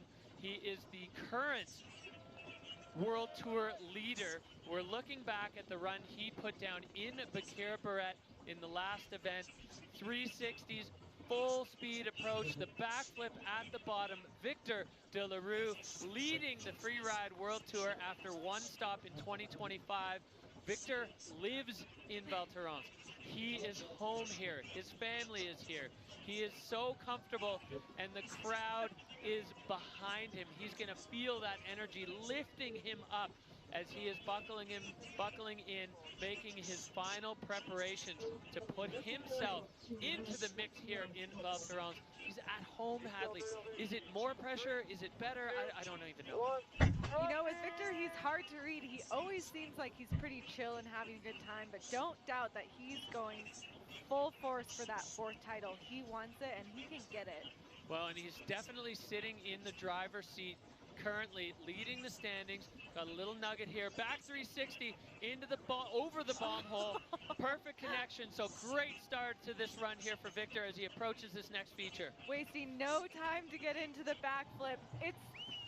The landings are incroyable. Yeah, the precision of Victor De La Rue's riding is unmatched. The Freeride World Tour champion 3 times for a reason. Single, double, but going down. Victor losing his front side edge and flopping over onto his chest.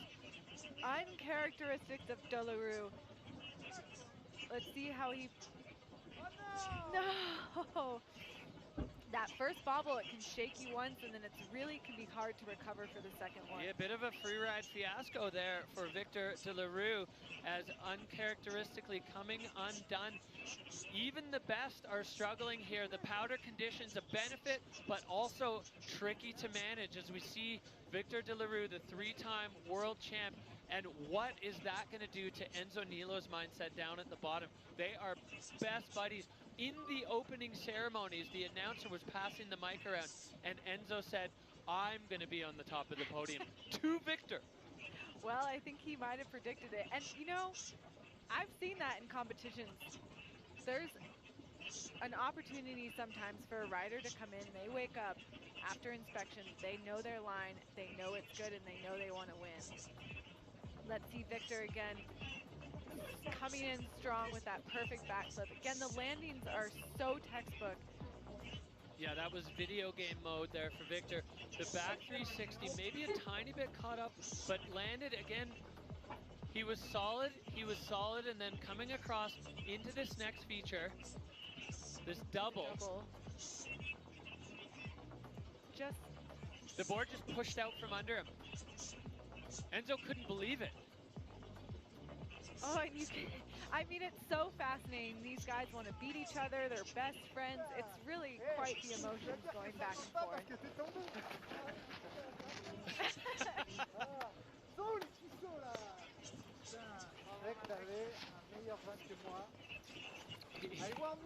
Asking Victor, where are your legs? Well, I mean, this is the glory and heartbreak of freeride. I mean, Victor De La Rue certainly capable, as we saw with both the backflip and the 360, of perfection on these faces. But it's not one thing; it stacks up all the way down. Oh la la, indeed. C'est parfait, j'étais là, il va me guillotiner.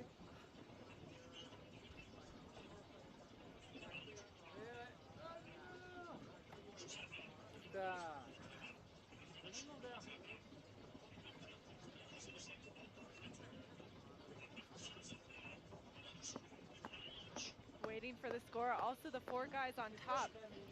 you know, they've known that the guy in first has gone down the big champion, and I think it gives them a little bit of fire.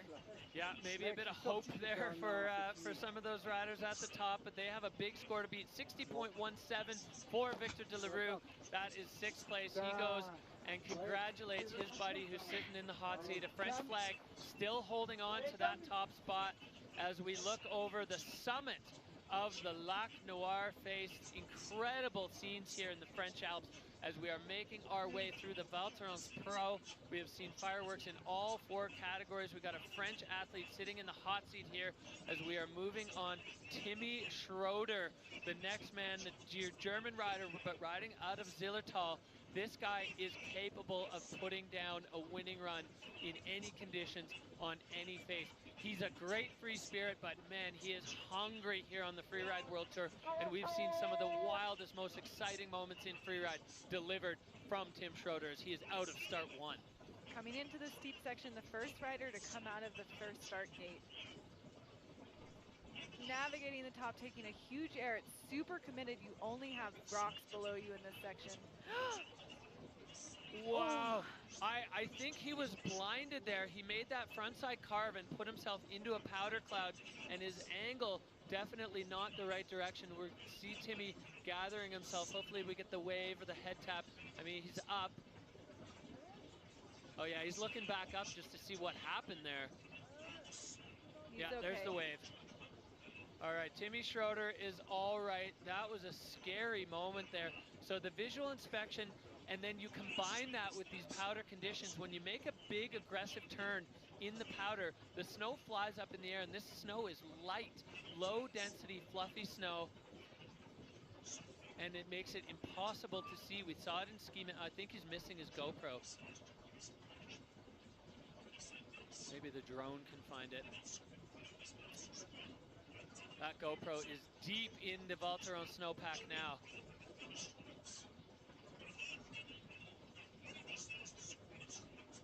So tense moments there. Freeride World Tour, yeah, it's hard to almost breathe when you watch a rider fall over the rocks like that, just launching off that feature with completely the wrong trajectory. And happy to see Tim up and riding as he's making his way down the lower section of the face. He'll get a couple soul turns to try to reset himself. Exactly, Tim's riding it smart. He's got a 2nd place already in the bag. This can be his throwaway competition. He's just getting himself down safe after what was probably a pretty scary moment for him as well. Yeah, for sure. Scary for him, scary for us. I'm sure scary for Timmy's friends and family at home watching that. But now just a couple of arching soul powder turns. Like you said, we have 5 events before the cut here on the Freeride World Tour. So Tim Schroeder is going to just toss that one straight in the bin and leave it behind him. We know he can win events on any given day. And just the aggressive intent in the steepest part of the face there really showed what Timmy was after with that run. Yeah, you remember in Spain, he threw that huge backflip right off the top. He likes to go out of the gate firing. Well, and the judges like that too, you know, they work on that kind of, here, let's dig into this replay and see if we can figure out, yeah, completely blind, and his trajectory was just way off there. Luckily, his board hit the rocks. So here, 0 visibility, angled wrong, boards hit the rocks, send him into that front flip, kind of reminiscent of the Tom Pfeiffer side flip in Spain, unintentional for sure. Would have been pretty cool if it worked out. We're glad you are down safe and sound, Tim Schroeder. But yeah, as I was saying, the judges appreciate that too. They kind of work on a thermometer system where it rises or falls based on the intensity of what the riders do. So if they come out of the gate right away with a hot move and an aggressive start, the thermometer gets going up into the red zone early. And then if they can keep it there with the intensity for the rest of the run, then they just get points thrown at them, showered with points.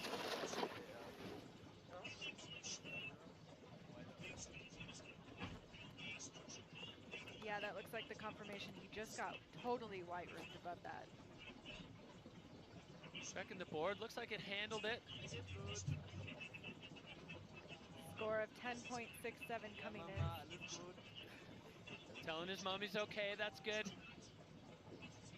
Freeride parents, one of the most stressful jobs in the snow sports world. Watching your kids do this is definitely stomach in your throat. But we are continuing on. We have another hometown hero, another French rider in the mix. This is Camille Armand, riding out of Chamonix, France, part of the three Amigos Les Trois Amis, the Victor, Enzo, Cami squad, working on the Freeride Fiasco project with Alex Heitler. They're putting out some incredible content. This guy is a serious threat for the podium. One of the best backflips in the game.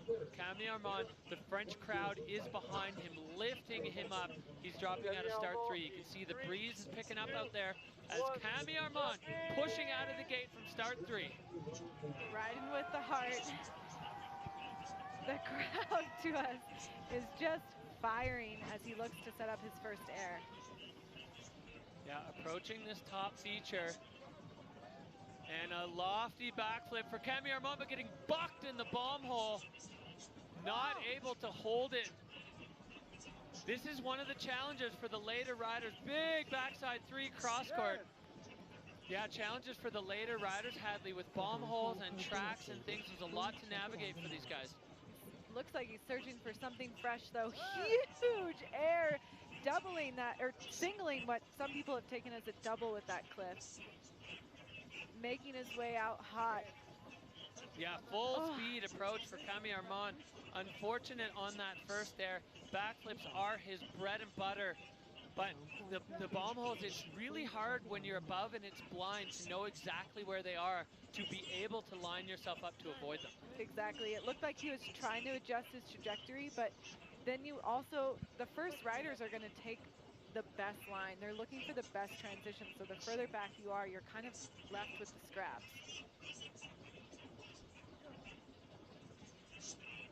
Camille Armand making his way down to the crowd. In his home country of France, they still love him here. Oh, they sure do.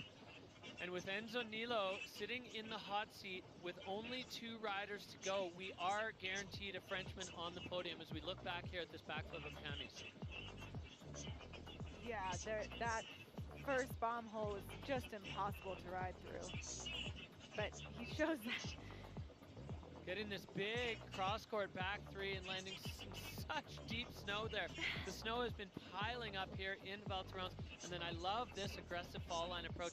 Perfect landing for Camille, bouncing out and then getting the heel side edge in just enough to control the speed before he redirects himself over those little nuggets of rock. So much good about that run. Extremely unfortunate that the first feature didn't work out.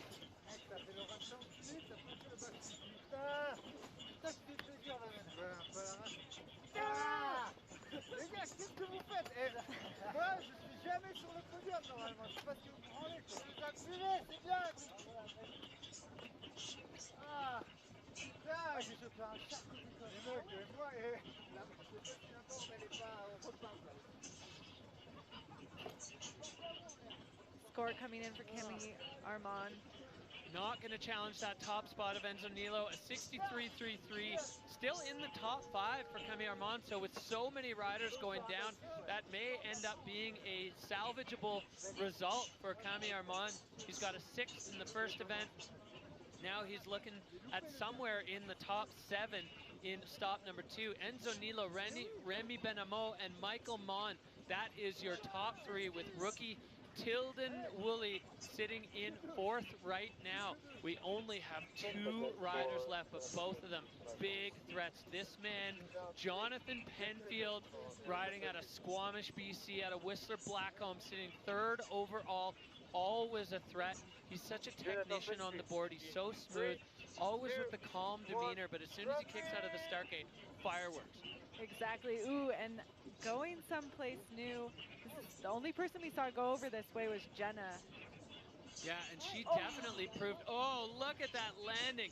He is on a film line here. Back 3, Jonathan Penfield. It's so steep over there, handling this like an absolute veteran. Look at where he is on this face, popping out of that last feature with the grab, and now on the toe side edge, just looking to get across this slough field. There is still more below Jonathan Penfield. He's only about halfway down. Well, just sending fluff left to right. big double there. Oh, and Jonathan bouncing. Unfortunately, that slough cone proving a little bit more dense in the snow. So John Penfield, but he's still got more to come. Lobbing a front three now, so he spun both ways, getting a little hooked up there, but not going down. Wow, John Penfield, second last man of the entire day, opening up a whole new section. Like you said, Hadley, only Jenna Keller going over there so far. Yeah, you know, that is 8 years of riding on the tour kind of experience. He knew he was going essentially last out of the entire 4 fields, and picking a zone where no one goes. His track is solo when you look up at the venue. Oh, and that was close to perfection for John Powell. Jonathan Penfield, he's got a unique eye for lines. He's always kind of poking around in different sections and finding features that he feels can work that other people don't even see. He's got that scientist's eye for the venue. And that side of the face, honestly, watching him ride, it's kind of surprising that it didn't see more action because it's good over there. It looks good. It really looks like a classic Alaskan film line over there. And as you said, a scientist, an enzyme engineer. Those enzymes were flowing down the mountain. Let's check the replay. Straight off the top with such a strong, perfectly landed 360.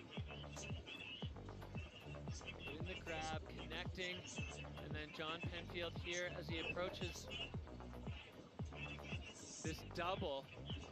Nice powdery landing on the first stage. Oh, it's just hard. It was hard there. His board did not sink into the snow at all. It's so hard to know what you're going to get when you land. When all 3 of your landings previous have been deep powder and then you get one that's hard, you're not setting nearly as much tension in the muscles in your leg. And then unfortunately the board just kicks up and out from under you.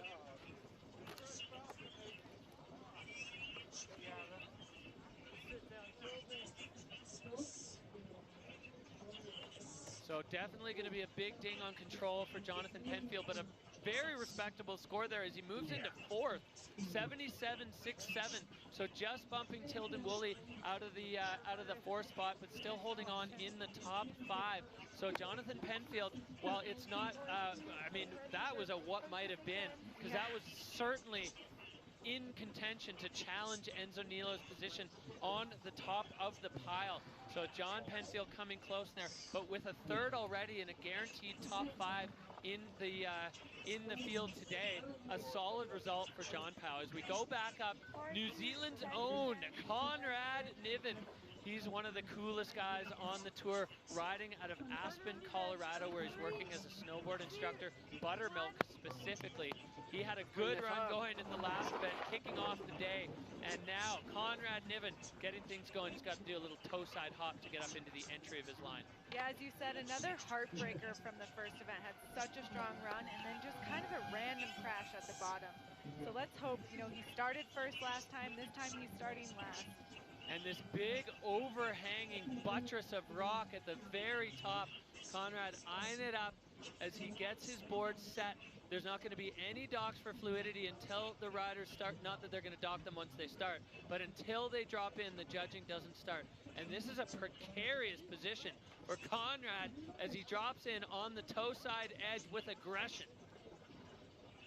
Sending it in full gas, full heat, coming out, wheeling through, keeping that tip of the board out of the snow. Yeah, I love that tail press move for the snowboarders when they just push on the tail, bend the board up, and elevate the nose of the board out of the powder so they can just keep accelerating. And he's moving quickly into this section, taking that first air in, setting himself up for the next. Yeah, this blade proving popular, going all the way down, but going down on his heels. Oh, popping out of the powder. Nothing happened.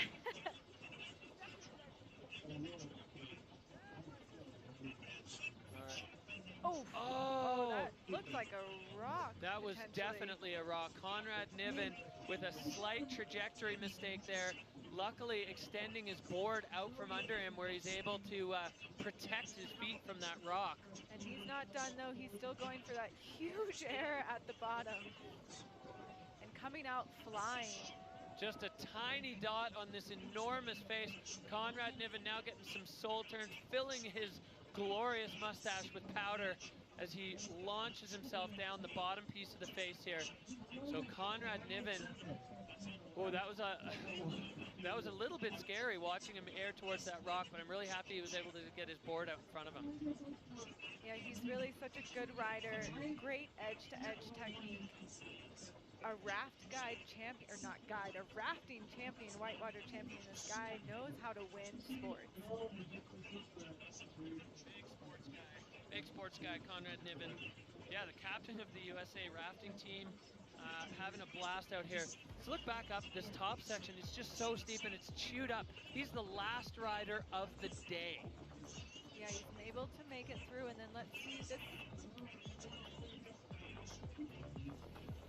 First, yeah, it's hard to tell from our angle if he just wheelies out or if he hits something straight. Yep, oh, yeah, right onto those rocks.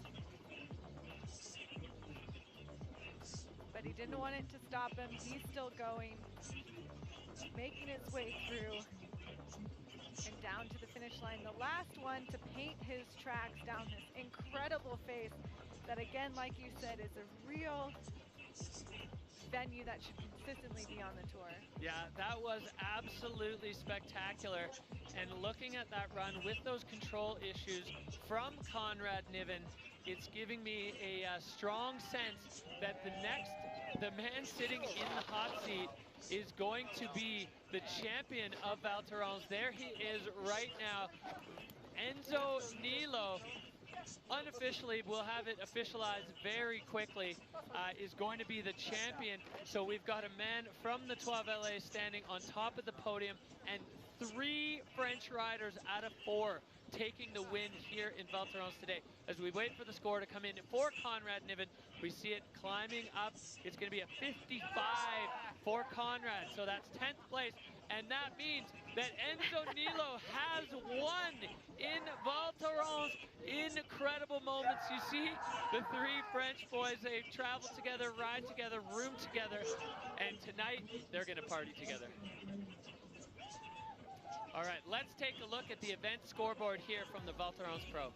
As Derek said, Enzo Nilo taking the top spot with rookie Remy right behind him in second, Michael Mon rounding it out at third, Jonathan Penfield with a creative line for fourth.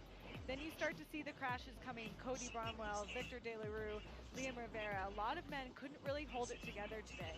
Yeah, tricky conditions for sure. Powder, glorious, but it adds another element to the riding there. Timmy Schroeder going down with a scary moment up top, but luckily he was okay. Even told his mom he was okay.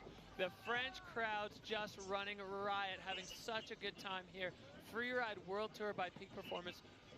Return to France. We're going to see what this result has done to our Freeride World Tour overall rankings as the calculations behind the scenes are done. We see Enzo Nilo jumping all the way up into first, taking that golden bib off his good friend Victor De La Rue. Remy Benamo up into second, and Victor tied with him in second. John Powell an even fourth as we move down. Wow, so Enzo Nilo has just gone from fourth to first in the overall rankings. France is going to go ballistic tonight. Watch out, Val Thorens, because it is coming for you. These are our podium men here for the Val Thorens Pro. Such strong riding from all of these guys. Enzo, Remy, and Michael Mon really putting on a show and showing their strength.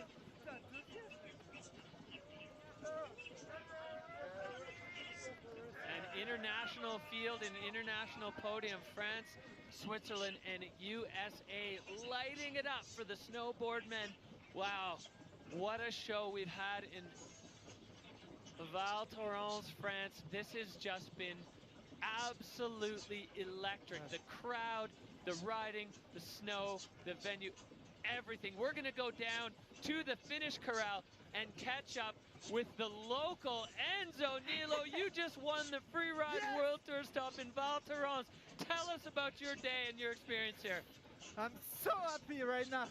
Can't believe it. I was so stressed at the beginning, but seeing all the skiers sending it, I was like, you have to go for it.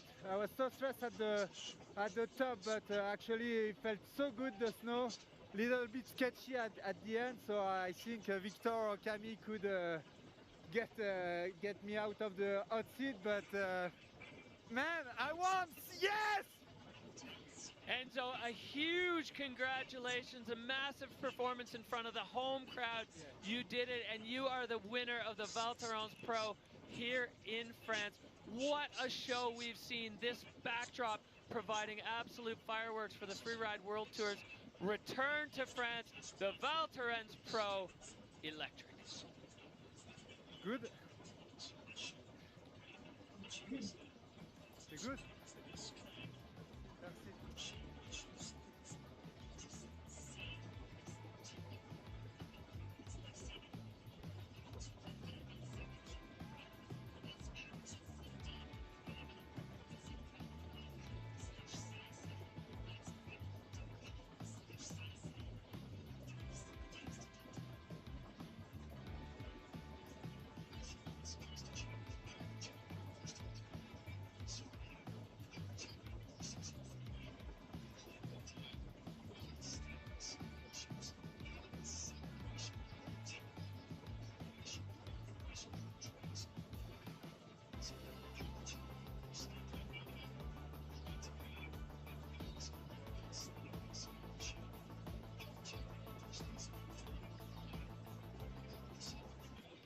Ooh la la, what a return to France. What a return to this beautiful country. New face, new venue, new riders. What a show. I'm speechless, honestly. That was such an incredible show. All 4 categories going absolutely ham here on the Lac Noir face in Val Thorens. This has been incredible from start to finish. Now it's your turn. We want you to log on to freerideworldtour.com and vote for the rider of the day. All categories are open. Who got your juices flowing? Log on to freerideworldtour.com and cast your vote. This is your chance to have your say. The fans, it's wide open. Everybody is in. Rider of the day, I don't even know. I mean, there were so many electric moments in this event. It was incredible. What an entertaining day. What strong riding across every single category. So nice to be in France. We love it here.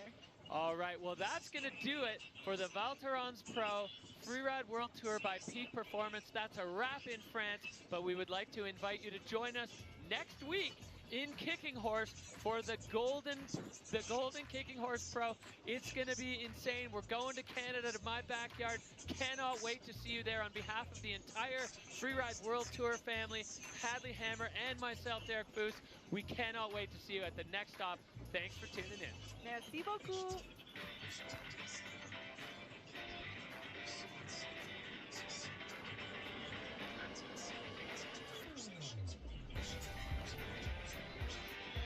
Giant backflip and holding on. Welcome to the Kicking Horse Golden Beach Pro.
Tour, the Val Thorens Pro. It is an absolute magnetic party here. Val Thorens welcoming freeride back to France for the first time since 2018. It's been a long-awaited return, and it is firing. My name is Derek Foose. I'm here with Hadley Hammer, and we are psyched, juiced up, and ready to go. Hadley, what a face we have in front of us right now.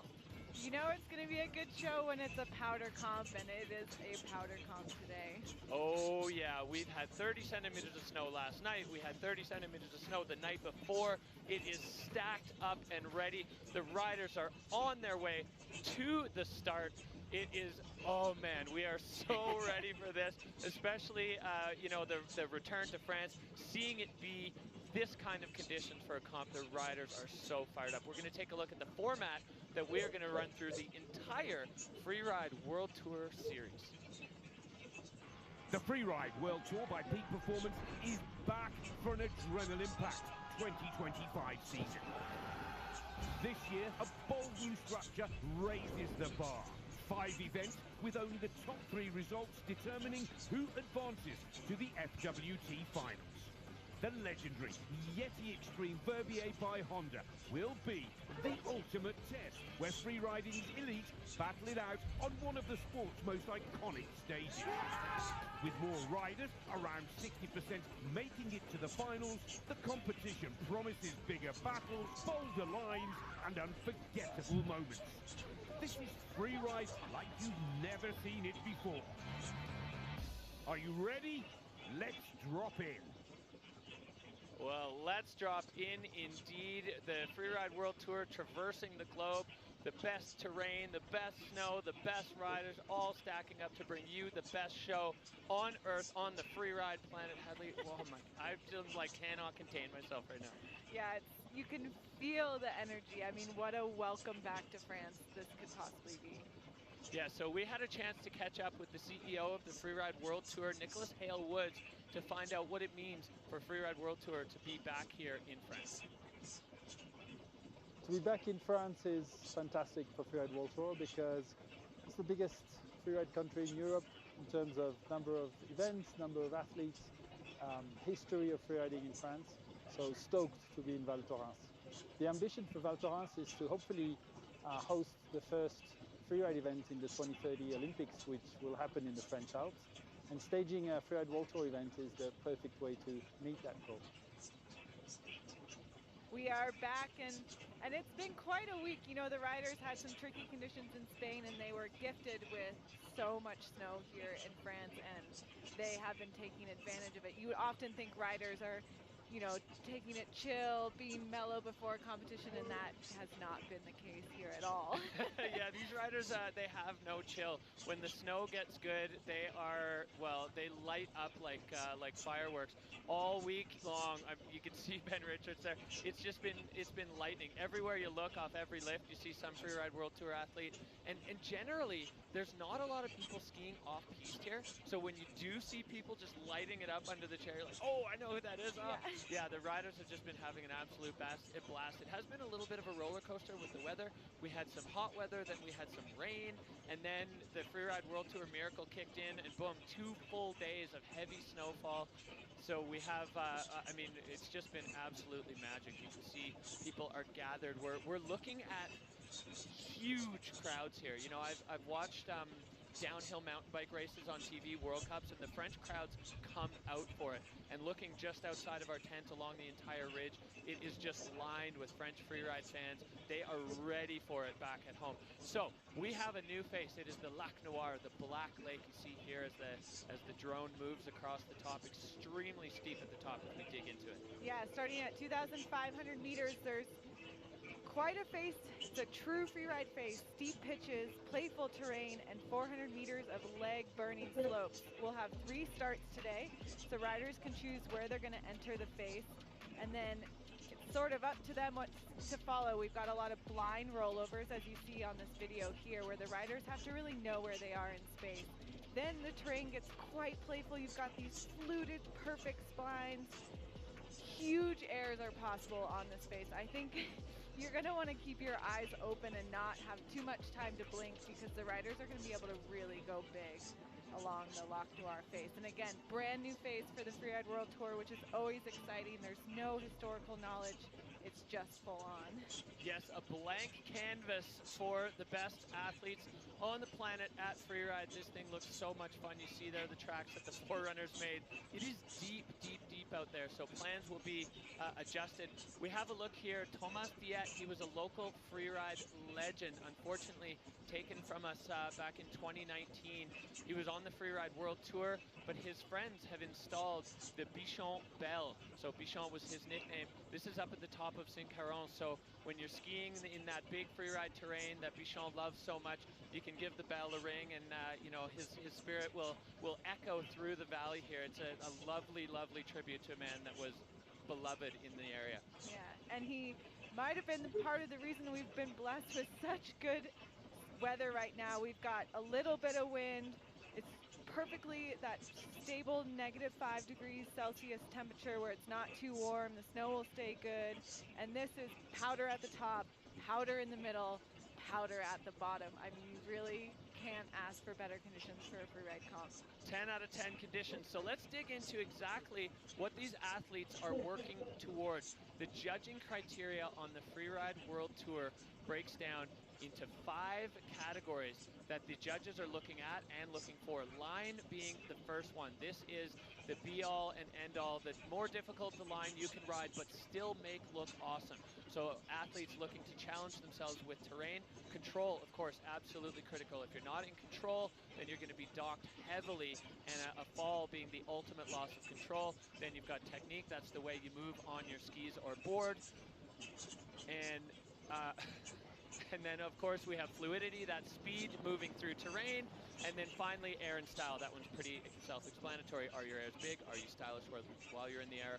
Are you using tricks? So you can see here, this is where the judges are set up high on the ridge, looking directly across the valley. Headley, they won't miss a thing from there. They certainly won't. And as you said, the better you look, the higher your score. And this will be the comp where I think we're going to get quite a lot of freestyle action.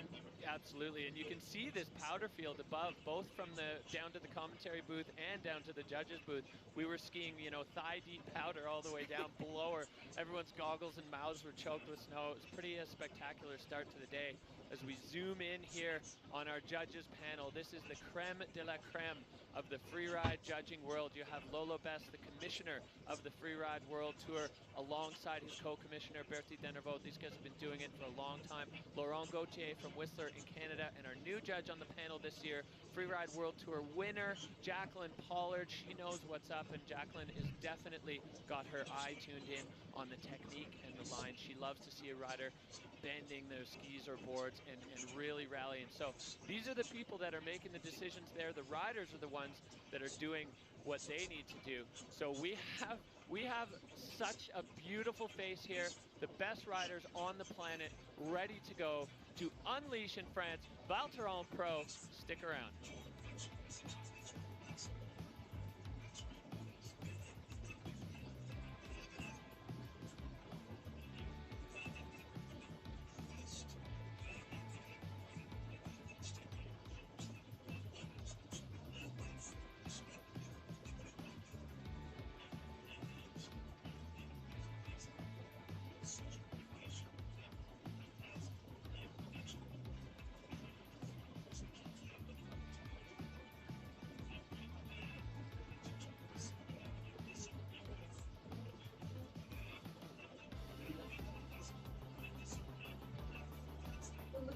Summer. In spring.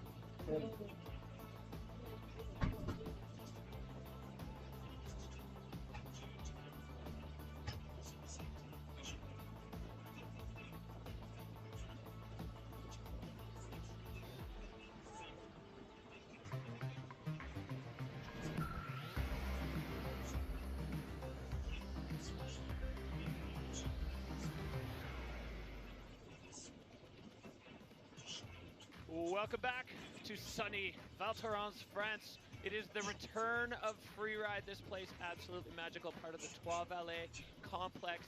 Val Thorens is absolutely packed with freeride terrain. It is gorgeous. Spectacular views in every single direction.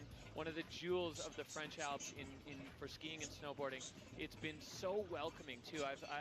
It's incredible. The feeling, the vibe around here is just electric right now. Yeah, I think France has a spot on the tour, a very deserved spot, and we're glad to have it back as part of the circuit. I think it's true free riding here, true French spirit.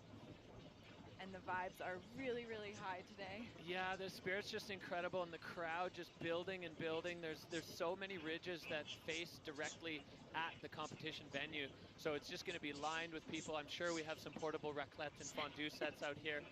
Every valley in the area says they have the best fondue in the world, so that'll be tested out on the slopes today. As we see up top, things just building towards an incredible show. We had a chance with Lolo Best, the commissioner of the Freeride World Tour, to check in on this Lac Noir venue and dig in a little bit deeper into what makes it tick. Freeride World Tour stage number 2. Travel last night, arrived in Val Thorens, and right now we are in the ski area and checking all the different possible venues. Snow quality is tough at the moment. We're expecting some new snow, and the challenging thing is to decide and to choose the right venue for the new snow and where would be the best places. So another 5 venues to check. This is the beginning of the day, a long one to cover.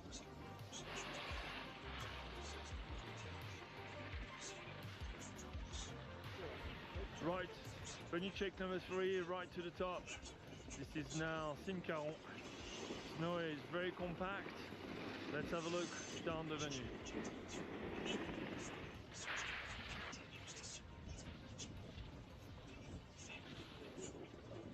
What? How are we doing? Alright, checking option 1, Simcaron. It's been blowing really hard from the north, so all the entrances are quite dry.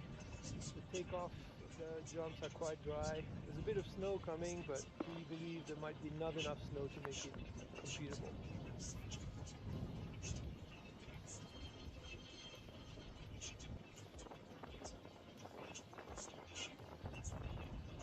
Back to Simcaron. Conditions are wild, and with all this wind it's going to be really tough to be able to have the venue set up just for one window, which is actually shown at the moment on the weather forecast. So back to square one. I think now it's time to find another venue to a lower place, and I think we've got the right one, and this is the Lac Noir, so see you there.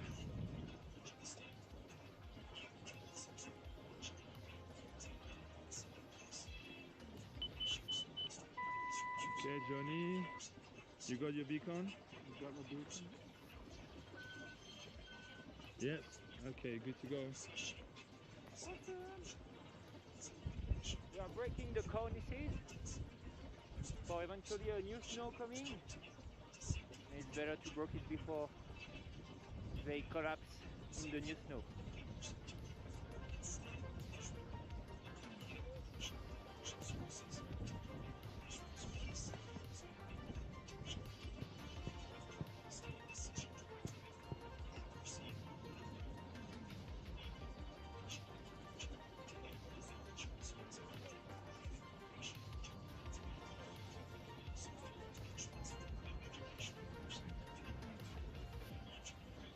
Allez, petit run pour moi.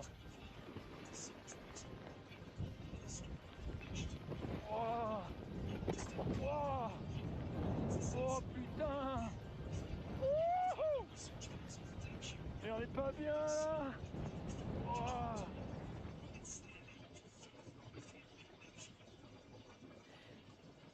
Well, if you speak a little bit of French, you'll know that Lolo was having a good time there. This Lac Noir venue, you know, it was one of a few options, and the one they locked in on. It's pretty diverse. You know, there's a lot of different ways you can interpret this this venue. Yeah, I think this will be quite the show because of that. And you know, you can stay lookers left, what you're looking on the screen. We've got this really steep aspect, or you can head pretty far lookers right, and there's a lot more room to play, a lot more terrain that suits certain riders, where other riders, maybe they want to go straight into the gnar. Yeah, during the venue check, it was really interesting just listening, you know, having a little eavesdrop on some of the conversations of riders trying to lock in on which parts of this face were going to suit their riding style best. And at the top, you know, you can see in that feature, Kevin Guri, one of the local legends here, a Freeride World Tour legend himself, a Verbier Extreme winner, up there working on the cornice. It is dead vertical at the top. That cornice was quite big. They've got shovels onto it, you know, and you can see him on rappel there, on belay, sorry, picking the edges of the cornice off so the riders can see in. But the very start of the runs are going to be quite challenging because you can't see over that edge. No, imagine opening your front door, and the first step you take is just straight down into a pool. It's quite steep, and again, that blind rollover I think is really interesting because the way that they're viewing this venue is from across the way. And then when you get to the top, you really can't see, and finding those landmarks of, oh, where am I on this face is a real challenge. And it's also where you can kind of see the rookies they're adapting to this, they're changing how they are able to move through the venue and how to figure out where they are. Yeah, Lena Kohler had a great little chat. She said, they told me that the venues on the World Tour would be the same as on the Challengers, but this doesn't feel the same at all. This is our third forerunner dropping at a start too, and you can see it's just a free fall right out of the gate, straight up to speed. And then we've got this kind of long bench. This rider was the first person to put that track across there.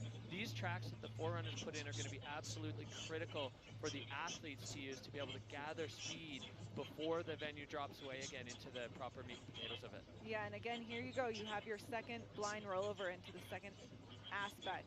But man, oh, look at that snow. Yeah, here's your first indication. So he's just going to let his slough pass by. The forerunners were working kind of in conjunction also as ski cutters on the face just to make sure that the avalanche conditions are safe. We have had a lot of snow, so the avalanche control and avalanche mitigation has been very top of mind here. But you watch him riding here and see the quality of the snow, the spray, the depth. Some of these lower sections have had some slough run through, so you see the headlight's not quite as deep, but it still looks soft. It looks soft. It looks like not chunky, not set up. Like you're still going to be able to smoothly ride through this whole venue. They made the decision not to bomb it yesterday, to give the snow an opportunity to bond, to settle, put himself into the white room. I loved how he covered his face there first. Protect the lenses. Protect the lenses. But yeah, they gave it the opportunity to bond. If they bombed it yesterday, there'd be two things kind of in play. First of all of that slough and snow that came down would set overnight. It would settle, it would become much more dense, much more compact, and be a whole lot less nice to ride on. Whereby leaving it that day, they give it the opportunity to bond to the layers deeper in the snowpack and give it a better chance to actually stick to the face. Also, anything that does slough or come down, the deposits are going to be soft, which is exactly what we're looking at today. Yeah, and as you said, that bonding process also created a really nice surface under this new fresh powder. And watching all the riders ski yesterday, everyone was really stomping their lines. And I think that gives the riders a lot of confidence to take airs big. Yeah, absolutely. And yesterday was here's our fourth forerunner. This is the current junior freeride world champion, and he was absolutely flying. That pocket at the very top, there was a little bit of concern about whether that was going to be stable or not, but this young man, Nono, absolutely slaying. And it's amazing what the forerunners can do for the vibe of the riders. When the forerunners go and it looks like this, the riders' spirits go absolutely to the moon. Everybody's looking at that going, oh, I can't wait till that's me. And these forerunners did exactly that. You can see punting off. I think we're going to see quite a bit of that on this lower face. Some of these smaller features taking absolutely huge. Yeah, it's going to be one. I wish we had the measurements, you know, of like in a half pipe where you can measure how far up into space these riders are choosing to go and how far out.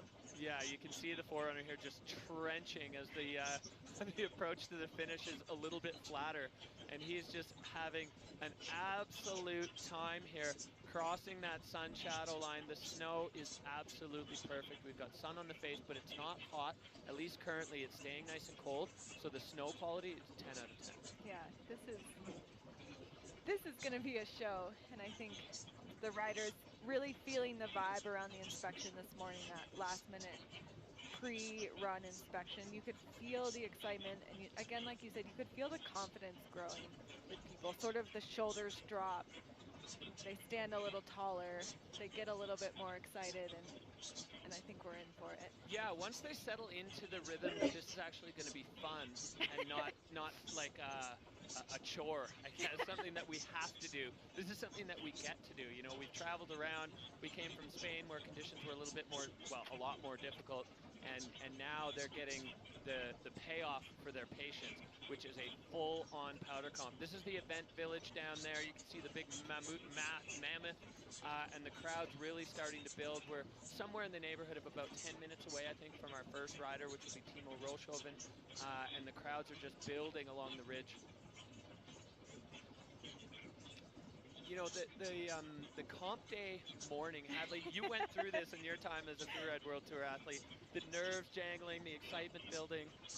It's, you know, it's fun being here now and getting to just look around, and almost at breakfast, I've been keeping a little notes to myself of who I think will win just based on the breakfast vibes and sort of the inspection vibes. And it's really interesting to watch certain riders. You can almost just see they're like, I got this. And they kind of stay in their own lane. At breakfast, they're like chatting and they're comfortable and calm, but they're also like in a zone starting at 6 a.m. And you watch them sort of stay in that zone, and it's quite fascinating. But it's a lot of timing. I mean, these riders got up probably around 5:30.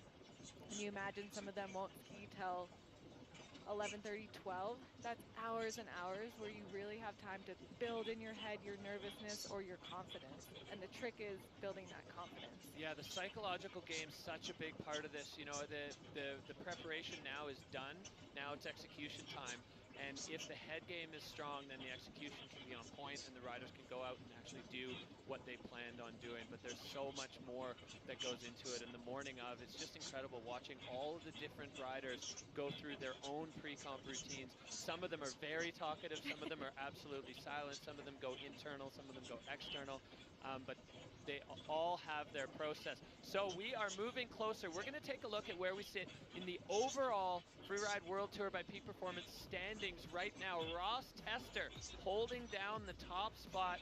He is looking cool and confident. He had a huge grin on his face this morning. He can't wait to get going. Toby Rafford and Ben Richards, that's your podium in the overall right now. As we move through, you see the cut line. Edmund Olsen just on the good side. Marcus Gogan looking in right now at the cut. And a bunch of big names, heavy hitters on the downside of that qualification line. But of course, we've only had one event. So really, everything is going to reshuffle. There's a lot of great riders on the downside that had some issues, let's say, in the last event. They're going to be looking for a little bit of retribution here at the Val Thorens Pro. That's a look down at the finish area and looking up at the Lac Noir face, Black Lake, if you will. Here's who's dropping today. We've got the ski men starting. We've got Timo right out the start gate, a rookie going for one. And then you start to see some of these older heavy hitters, Christopher Trudel, Carl Regner, they're right behind him. Maxime rounding out the top 10. These guys are going to have such good powder. Toby Radford in the middle there. Ross Tester, our current leader, is a little bit further down in the pack. We've got Ben Richards rounding it out, Marcus Gogan away 10. The best buds are going right after each other, and the Frenchman himself is dropping 21st, Virgile Didier. Closing the show for ski men, a local. I have a feeling the French crowds are absolutely going to go bananas for their local riders today. There's a lot of French riders in the field. So here's your opportunity to get involved. The Peak Performance Fun Bet. This is Fantasy Freeride, and the Fun Bet fan favorites. 72% of you have your money on Marcus Gogan landing on the podium, Ross Tester at 46%, and Maxime Chablot, the 2022 world champ. I have a feeling this venue could really suit Maxime. He was buzzing this morning. He said he's got a line that suits his style. He's really good at the freestyle. I think he likes it when it's not extremely steep and gnarly, but the powder, he was saying he's got a huge air that only works in powder, so he was pretty happy to see the way the snow conditions have shaped up. The 2022 world champ vibing. So Peak Performance Fun Bet, that's who you have your money on And it's not it's too late for today, but it's not too late for the season. Log on, just search up, go onto the freerideworldtour.com, find the Peak Performance Fun Bet fan page, and make your bets. There's a all expenses paid experience in Verbier on the line for the overall season winner of the Peak Performance Fun Bet. So get in, get your bets in, and tell us who you love. Do you have any fan favorites? Well, Personal favorites? I'm a fan of free ride, so they're all my favorites. But I have made my bets, and I got my fingers crossed for all the friends. It's so hard because everyone is so good. You know, you're going through that start list, Hadley, and I'm looking at it going, oh yeah, they could win. Oh, he could win. Oh no, he's for sure gonna win. Oh no, that like every one of these riders is so talented. They're so, you know, one of the difference makers I think at this level, like everybody to a point is talented. And then when you get to the elite level, the difference becomes the work. You know, the riders that put in the work, the time in the gym, the time mentally preparing, all of those things. To me, that's the defining factor at this world-class level. Exactly, and you really see that building over the past few years. All these riders, at least compared to when I was on the tour, these riders have physical coaches, they have mental coaches, they are dialed. They have every aspect of their skiing, every aspect of their preparation really in focus and really all driven towards the Freeride World Tour. And it's so clear to see that when you watch them ski and ride, because the level is absolutely through the roof. These riders, these athletes are so driven, they're so talented, and they're taking it seriously, and they're focused. You know, everybody wants to raise that World Tour title trophy at the end of the season in Verbier, and they all know what it takes to do it. But of course, execution time is when the rubber meets the road in freeride, or the P-Tex meets the snow. You can see we've got 3 different starts. Start 1 is up at the summit, start 2 a little bit down the Cornice Ridge, and start 3 miles over. Riders that are looking to go fall line out of there are choosing that start 3 because of that flat. So we are just about ready to go here with Timo Rollshoven. He is kicking out of start 3, and we are underway here in Val Thorens. It must feel so good to take those first powder tracks, and he's really got the best snow. As you see, he's lining up this first air, huge backflip, perfect stomp. That's what we knew was coming today, that great landing. Disappearing into the powder with another backflip. Timo Rollshoven, the former gymnast, and now a huge 360, connecting a little bit of a hip check there. Timo fighting for balance, he gets it back. Oh, he's got it. This guy is a cliff jumper in the summer and clearly a cliff jumper in the winter, and he's got no issue taking a huge air. Wow, connecting perfectly with that final landing just next to the rocks, and now just trenching his way through the bottom section of this face. It is a long way over to the finish area. There is a judging line across the face here, so the judges are going to be able to lock in their scores before the riders make it all the way. If we get, yeah, we've got the aerial view here. You can see how far it is. He's going to connect with that Forerunners track and then make his way all the way across the lower section of this venue. I think that was a quite an opening. I mean, he's working with Stefan Hossel, which is an insanely great coach. He's got a few different riders, and I think Timo, you really can see the work that comes out of that coaching. Yeah, Stefan Hossel, a legend of the Freeride World Tour. He's got a cliff named after him at Fieberbrunn on the Wildseeloder. As you see Timo making his way through the bottom section. This is below the judging line, so we're going to have a look back at this run, Hadley. This is a way to open a freeride line. Just huge backflip, perfect 4-point landing.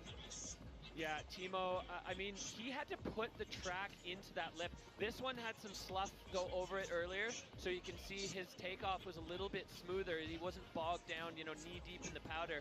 And then getting that 360 with the tip tap, and then let's see, just, yeah, putting the hip in a little bit, ski catch. I mean, the snow's deep. There's a lot going on there, especially when you're rotating sideways for these riders. And then this final one, look at the trajectory here, Hadley. Picture perfect. Picture perfect. That was such a classic, perfect free ride line for him. Oh yeah, well you can see dead fall line out of start 3. So the riders had a big decision to make in which start they chose to drop from.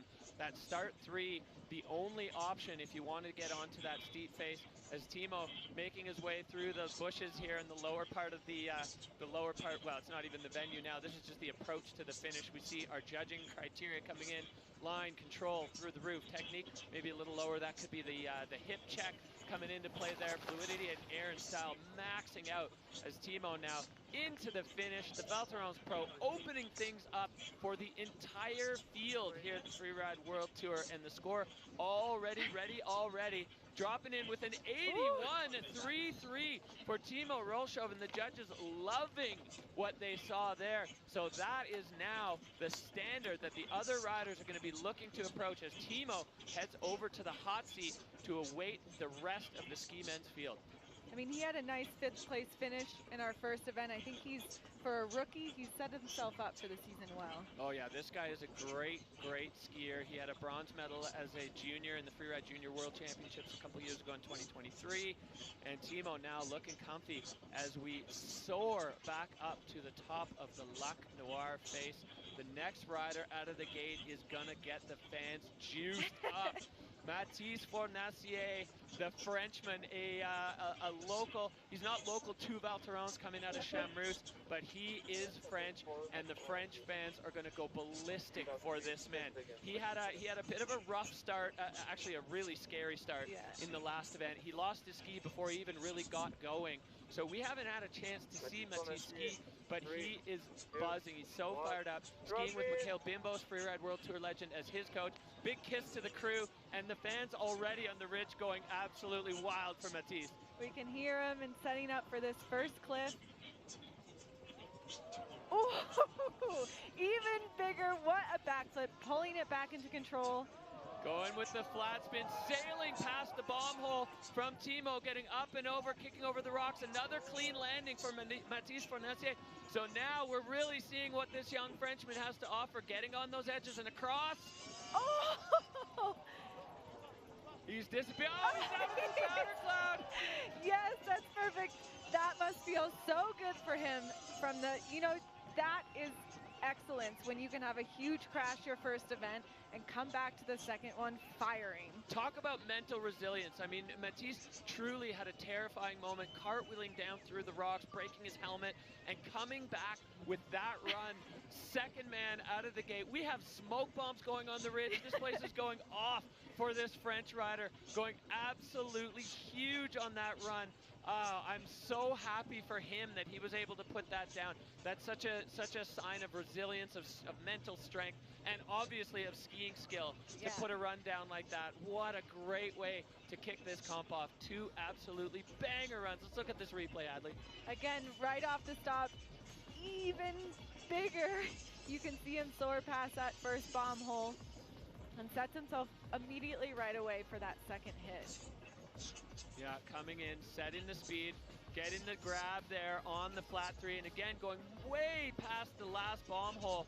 And on that downhill ski, pops up and over this, no hesitation though, enough control to do a shifty, so he was fine there in the air, perfectly balanced. Yeah, he's a ski instructor, so he knows how to put that ski on an edge. Yeah, and then this cross-court backflip, look at him stretching his body out there, disappearing into the powder cloud, huge poof, and then that full hand up. Another one where he has to put that track in, so there's a little bit of grab, and then he just flies into the powder. What a great run from Mathis Fornacier. I think he'll be improving on his previous score. I would say so, yeah. He's still got his helmet on, which is a great start. He's covered in snow, a huge grin on his face, watching himself stretch out like that to slow the rotation down on the backflip.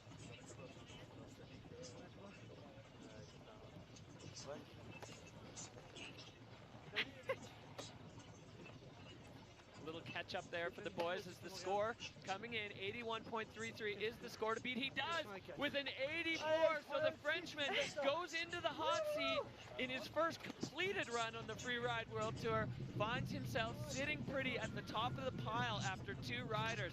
Incredible action here already at the Valterrans Pro. France is bringing the thunder today. Vive la France!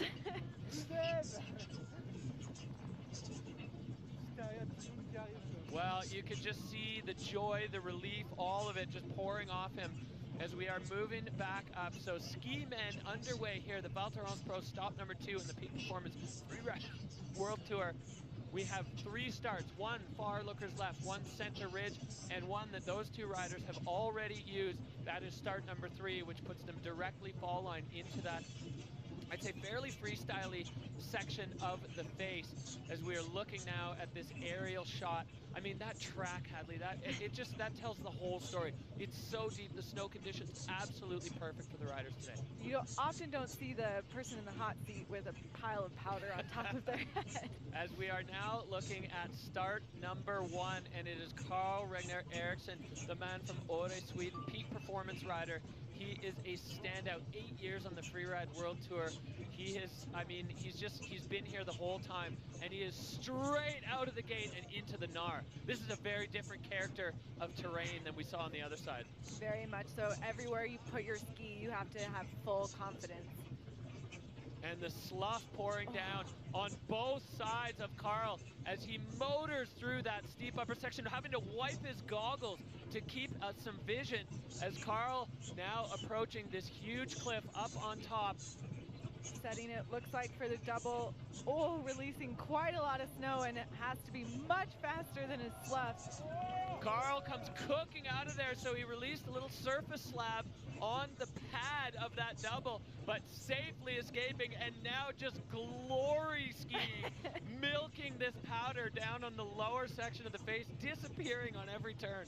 What you can't see is everywhere he skied, Slough was following right behind him. I mean, he was just cleaning the mountain off. Yeah, the entire mountain erupting around him. I mean, there's so much snow up there. Carl is trenching down through the flats, just kind of, I'm sure some of the later riders will use this track to get a little bit of speed. You can just see how deep it is. That huge double there for Carl Regner Eriksson, opening up an entirely new section of the face with intent. That was so different from what we saw on the other side. The judges really have their work cut out for them on this face because the characteristics of different sides of the mountain are very different. Exactly, and we haven't even seen someone from start 2 yet.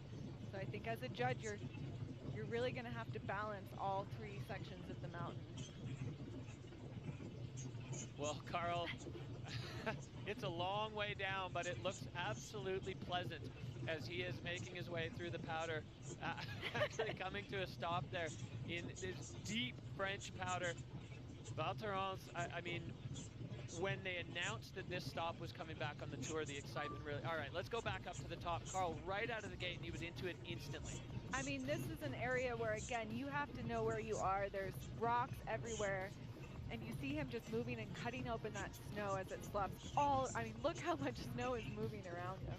Yeah, there's so much powder, and then approaching the double, he lines it up, he gets his eyes on. You can see the little crack develop up there as the surface snow starts to slab away. He had to wipe his goggles again to pump off that second one, and his right foot went way deeper in the snow there than the left did, and now he has to stay in the fall line to hold basically to hold on as he passes over the slough cone. So super direct line right off the summit for Carl. Like you said, these athletes are in the gym a lot for moments like that. So line control and technique, super high. Fluidity, air and style, no tricks there for Carl. I'm not sure where in that line you could put a trick, and this really highlights the diversity of line selection on this face, where we saw Matisse and Timo go pretty full on freestyle. Every feature tricked. That one, no room for tricks. Look at the knee-deep powder in the finish corral for Carl. Couldn't see anything. There was so much snow. Everything released. I got blinded like 3-4 times. I had to where am I? You heard him say it, couldn't see anything. Here comes the score for Carl Regner Eriksson, 72-3-3. So the judges have in their say they want tricks on the face. He moves into third after 3 riders, and Carl saying he couldn't see anything, having to clear his goggles multiple times on that run because he was just absolutely white-roomed in the powder, going so deep in the landing, and as he said, the mountain just exploding and erupting around him. Slough coming down all over the place, but we are nowhere near done. We're going back up to the top, and this looks like our first rider dropping out of start 2, the Austrian, the 2023 Freeride World Tour champion, Vali Rayner, going to be dropping out of start 2, riding for Peak Performance, and Scott is the Freeride World Tour partner sponsors dream, hitting all the sponsors. This guy, he's a world champ. He's, again, another rider who's just jazzed to ski in these conditions, and the first rider that we're going to see push out of start 2. So center ridge, it is a huge cornice directly below him. So this is what you were talking about, Hadley. He's going to be dropping straight into it. We'll see which direction he chooses to go, riding out of St. Anton. They've had a great start down there too, so he's been gotten pretty comfortable skiing in the powder. And this guy likes to go fast, so I think we'll see how this powder run works for him, but I believe this is going to be a quick run.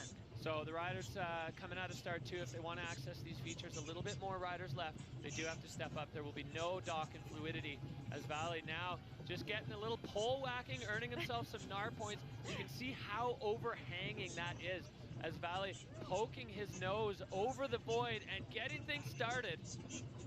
Here we go, straight into it. Perfect 360 transfer. Oh yeah, Vali landing just on the low side of that slough cone and connecting back in. So a hot start there for Vali Rayner as he needs to get across this flat section. This is more challenging.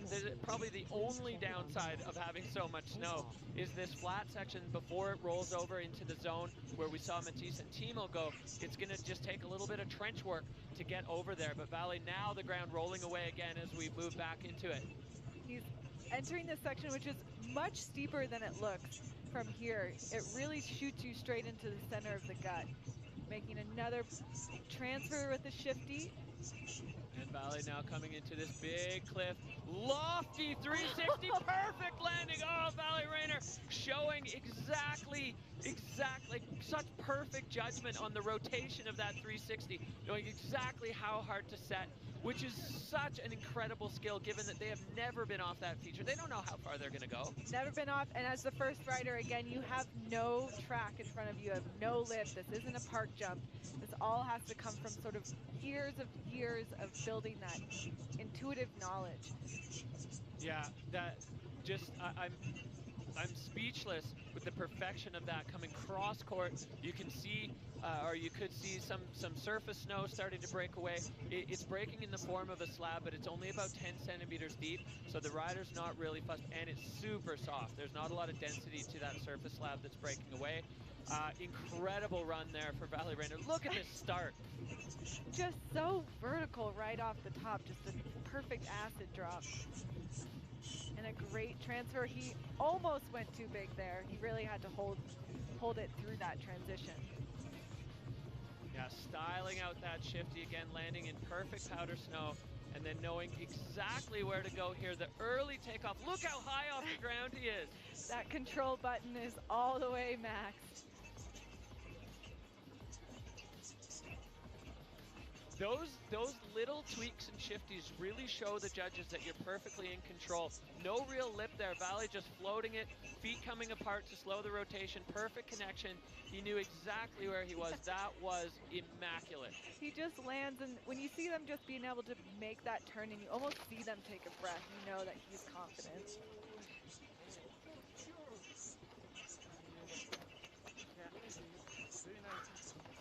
Hello everyone!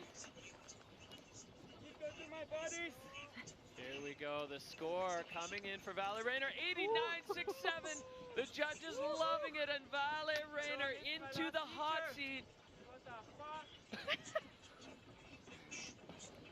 Well, he likes it too. The judges loved it. The fans loved it. Maybe not so much the French fans, but the Austrians for sure, and everybody else. Unglaublich, as they say in German. Well, Vali Rayner with a master class in execution. That acid drop right off the top, so scary. The overhanging nature of that. It's essentially it's a rock cornice with a snow cornice on the top of it. So it goes completely vertical.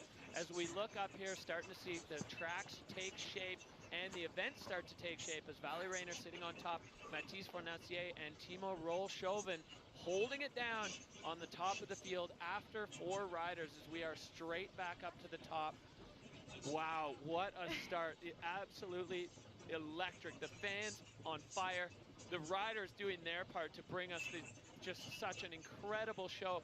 I mean, these are the conditions that these riders just dream of when they make their way onto the Freeride World Tour. But we're back up to the top. Our next rider, another peak performance athlete, Christopher Turdell. His 10th year on the tour, 18 and 21 world champ, and he is on the Lac Noir face. Oh, here he goes, taking the same line as good buddy. There's a little bit less snow, so let's see if he's able to do potentially some free ride here. Oh yeah, Christopher Turdell just lacing those classic Turdell turns. Looks like he's on the same line as Carl. Super clean, white rooming himself in through the curtain. Oh, and he goes over the front. Both skis gone, it looks like, right away. Christopher Turdell falling victim to the deep snow there. Not able to hold on, and he was going so well. Looks like he's okay. But yeah, skis just disappearing in the powder. So the deceleration your feet get when they land in powder, it's so hard to judge when you get in the air because you don't exactly know how deep it's going to be. So you set your legs for what you think it's going to be, but when both feet decelerate so abruptly, the mass goes forward and you end up with the punch front. See if we can get a closer look. This is perfect skiing at the top. Textbook control, textbook fluidity.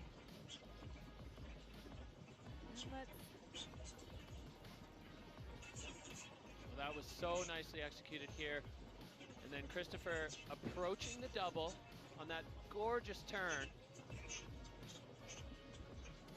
First hit, little white room.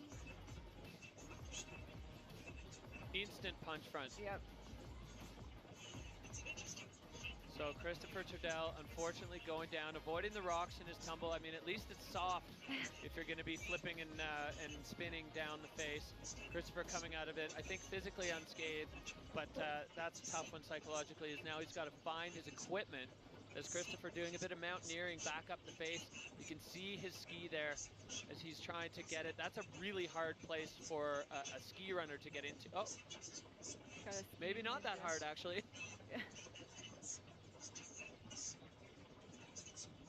So we have ski runners, we have ski patrollers, guides, and doctors strategically placed all over the competition face, so they're able to access these riders in case they get into a bit of strife quickly and easily. So the ski runner already there, hopefully hooking up with Turdell's ski.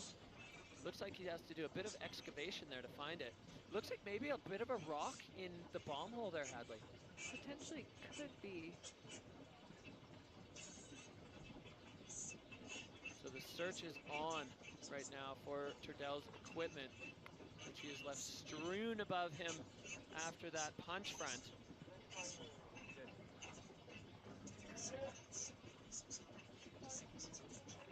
Well, while Turdell recollects the pieces of his life, it looks like if we have a rider who wants to drop out of start 2 and is not going to be in the area where Turdell is, we may be able to just continue here as we're zooming in on start number 2. Oh, those are some beautiful looking fluted spines at the top. Yeah, this venue is in immaculate condition. So that's the first athlete getting into a little bit of trouble there. As we go up to the gate here, I think this is start 2. Finn Griffith. Finn coming out of Vail, Colorado, riding for Dynastar. This is his first year on the tour. He had a pretty early crash in the first event. He was a prodigy as a junior and bomb dropping straight out of the gate to get things started with a bang. That was quick. Yeah, Finn, you know, you saw him get used to just the energy and the vibe as a rookie. I think that's always a bit overwhelming on the first few stops. Yeah, there's a lot going on here as we see Finn popping, going such perfect transition there for Finn Griffith as he is loving the powder conditions here on the Lac Noir face, looking for, you know, one of the things that's quite challenging for these rookies. Oh, a double there for Finn and a perfect landing as he picks up a whole bunch of speed down. He's riding through the slough, just trying to hold on. You don't want to do anything too aggressive there, as he can use all this powder now to shed some of that speed. So Finn now coming into the lower face. That was so direct and just burying himself in the powder. I was never that great at math in school, but I believe that was under 3 turns that Finn just took. I mean, that was essentially, he pointed his skis towards the finish line. Nice playful bottom, but he really never deviated from straight down. Well, Finn, you know, he's such a great young skier. As I said, he was a prodigy as a junior. He gives a lot of credit to his coaches, Matt and Justin, for getting him through. And he's got a really cool story. You know, when in his first year in the U19 category, he said he finished like 127th. He put that result here. We're going to take a look back at the replay. Oh, look at that. I just love how they're able to control their speed in the air. Yeah, and such perfect connection with the transition there. All the way down to the bottom, but still finding a nice steep landing. And then another one just sailing off this section as a double, and then picking up so much speed. Again, you see him, as Derek said, just committing to that straight line through the slough, which is a perfect idea. You never really want to put your skis sideways when you're going that fast and when the texture of the snow is changing. Yeah, perfect conditions, but also definitely some opportunities for riders to get caught up there, as we saw the replay. Oui. Woo! Hey, hi Gabby, hi CC. Wah! Finn Griffith finishing a Freeride World Tour run, and a 67 there for Finn Griffith, so sliding into 5th.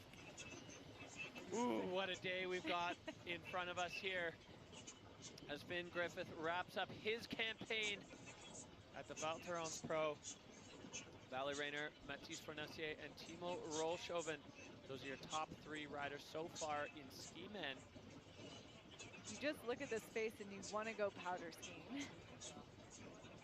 As we're back up to start 1, and this man made a huge splash in his rookie debut. It is Toby Rafford taking 2nd in Spain with a mind-bending blend of fast, aggressive skiing and future tricks. You know, this guy's living in the year 3000. Toby Rafford riding out of Sun Valley in Idaho. He's only 21 years old, a rookie on the tour, certainly not skiing like a rookie. As Toby Rafford out of the gate and straight into the air.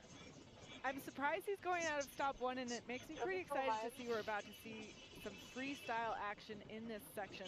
Whoa! Oh, not able to hold on to it, but also able to recover eventually. That was a massive 360. Incredibly aggressive start for Toby Rafford, and getting again into the white room, flying off this nugget on the lower section of the rider's left part of this face. Now he's just riding down through the slough deposit. He's got another little nug to toss himself off. Toby Rafford, I mean, blink and you miss it. That run, incredible. The 360 over what looked like about a kilometer of rock. I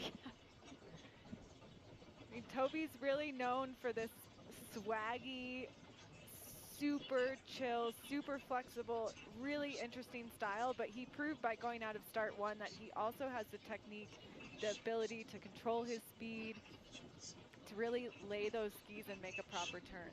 Yeah, if not control, at least direct. I mean, he was so fall line and so fast. And Toby is part of this new breed, I think, of free riders that have such a complete skill set. You know, there was some chatter before Spain, like, oh, Toby's a freestyle guy, these difficult, hard conditions aren't going to suit him. And then he showed everybody exactly how precise and technical he can be. And on this one, I mean, we'll see in the replay, but he certainly went out aggressive as we take a look back at Toby Rafford's run. Just straight right off the top. So much powder for them. And here's that just massive 360, as you said, right over rock. Backslapped, wasn't able to fully ride out of it, but also was able to stay on his feet overall. One of the threads running through here is almost every one of Toby's airs, he was head deep in the snow before he took off. You can see when the snow goes up past the rider's face, and we heard it from Carl, they can't see, right? They're popping out of a curtain of powder and then finding themselves 15, 20 feet in the air. Incredibly, like it's fun, but it's also, it presents its own challenge when you can't see properly. But Toby Rafford just coming out with full aggression as he catches up with Valley at the bottom.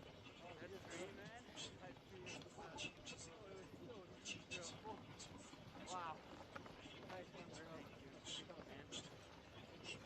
All right, well, the score dropping, that is not going to challenge Valley Rayner's score. 59-6-7 for Toby Rafford with, well, the biggest move we've seen so far of the day, but not quite able to hold on to it. So Toby Rafford heads out. He's going to shake some of that powder off his face. That's not going to bother him in the slightest. He's already got a second place on the Freeride World Tour. We know what Toby is capable of, and we just saw huge flashes of it there as we roll back up the Lac Noir face. Now we have seen riders coming out of both starts, and the track starting to present themselves all over the mountains as these guys going off for the French crowd. What a show we've got already as we go back up to the top to the Verbier Shred Dog. He's your 2022 Junior Freeride World Champion, Martin Bender. This guy, another part of this new generation that has the skiing skills, the freestyle chops, the mountain sense. They have it all at such a young age. Martin Bender, he is one of the most excited skiers on in the entire field. He's only 20 years old, but he's skiing like he's been doing this for years. Yeah, as you said, I think the level of this competition just will continue and continue to rise, and we're really seeing sort of pinnacle skiing all around skiing. Dropping out of start 2, heading towards these first cliff bands. Setting himself up on top of this monstrous rock. Huge 360, bit of a back slap, but able to hold on, and now he'll traverse across to this lower section of this race. Yeah, that's a tricky feature. You know, we could see it when we were scoping from the top. It's a big rock. The landing is pretty flat, and the tide goes out on it quick, so the further you go, the worse it gets. But because it's so steep and the face of the rock is so vertical, it's really difficult not to go far. So you did see there a little bit of a back slap from the Swiss rider, but Bender now making his way across this powder field, just again putting himself deep into the powder before he gets into the lower section, the meat and potatoes of his run.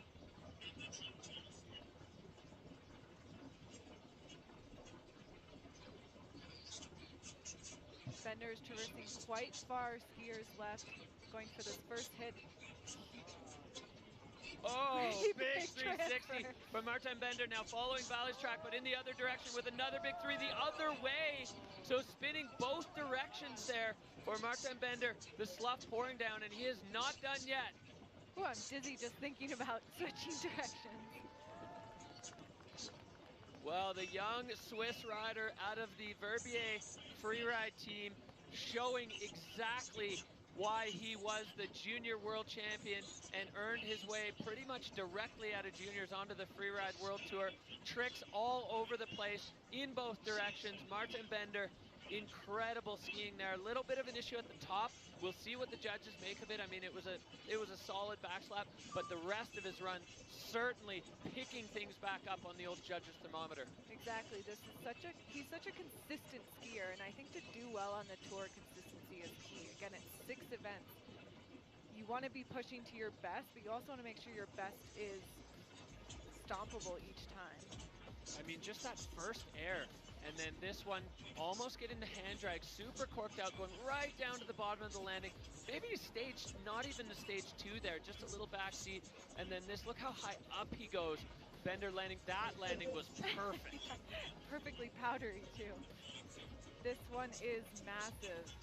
Yeah, over that lower bench of rock, way down, getting bounced a little bit, but he went so far, and then popping this one into the channel between the cliffs, another one, and actually making it into 2 there, his angle a little bit skiers left, so turning it into a double.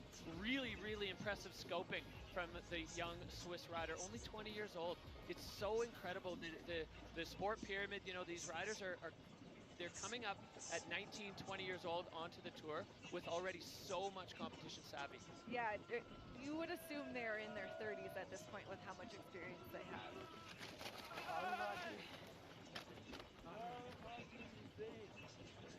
Let's go! Let's go!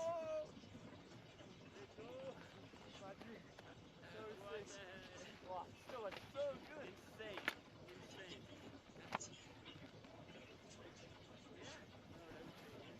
On tempo. Yeah, boy! 91.67. Oh, 91.67. A huge score for Martin Bender as he takes over the hot seat. He's got, maybe a Swiss football jersey on underneath. Wow, well, the level just keeps going up. The bar getting raised again and again by these riders. Martin, for sure, the most features we've seen anybody put together in a single run so far as he takes over the Dynastar hot seat with that incredible run and great blend of freestyle and freeride there. Yeah, he was able, even just in the top section, again, that is so fast, so vertical, to take 2 hits out of. I think that really helps the score.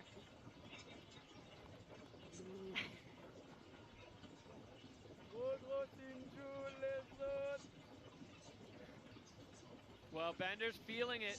We are only 8 riders in, and we have a score in the 90s already. So what a show Val Thorens is putting on for us.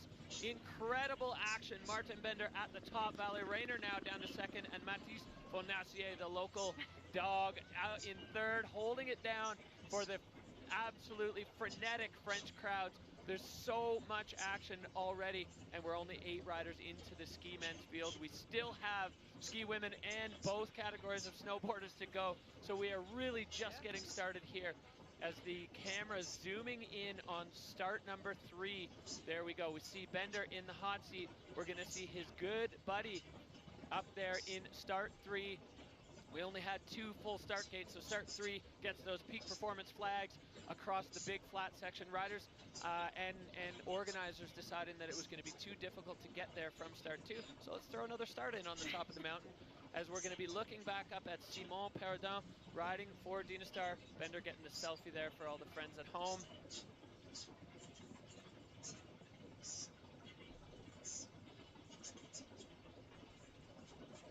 Well, this kid is fired up, and this is one of his very good friends, travel compatriot. They came up together in the juniors in the Verbier freeride team. Simon Perrodin, 22 years old. He had a bit of a rough start in Spain, but he's going to be looking to make up for that as well, as Simon out of start 3 right now. We've seen the riders going out of this one. It's directly into the action, straight out of the gate. Simon is heading out. Again, we haven't seen a rider over here since the beginning rookies. We're excited to see what he does. This man is about 7 feet tall, so even though those cliffs look smaller compared to him, he's still pretty huge. Perfect backflip up the top. Great landing there for Simon Perrodin.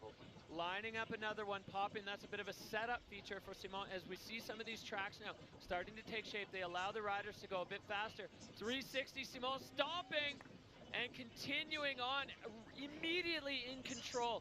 This is such great ski technique as he takes this cross-guard approach. Oh! Another punch front there for Simon Perrodin. You can see the emotion. These riders, you know, this is fun, but they want to win. They want to do well, and a crash like that is heartbreaking for the Verbier rider as the emotion just pouring out of him. Oh. His reaction makes all the sense in the world. I mean, that top was perfect. Perfect airs, perfect transfers, really nice style. And like you said, powder comps, they can be super fun, but they in themselves are also tricky. Yeah, the challenges are different than you know, it couldn't be more polar opposite to what we had in Spain, where the snow was really hard and really difficult to manage control. Now it's like, what is your landing going to be? Is it going to be firm where you land on the slough cone, or are you going to go knee deep and your skis and feet come to a dead stop? And the answer only comes when you do it. Exactly, and if you're following all these riders on Instagram, which you should be, you notice a lot of them were taking some crashes as they were playing around. Yeah, let's take a look here. Laying out this backflip. Simon going so far and then landing perfectly. He's got a lot of suspension to work with those long legs and using it perfectly there. And then this big 360 coming around. He looks like he's balanced over his feet. Lands again so perfectly and getting onto that right ski. I mean, that's just such textbook skiing. And this is where things get sticky for Simon. Yeah, same like Turdell, an instant punch front. That's the shifties, looking balanced. Yeah, there was just no holding that. The feet come to a dead stop immediately.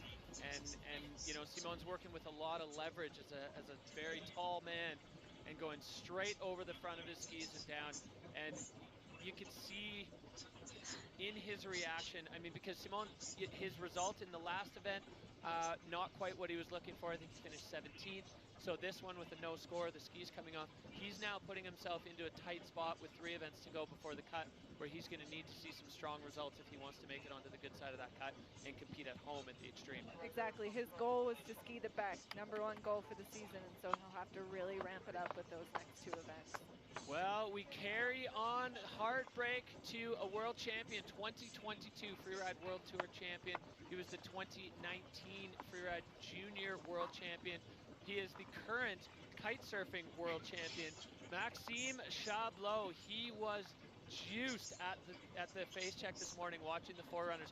He was one of the riders that just got so excited seeing the conditions. This man, I mean, he knows what to do. He knows how to win these events. He's only 23 years old, and it feels like Maxime's been around the Freeride World Tour forever because he came on so young and he came on with such a bang, winning the title in his rookie year. Chablot looking into the void now and getting it started. Perfect air off that top. That's a nice way to make use of that quick transition. He knew he had plenty of runway, take that first air, and have enough speed to make it over to the second part of the venue. Yeah, exactly. Chablot now coming up and over the rise. This is where gravity starts to work again for you instead of against you. Chablot now coming down this perfect powder field, laying out a backflip all the way to the bottom. Wow, Maxime Chablot just running out of transition there as he, I mean, the connection from the slope he was on to the lower face, he landed directly in the kink of it. That was so far. He's fine. Wow, that was enormous from Maxime Chablot. As you said, these riders, he's the first one to hit this feature. It's really hard to judge the speed, how much that powder is going to slow you down in the takeoff or how much you're going to speed up from it. Well, and Chablot, no stranger to going big, but unfortunately the tide going out on that landing. He just went so far, and now he's just going to enjoy a glory lap. Such a great start to this run, Hadley. Perfect fall line right out of the gate. Nice landing there. Yeah. Here's where, you can see from the takeoff, just massive. And as you said, he landed past the landing, past where the skis make the transition with the snow. Straight to the parking lot here. And he picked up a bunch of speed as he re-entered that track. That's where he should have landed, or where he probably would have liked to have landed, at the bottom of the transition instead of after it ends, in the kink in the terrain. So Chablot, unfortunately, splatting himself. Again, you know, we talk about powder comps being all glory, but there is this risk of honestly going too big and running out of landing. You know, it's like trying to land a jumbo jet on a mall parking lot. Like, it just ran out of space there. So Maxime Chablot, another no score as he pops his way down. He's still getting tons of powder on the way down, but the 22 world champ not going to have a say in the standings today. And another one, you know, similar to Simon Perdon, where he had a crash in the first event. So putting himself now into a bit of a pickle for the rest of the season, where he needs some strong results to get up on the good side of the cut. Exactly. He finished 15th, so he's got some work ahead of himself. But what we love about the tour is every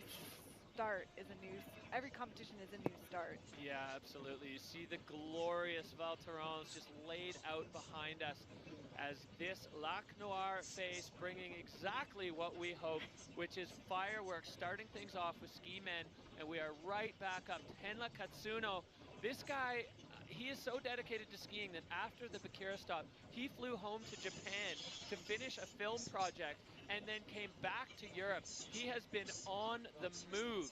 And Tenla, I mean, he loves powder. He grew up in Niseko in Japan, so this kind of surface conditions is going to suit this guy to a T. He is a powder hound. He loves it, and he is fired up to get things going from start 3. Excited to see what he do. This kid can do any trick he wants, and I think this part of the venue is perfect for him. Starting things off with a huge backflip. Perfect landing for Tenla. Just adjusting his trajectory a little bit as he gets cross court. Going side hill with another backflip. If you thought he was out of control, you thought wrong. As Tenla now lofting off this one. Popping a nice shifty, getting the safety grab. Tenla is cooking one up. Oh, just every 5 seconds hitting a new feature.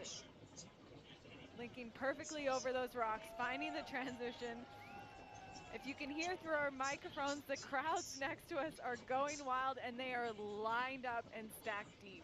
Well, Tenla, without a blink, feature to feature to feature to feature. And that last one, there were some questions if that would work as a single because there's a weird little kink in the takeoff. It almost looked like he tail tapped the rocks, but no problem at all. If there was no energy in it. There's a little bit of a weird bump in the traverse now as a few more riders go over it. The snow gets a bit more compacted on the approach to the finish arch. Tenla making his way down through the lower section. A banger run for the man from Japan. Well, let's take a look back at this replay. What a start. Huge backflip to start, and he gives himself about a second and a half to go again. And you would think with that kind of miss of control that